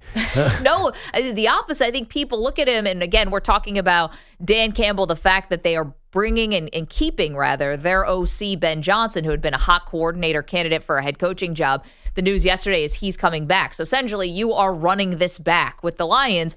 So if you are somebody who is frustrated by the Dan Campbell coaching decisions, get ready for more of them because I think they are purposefully running this thing back. I think they're thrilled to have Ben Johnson back and want to keep doing this the way they're doing it. Because if they had been spooked by Dan Campbell's aggressive play calling, they would have nipped this in the bud a year ago. They like this. The GM likes it. The owner likes it. They all like it. They're all on board with it. Nothing is going to change. But if you think what made this Detroit Lions team special this year, there's no way you're pointing to fourth down. You're pointing to the fact that David Montgomery and Jahmyr Gibbs was this getting 5 yards a carry. There's something special going on with that offense. Even that game against the Niners, like oh my God, how are they moving the ball like this? Even the second half when they didn't score any points, they were going up and down the field like it was easy. So to me, I'm not looking at the story of the 2023 Lions and saying, oh, they won all these games, he's a fourth down. Not at all. I'm saying, wow, they really found lightning in Sam Laporta and Jahmyr Gibbs and David Montgomery as your workhorse back and Penny Sewell running around like he's a wide receiver and he's a right tackle. They are an incredible offense, and the fourth down is not even going to matter. If they're going to win games 35, they're going to start blowing teams out, I think. And I like, again, you're going to find yourself in a dogfight at some point. This is like when you said San Francisco's fine because they never have to play in bad weather. And meanwhile, they find themselves in the divisional round with it pouring rain. Yeah. You can't predict to that level of specificity about what's going to happen. And I think I'm going to disagree with you on one thing. If you just said, what's the identity of the Lions this year? I think a big part of it was the very aggressive play calling and the fourth downs. I think that is part of their DNA. I feel like when you're talking about the Lions and the buzz this year, it was, oh man, where does Amon-Ra St. Brown come from? And then the second half of the season was just Jahmyr Gibbs. I mean, there's nobody in the NFL runs for 30-yard touchdowns on the regular, except this guy. And even that game, I think a lot of people never watch the Lions and be like, oh my God, I haven't seen an offense move like this since the Chiefs' first year with Mahomes. It is a revelation. To me, not the fourth down stuff. What's the game they won because of fourth down? Well, I think it's part of your ethos and identity. So I can't point to you and say, hey, they went for it on fourth down and this is what happened. But this is who they are. This is why Dan Campbell said if you want to watch us, bring a diaper. They're not for the faint at heart. It's such a great quote. It's not for the faint at heart. And they lived up to that. And it disgusted Pete. I mean, Pete was ready to turn in his football fan card after watching Dan Campbell coach. I'm not even a Lions fan. It was horrible. It was the worst display of coaching I've ever seen. See, get ready for more of that. But also, I think this is an all-time. Look at what they just did in the draft. They had Jahmyr Gibbs, Jack Campbell, Brian Branch, who's going to be a 5-time All-Pro, and Sam Laporta, who I think will be the best tight end in the league next year. Okay. I think he's already going to be number one on the entire list. That's in great. One draft. Okay, that's great. But can you promise me they're going to replicate that kind of success in the draft again? Yes, Brad, because the draft before was just as good. This guy is, I think they have a genius. I think they're building a dynasty. The draft before, they got Amon-Ra St. Brown in the fourth round. 2 years before, they got Aleem McNeil in the third round.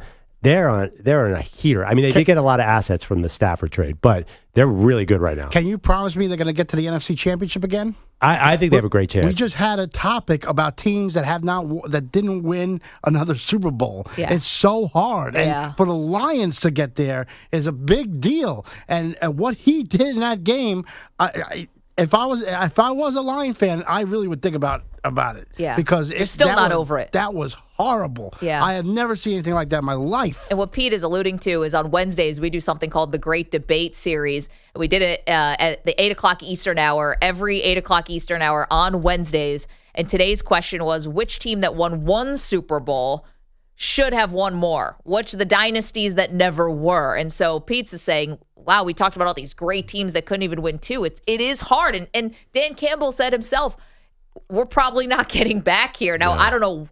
That's not exactly what he said. Well, he said he acknowledged how hard it is to get back. He said we may not get back. We may not get back. Yeah. He didn't say we're probably not getting back. Okay, sorry. We may not. We may. I'm saying that. He'd say they're never getting What back. they need is they needed some defensive closers too. Their defense was 2 years ago worse in the league. Actually, last year was the worst in the league. Got better this year. They need how do you win a Super Bowl, Maggie? Because you've been trying to do this in Buffalo. You have to have pass rushers close out the game.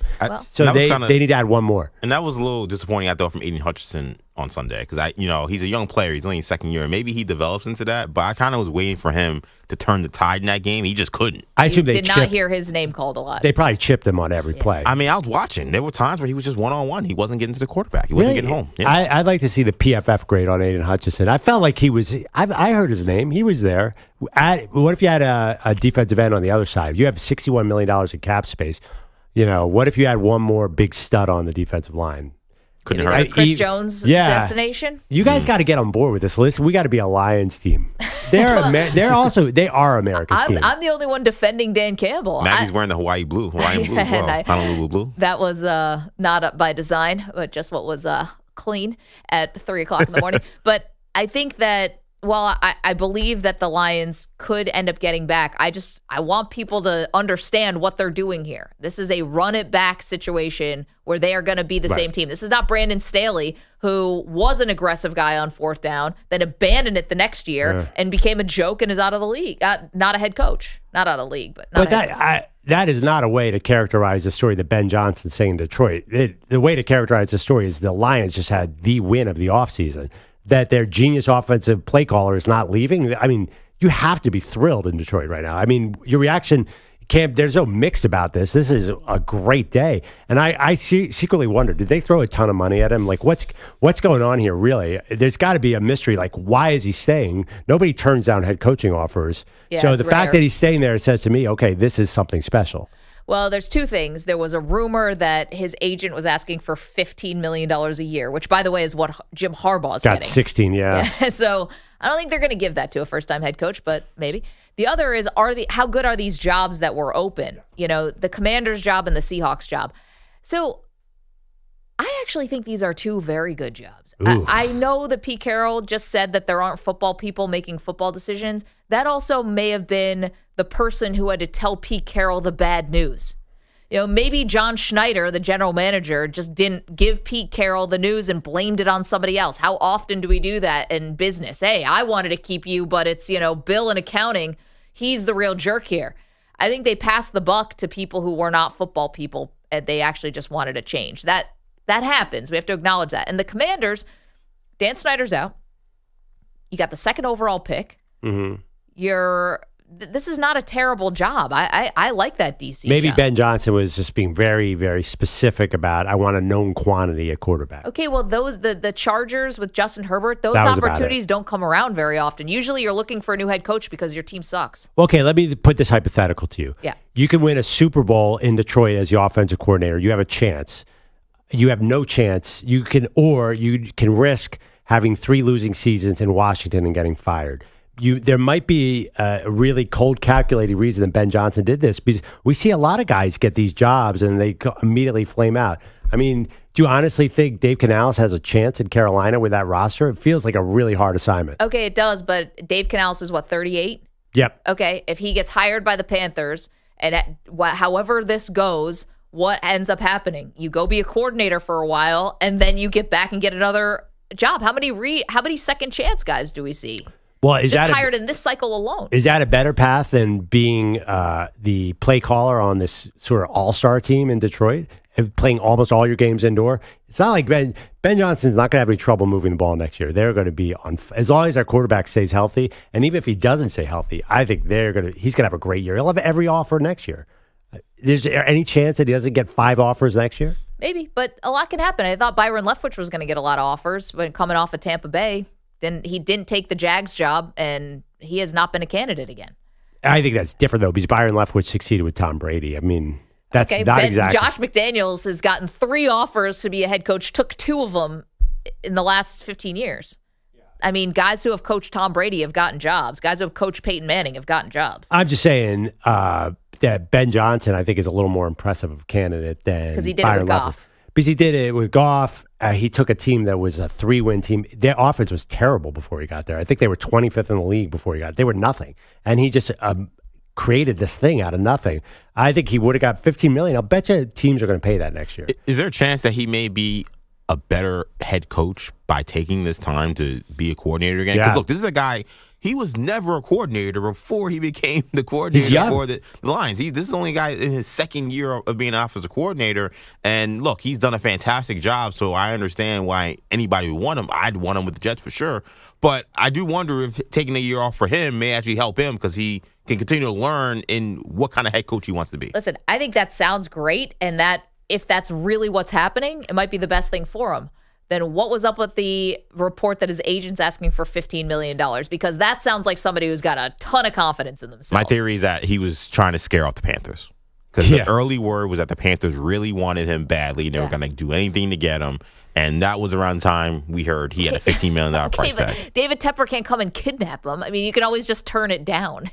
You can always politely decline. He doesn't have to make up some excuse. Yeah, but these NFL coaches are, and I've heard this too, they are afraid of turning down jobs because you get a rep. Yeah, you get a rep as being a little difficult, a little bit of a diva, and these are jobs that don't come around often. A lot of these guys, to the rep you get if you ask for $15 million a year when you've been a coordinator for 5 seconds. Josh McDaniels got a lot of grief for turning down the Colts, and it turned out maybe the Colts ownership was not as stable. I mean, now we know the real story. That was a smart move because Irsay was acting really erratic when he made the offer. Okay, that's true, but they're also that's where both sides are at fault because also Josh McDaniels is a terrible head coach, and he's proved that twice now. So he shouldn't get another opportunity. But I do think they're probably smart coaches that probably turn down offers knowing this is not the right situation. And I could easily see Seattle, Washington. I understand it's a new owner, it's a blank slate, but there is a lot of remnants of the Daniel Snyder era in Washington. I'd be afraid to go to Washington. I see that. I'm not done with the. I don't think it's a total clean break from everything ever Daniel Snyder. Washington's roster is not great either. They obviously got rid of their 2 good defensive ends. They don't have a quarterback. They're gonna have a rookie quarterback. That's not a great offer. You really like that one? I do. Yeah. I mean, if I'm Belichick or something like that, I don't know why they're not on Belichick more. Because Belichick wants to get the win record. He doesn't want to go 3-14. Well, I mean, you want total control over the building. The best place you're going to probably find it is going to be in Washington, right? Because you have this opportunity that comes with chaos. But you need a roster. You need somebody on your roster. I know you love second overall pick. I know you love Terry McLaurin, this is all about your love for Terry McLaurin. Because if you actually go up and down, you know that Montez Sweat is not there anymore. I know, but Jonathan Allen still is. Oh man, that's not a good team. Let's go to Greg. He's in San Francisco. We were talking about which team would make it back to or make it to a Super Bowl sooner. Would it be the Ravens that just lost in the AFC Championship or the Lions that just lost in the NFC Championship? Hi, Greg. How are you? Good. How are you guys? Fantastic. What's up? I think it's sometimes when you got the roll, everything running with you, you got to play situational. And the Lions, you can't just act like, hey, I'll be back again. Like, this is it for you. If it's your one shot, you got to take it. And just like, look what happened to Atlanta. They were up 28-3. They kick a field goal. Maybe they win that Super Bowl. But if sometimes you make those bad moves, it could cost you forever. I know, but Greg, I'm with you on this. You don't think Dan Campbell understands that? This is not somebody who they pulled off the street. This is somebody who played in the NFL for a decade. I hear you, but I also think that a lot of the history of, hey, I'm the guy that's going for it, I think it took him a while, that last one, to say, let's go. Like, the camera was on him for a while. For the field goal, remember? For the field goal, it took him a while, too, at the end of the half. Yeah. I think he kind of double thought that. And sometimes, look at Dan Marino. Sometimes you just don't get back. You got to play, you got to go all in and play to win, not just go with your identity. If you don't switch things up, you're done. Well, Greg, I know, but again, Dan Campbell lost in a Super Bowl. He has felt this pain as a member of the Giants when they lost to the Ravens in 2000. He gets all this. I think that's why the funny thing about Campbell, it's like he's the classic nerd analytics. He's trying to impress all the computer nerds. Like, Dan Campbell, the kneecap biter? No way. Dan Campbell's like Gronkowski gets birthed out of Campbell. I mean, he's like the ultimate football guy and say, oh, well, you should have kicked the field goal. Dan Campbell wants the ball in his playmaker's hands. He trusts the offense. Isn't that what you want as a player? Like, I don't know. I don't get this. Dan Campbell's like sitting with the nerds. I heard Dan Campbell, like, a lot of this is analytics, right? Oh, I'm sure it's analytics, but that's why he was the perfect mix, because people are like, oh, Dan Campbell doesn't understand momentum. But here's the thing. Dan Campbell doesn't understand momentum. How did the guy play in the NFL and play high-level college? Of course he has a sense of what momentum is. So here's the thing. If Dan Campbell's a good coach, he will change, because every great coach changes. Bill Belichick has talked about he learned so much by failing in Cleveland. Right. Joe Gibbs learned so much, was getting eaten up by Lawrence Taylor and said, oh my God, I have to do something completely different, and totally brought in an extra tight end. Like, every great coach has an adjustment in their career and learn something from adversity. So if Dan Campbell's a good coach, he's going to learn something and he's going to change something. Why do you assume that he thinks he made the wrong decision on the fourth down calls? Why isn't it about the execution? See, he could learn things and hopefully he does, but why do you assume it's that? Because honestly, the Cowboys game, I think people are being like, dude, you have to understand, like whatever I think you're doing the wrong analytics. The other thing too is I think his analytics department needs to grow a little bit. Sure. Because everyone says, oh, it's the analytics. Like new calculators. Yeah, I think the analytics department. It's interesting. Every team now has 3 or 4 analytics guys. I think some are better than others. I think the Lions are going to relook at their analytics this year and say, I'm not going to do it this way. They're going to change. And by the way, they're a very evolving team. They change everything a lot. I think you're going to see a new philosophy from Dan Campbell. I think he's going to grow from this big time. Listen, the big thing he has to learn is you don't run the ball on 3rd and goal when you're trying to keep your timeouts. That to me was the most unforgivable thing. Okay, lots more to do, including a plan to fix the Cowboys. 3 easy steps to fix the Dallas Cowboys this offseason. Maggie and Perloff, just get Jerry on the horn. We've got it all figured out. 855-212-4CBS. Don't move. You're in a 5-minute break.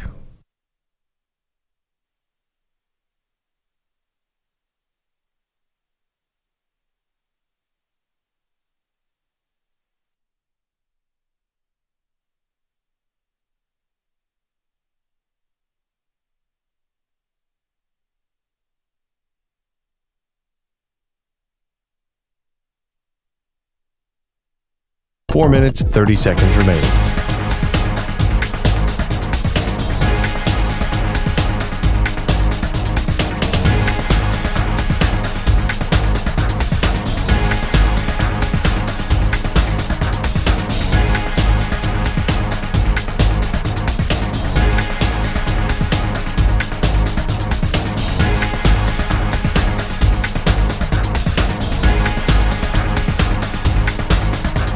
Four minutes remaining.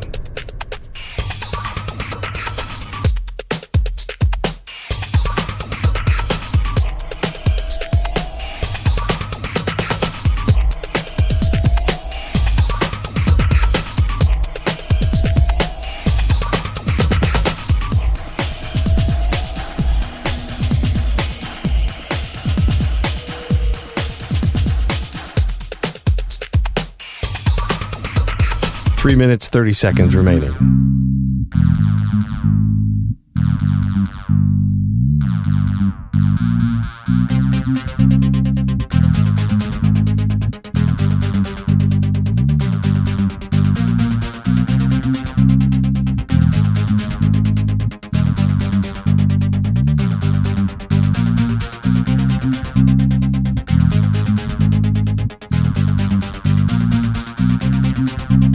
Three minutes remaining.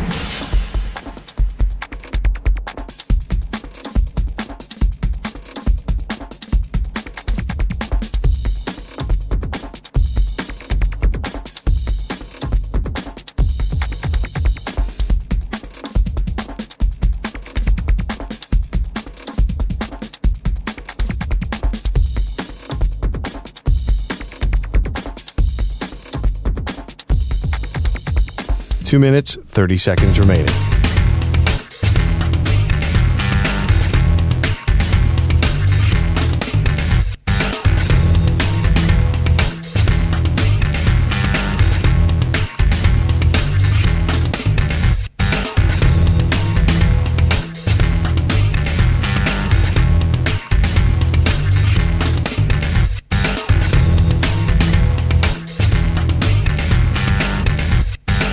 Two minutes remaining.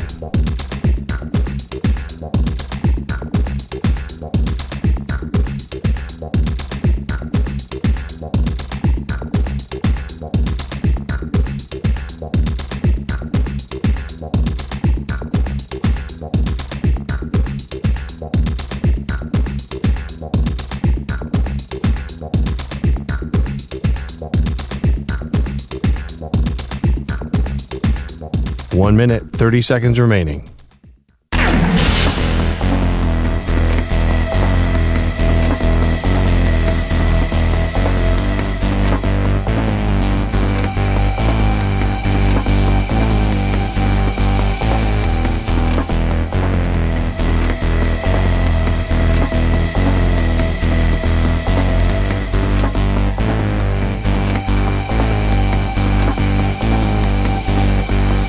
One minute remaining.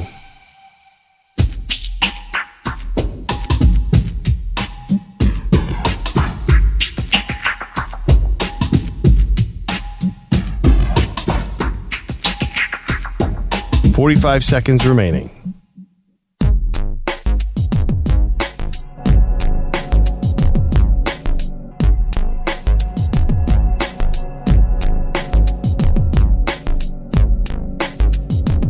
Seconds remaining.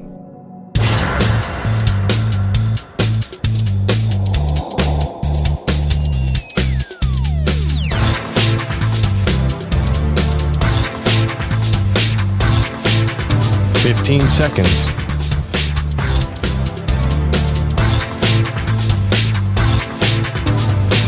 Break ends in 5 seconds.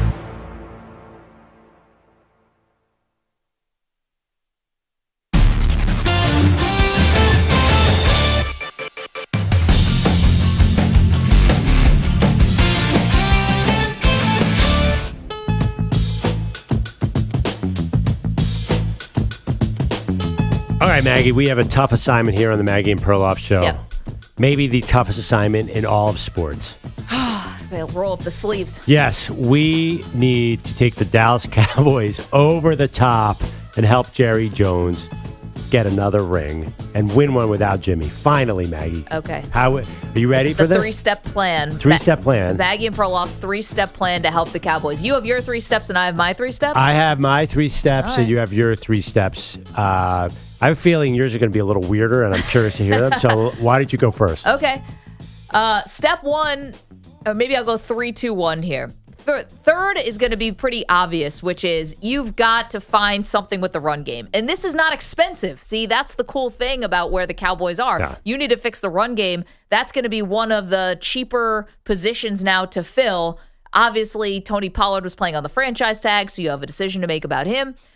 You can get a better run game, and you can do that cheap, or you can just do that through the draft. So that's number 3.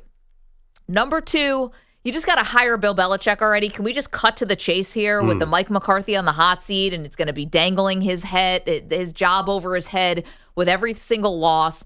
Let's get to where we're all going to end up with Jerry yesterday at the Senior Bowl saying, of course I could work with Bill Belichick. I'd love to work with Bill Belichick. Okay, that's number 2. And my number 1 step to fix the Cowboys is you got to put Jerry in international waters permanently. Just take that yacht and just set sail. Just get him out, get him into whatever, Bermuda. I don't know. Just get Jerry on a permanent vacation just because you have to hide all telephones from him. We need Jerry to zip it up for 1 season. Okay. I like it. Belichick, I think, would gut that offense pretty fast, but that's besides the point. You bring Josh McDaniels in and watch the fun go out of the Big D. Okay. My plan is completely different. Yes, go ahead. Not only am I telling Jerry to stick around, I am empowering him. It's about time that all these smart people, the Will McCalls and the Stephen Jones, I don't want any more caution. I don't want anyone holding Jerry back come draft day. Yeah. I want to do things Jerry's way, and that means bring in stars. That means kick the salary cap down the road. I don't care about the future. I'm signing Dak Prescott to this massive deal where the salary cap hits in the year 2047, and Jerry is long gone. Yeah, we're all just give Micah Parsons, $400 million, and it's going to cost you 8 years from now. So that's how you fix the cap, because you're going to create room for this year. You're going to go all in Rams style, and here's how you're going to do it.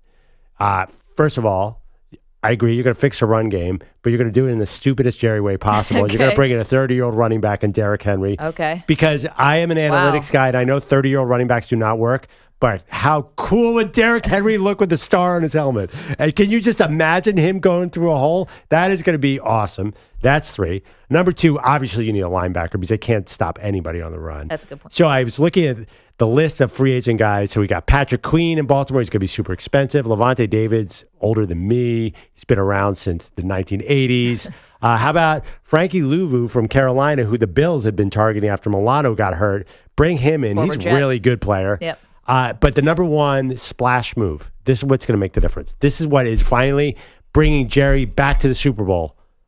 Joseph Bosa. So Joey Bosa, the Chargers don't want to can't pay everybody. Somebody's got to go.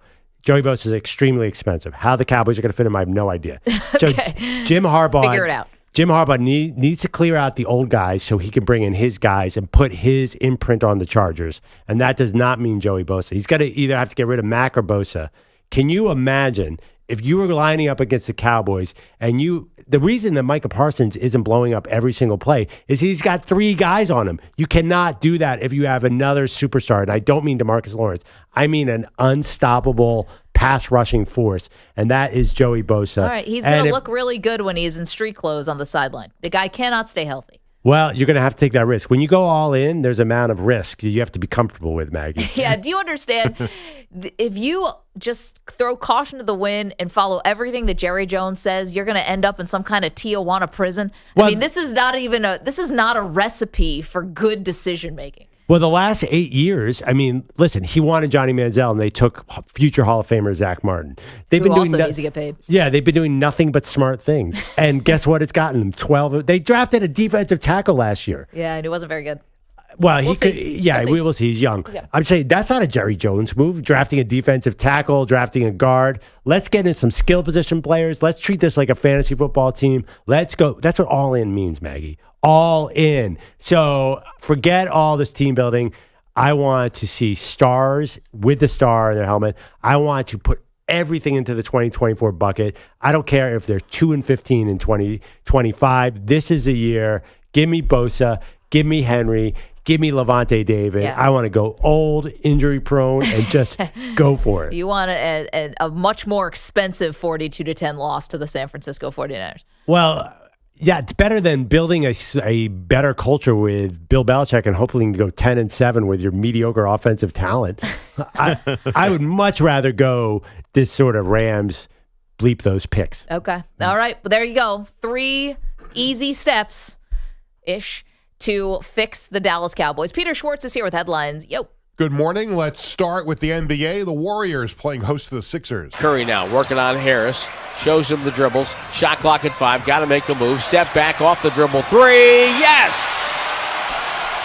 Curry with the triple. 10-1 since Curry came back on the floor. That was Tim Roy on Warriors Radio. Warriors beat the Sixers 119-107. Steph Curry at 37 points. Sixers star Joel Embiid left the game with a fourth quarter with left knee injury, and he is set for an MRI. Also, by the way, Perloff's being called the worst general manager of all time in the chat. YouTube.com/CBS Sports Radio, Twitch.tv. The chat doesn't understand all in either. I'm sorry, Peter, back to you. But all in, does that mean putting together a fantasy football team? Yes, all in means stupid decisions. Let's go. Okay. Let's get silly here. All right. Wait, I mean, have smart moves helped them at all? They're a great team builder the last 10 years. They're 12-5 every year. What has that got? Well, something's missing, right? Something's missing. It's time to get silly. In New York, Knicks win their 8th in a row, beat the Jazz 118-103. Also, on the subject of the NBA, speaking on 97-1 The Freak, Mavericks head coach Jason Kidd declaring that Luka Doncic is the best player in franchise history. Yes, better than Dirk Nowitzki. You can't take this young man for granted. He's better than Dirk. He's in the atmosphere of MJ, the best to ever do it, LeBron, Kobe. And so just to appreciate what this young man's doing at the age of 24 is something that Dallas has never seen. Better than Dirk? Did the host laugh? I feel like someone smirked. Not about the Dirk thing, about the Kobe and MJ thing. The Dirk thing, you can make a good case. The Kobe MJ thing and LeBron is a lot harder. He hasn't been to a finals. I think Jason Kidd, this almost sounded like more like he was trying to sell tickets. Like, hey, come out and watch. You've got the next Kobe. Yeah. Like, come. Why aren't we? Maybe the fans. I have no idea how rabid they are right now. But the other part is, why would you do this to Luka? Oh no, there's a great reason to do this for Luka. You pump up your guy. I mean, I think that it's the Mark Jackson telling Klay Thompson and Steph Curry, you're the greatest shooting backcourt before they did anything. Like that. Like, I think Jason Kidd and Mark Jackson, a lot of those players that played in the 90s, they have that same mindset. It's this, we're the baddest guys and nobody knows how good we are. Right. That's their coaching style. So that worked for Mark Jackson, by the way. It didn't work for him. He got fired, but it worked for Steph Curry and Klay Thompson. You don't think they would have become who they were without that? I mean, no, he told those guys fire away. I mean, that Yeah. was a time in the NBA where you were not shooting threes the way the Warriors were. that's true, but he also knew what he had. And I know maybe Jason Kidd feels like he really is watching the next Michael Jordan, but that's a lot of pressure. You already have a lot of pressure. Why are you putting him in the MJ conversation? One thing about it, that was not Kerr's decision at all. That was the front office. They fired Mark Jackson and said, somebody come. They told Kerr, you want the job, you're going to shoot more three-pointers than anyone. That was analytics. Sorry. They built that a really smart way. No, you're talking about the ball movement and how they move around. The three-point shooting, Mark Jackson told them, you guys need to keep shooting because you guys are the greatest. It was a different... I'm sorry. I thought you said Kerr came in. I was saying Mark Jackson... He told them, he said he was saying this, you guys are the best shooting backcourt of all in the time. history. And this was before they won, they only have won one playoff series. And he was saying this. They had all these He also said they ruined basketball. Remember? Well, yeah. It was funny. They had these tech bros who were demanding more threes, and Jackson didn't want to go all in on that offense. Because he was a little old school in how he played. But it wasn't necessarily so much the three, it was so much the isolation and a lot of the things. But that's on the Warriors. But one thing about Luka, though, can you guys, Luka's got to be better than Dirk. I agree with that. He's right. Yeah, no, I mean... That's not such a hot take. I mean, his career averages are 28, 8, and 8. Yeah, I mean, so Kobe, could he catch Kobe? I don't think anything, besides the MJ thing, I don't think anything Jason Kidd said was that crazy. Well, here's a question. It's been very difficult for the Dallas Mavericks to find the right running mate for Luka. I mean, that could be the tough part about it. When you have someone who's this high usage, who do you put around that person? Unless you are Michael and you're going to just be that guy. Yeah, I don't. He doesn't play defense like Michael. I don't think he is. You're right. It's hard. Can he keep up being 28 and 8 if he has a full sort of championship team around him? It's going to be hard. I mean, honestly, one of the big missteps that they did was not paying Jalen Brunson, and that clearly has shown itself.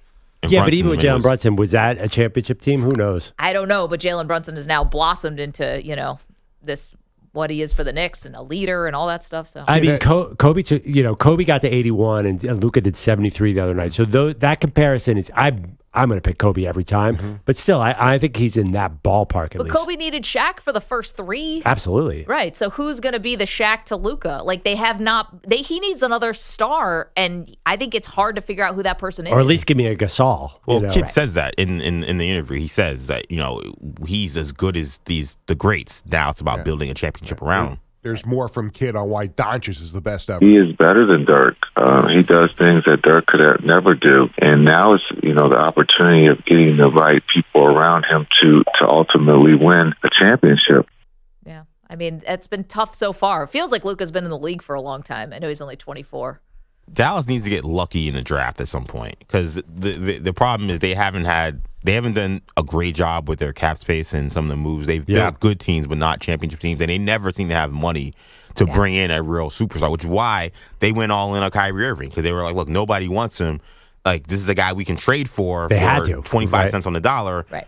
Just let's go. Why not? So they're doing this YOLO thing with Kyrie Irving, and I don't know what's going to happen. I mean, with Kyrie Irving, who knows how that's going to go. It might go poorly, but I guess we'll have to see. Big boomer bust potential. Now to college basketball. Big upset last night in Atlanta. George rocks it between his legs.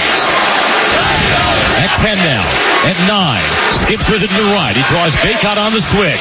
Takes it to the rack. Down the left side with the scoop. He got it! 7.7 seconds left. That was the call on the Georgia Tech radio network. Georgia Tech upsetting number 3, North Carolina 74-73 on that Nathan George layup with 7.7 seconds to go. Michigan State beat Michigan 81-62. Spartans head coach Tom Izzo with a 700th career win, and it came on his birthday, so happy birthday to Tom. And he is glad all those wins came with Michigan State. What I was going to do in my career, when I was going to quit, if I was going to go to the NBA, if I was doing, and so many coaches have changed, and I've just kind of hung in there, and that's what happens when you hang in there. I mean, 700 wins is pretty impressive even to me, but 700 wins at the same school, that means a lot to me. Yeah, 69 years old, I just saw. Yeah. How much longer does he coach? He said we heard him last hour say he's still got some more wins in him. How old was Coach K when he stepped away? I'm asking questions I don't know the answer to. I think he was in his early 70s. He was in the 70s, definitely. Yeah. I would say 73. Something like that? Okay. Well, how about Boeheim? He's 72, right? He's okay, lots more Tom Izzo in our lives. I wouldn't want it any other way. Baseball, John Angelos reportedly agreed to sell the Orioles to a group led by Carlyle Group co-founder David Rubenstein. The price tag, $1.725 billion. That group said to include former Orioles star Cal Ripken Jr. Rubenstein is a Baltimore native. He'll reportedly be the team's controlling owner. And we haven't touched on this story yet this morning from hockey. Flyers goalie Carter Hart, Flames forward Dylan Dubé, Devils center Michael McLeod, and defenseman Cal Foote all charged with sexual assault in London, Ontario yesterday. All four players were on Canada's 2018 World Junior team. The incident allegedly occurred with 8 members of that team following a gala celebrating that 2018 gold medal win. So all of those players were granted leaves by their team while this all sorts out. I mean, forgive me, I do not have a lot of trust in the NHL that they're going to get this right, whatever that means. There's a lot to unpack with this one, but I don't think the NHL gets the benefit of the doubt. They are not great at handling this stuff. And a lot of professional sports leagues, it's not just them. And there's 2 separate investigations going on. Hockey Canada is doing one of their own, and then the NHL is doing their own. But Hockey Canada has been a known disaster, right? They had years and years of abuse going on there. Yeah. So that's a terrible situation. Yeah. Thinking with hockey in Canada, and I'm not there, but it's also there's so much power there, like that. I think you're right. I'm a little dubious that this is going to go down the way it should. And there you go. Peter, thank you so much. Appreciate that. We've got to check in on one of our favorite characters in sports. We'll do that next. Maggie and Perloff, CBS Sports Radio.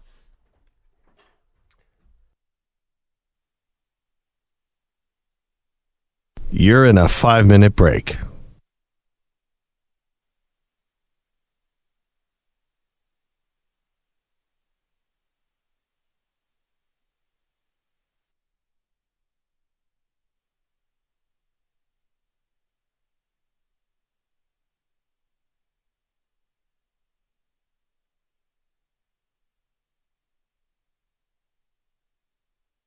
Four minutes, 30 seconds remaining.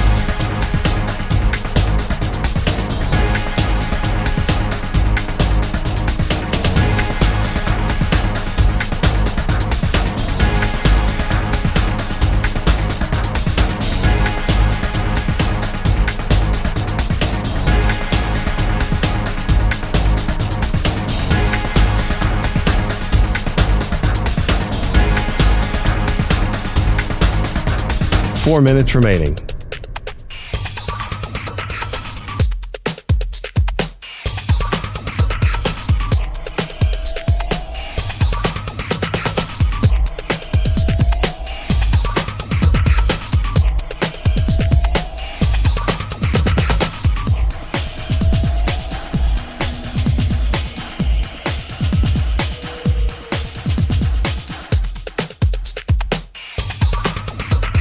Three minutes, 30 seconds remaining.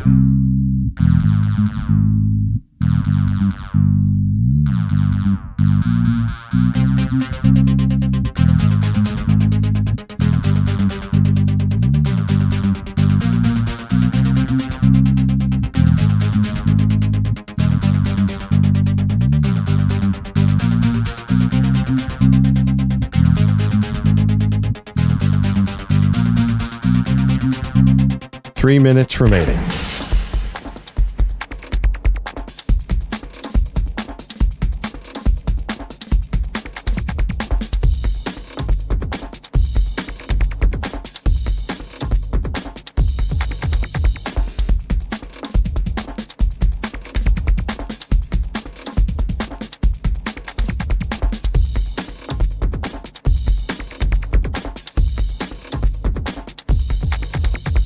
Two minutes, 30 seconds remaining.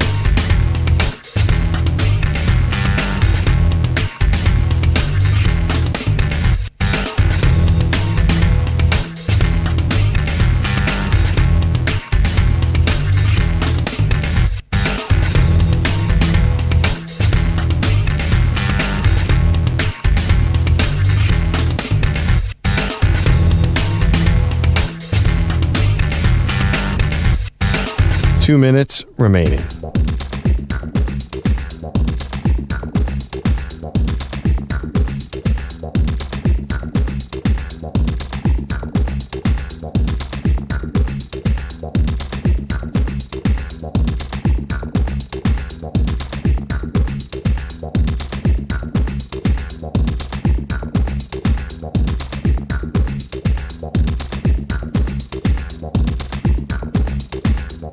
1 minute, 30 seconds remaining.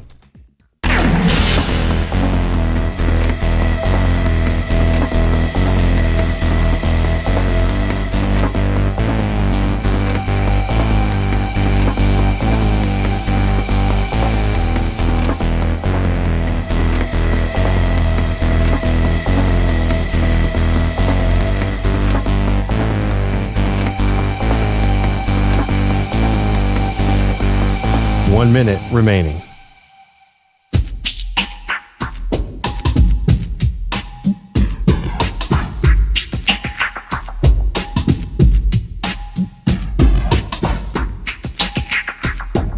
$45 seconds remaining.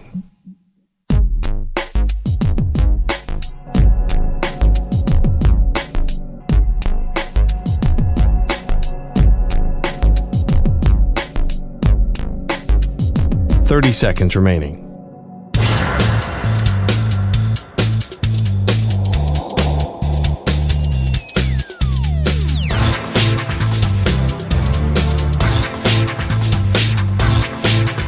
$15 seconds.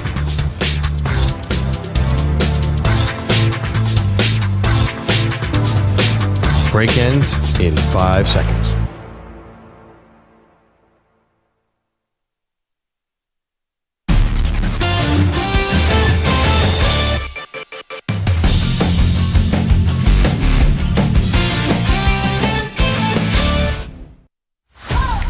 Daily. Do you believe that? Deion.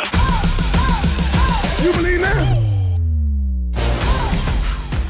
We check in on Deion Sanders, the Colorado Buffaloes. Yesterday, we brought you the mansion that Shador and Shiloh had purchased for Deion. Almost brought a tear to his eye. And angered Bogish, by the way. But it made Pete Bellotti really mad. And made Pete mad. It was the rare thing that made Bogish and Pete both mad. But not rare at each other. No, not at each other. At the story. Today, we get the Colorado Buffaloes schedule getting released, along with everyone else in the Big 12. Perloff, you loved this for what reason? Okay, so the Big 12 schedule came out, and I think everybody's like me. You immediately said, okay, who's Colorado playing? Because they are going to be the number one game every week next year. They have a huge Heisman candidate, probably top 3 favorite in Shador Sanders at quarterback. They have Deion, and they're going to an easier conference. This is exciting, but then I read it, I'm like, oh, I don't know. Can we beat this week? I just read, look at you. Can they beat this team? Because North Dakota State's their opener. Like, North Dakota State is famously the most dangerous non-D1 school. Then you got Nebraska, who's now got a young quarterback, and Dylan Raiola. Colorado State gave them all they could handle. That was a double overtime game last year, right? And Rule is getting all these recruits. Colorado State pushed them to the brink last year. So I don't know what this means, but I feel pretty good about the bus. Baylor, Central Florida, Kansas State, Arizona, Cincinnati, Texas Tech, and Utah, Kansas, and then Oklahoma State. So there's no Oregon on here. There's no USC on here. This seems like a much more manageable thing. Like Deion walked into a very hard spot last year. Yeah. So I think that this fits what Deion wants to do. I don't think Deion's going to say, I want to be in the SEC. I think the Big 12 fits. They could beat Kansas. They could beat Oklahoma State, right, Meg? I don't know. Did you know the Kansas game is being played at Arrowhead Stadium? Yeah. I didn't realize That's Deion. That is the celebrity power of Deion. Can the Colorado Buffaloes and Kansas Jayhawks sell out an NFL stadium? Well, they used to sell out the Kansas State-Missouri game, which always used to be at Arrowhead, but now because of conference realignment, that's gone. So I think they're trying to basically recreate that rivalry with Colorado. Very good. Do you think we're going to see the amount of celebrities on the sidelines in year 2 of Deion's Colorado experiment, his head coaching, like The Rock and Lil Wayne and all I think that's done. I think until he starts winning again. But I think if they start winning. I mean, listen, they seem to have fixed their offensive line. If they win 3 games, if they go 3-0, everyone's back. People are such front runners. And The Rock, by the way, will show up anywhere at any time. He's got this new spring league. Yeah. I don't even know if it's such an accomplishment to get The Rock in your game anymore. I'm sorry. Yeah, he really is everywhere, isn't he? Yeah. All right, that's your daily Deion. Checking out on the Colorado schedule. That's a win, dog. That's a loss. That's a win. We're going to go Frances on this. Yeah. Actually, honestly, I have no idea if they can beat UCF. I'm sorry. I don't know with you. That's why it's going to be so fun to watch.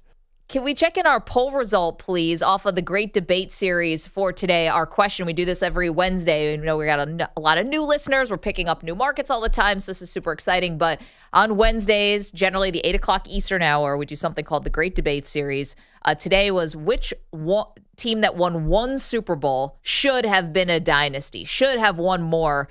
And we went around the horn. EJ, do you have results for us, please? Well, so this was because it was 5 of us. We don't have a poll about who everybody voted for, but we've seen various responses. Well, first let's do ours. So, Right. Perloff, you went with? The famous 1985 Bears. I went with the Legion of Boom Seahawks.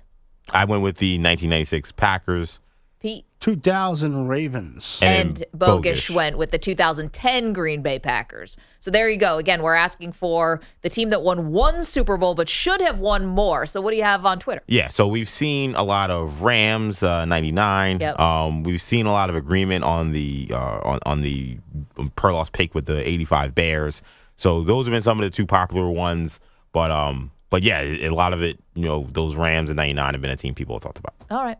I'm interested to see if we get any more. We had a lot of good responses. I mean, we had some Steelers in there, even though they have won multiple. We had some Denver Broncos with Peyton Manning was another response. Yep. So Can I make a confession? I thought Patrick Mahomes might have been on this list at one point. I felt like he had an Aaron Rodgers quality where he got an early one, and then he started to find the banana peel a little bit. They had all those injuries against the Bucs. They blew that lead against the Bengals, and then he got hurt the year against the Eagles. So I think I was saying to myself, oh my God, is Patrick Mahomes going to be like Aaron Rodgers where he gets that early one and then things fall apart? And that's why I don't think he's catching Tom Brady. It's so darn hard to win a Super Bowl. So many little things. And they haven't won this one. Don't give them 3 rings. They're 2-point underdogs. No, I get it. But if there's anybody who's going to be on the track, it's going to be Mahomes. But you would have said the same thing about a lot of these guys on this list. You would have said the same thing about Aaron Rodgers. You would have said the same thing about Kurt Warner in the 1999 Rams. Well, there were a couple things, though, about that Packers team that maybe I wouldn't have said that, which was famously the Packers were not spending in free agency and they were not spending in free agency on the defense. Like Rodgers was lifting a lot of the load. What I love about this Mahomes Kansas City team is they're doing it this way in a way they'd never really done it before. This is a defense first team. I know that's wild to say because Mahomes is a quarterback, but if they beat the 49ers, it's going to be because of the defense. Well, the Packers tried to build their defense. They tried to all their first round picks went to defense. If you come on, go back to 2009 when they beat the Steelers in Dallas. Or sorry, 2010. Did anybody think Aaron Rodgers wouldn't be back? No, it's one of the great. It's hard to say failures, but it is one of the great failures of Rodgers and McCarthy. Yeah. And this a parallel with Favre failing is uncanny. That's whoever said earlier in the show, Jordan Love is going to win one and go away. Really savor it.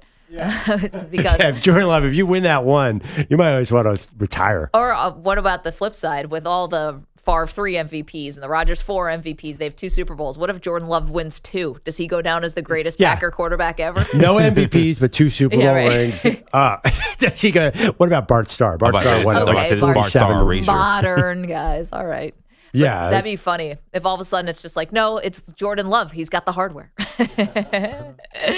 So you're welcome to go and you can go leave your responses. You can vote. You can do all that stuff at Maggie and Pearl on Twitter. Who's the opposite of this? The team that won won multiple Super Bowls that shouldn't have won more. Oh, there's plenty of those, I think. But I think it's the Patriots. The Patriots easily could have been. I was thinking the Giants. Yeah, the Giants. How many did the Giants win? 4? Oh, I was thinking about the Eli era. Yeah, like them winning 2. Like one year they won 10 games, another one they won 9. Like, amazing. Yeah, they should not have won. You're right. That's the ultimate. The Giants are the ultimate shocking. Like, how did the Giants? And by the way, went into Lambeau and beat the Packers both times on both runs. No one looked at the Eli Manning era and said, "Man, that team should have won more Super Bowl rings." That has never been uttered. That team got the most juice out of the squeeze of that orange. That is true. Thank you to EJ Stewart. Thank you to Pete Bellotti. Thank you to Peter Schwartz. Thank you to Andrew Kaplan, Lido's Coffee Drinkers, Callers. You guys just dynamite today. So thank you so much. Tomorrow, a lot more talk about Brock Purdy and the 49ers and what they have to do to win the Super Bowl. See you.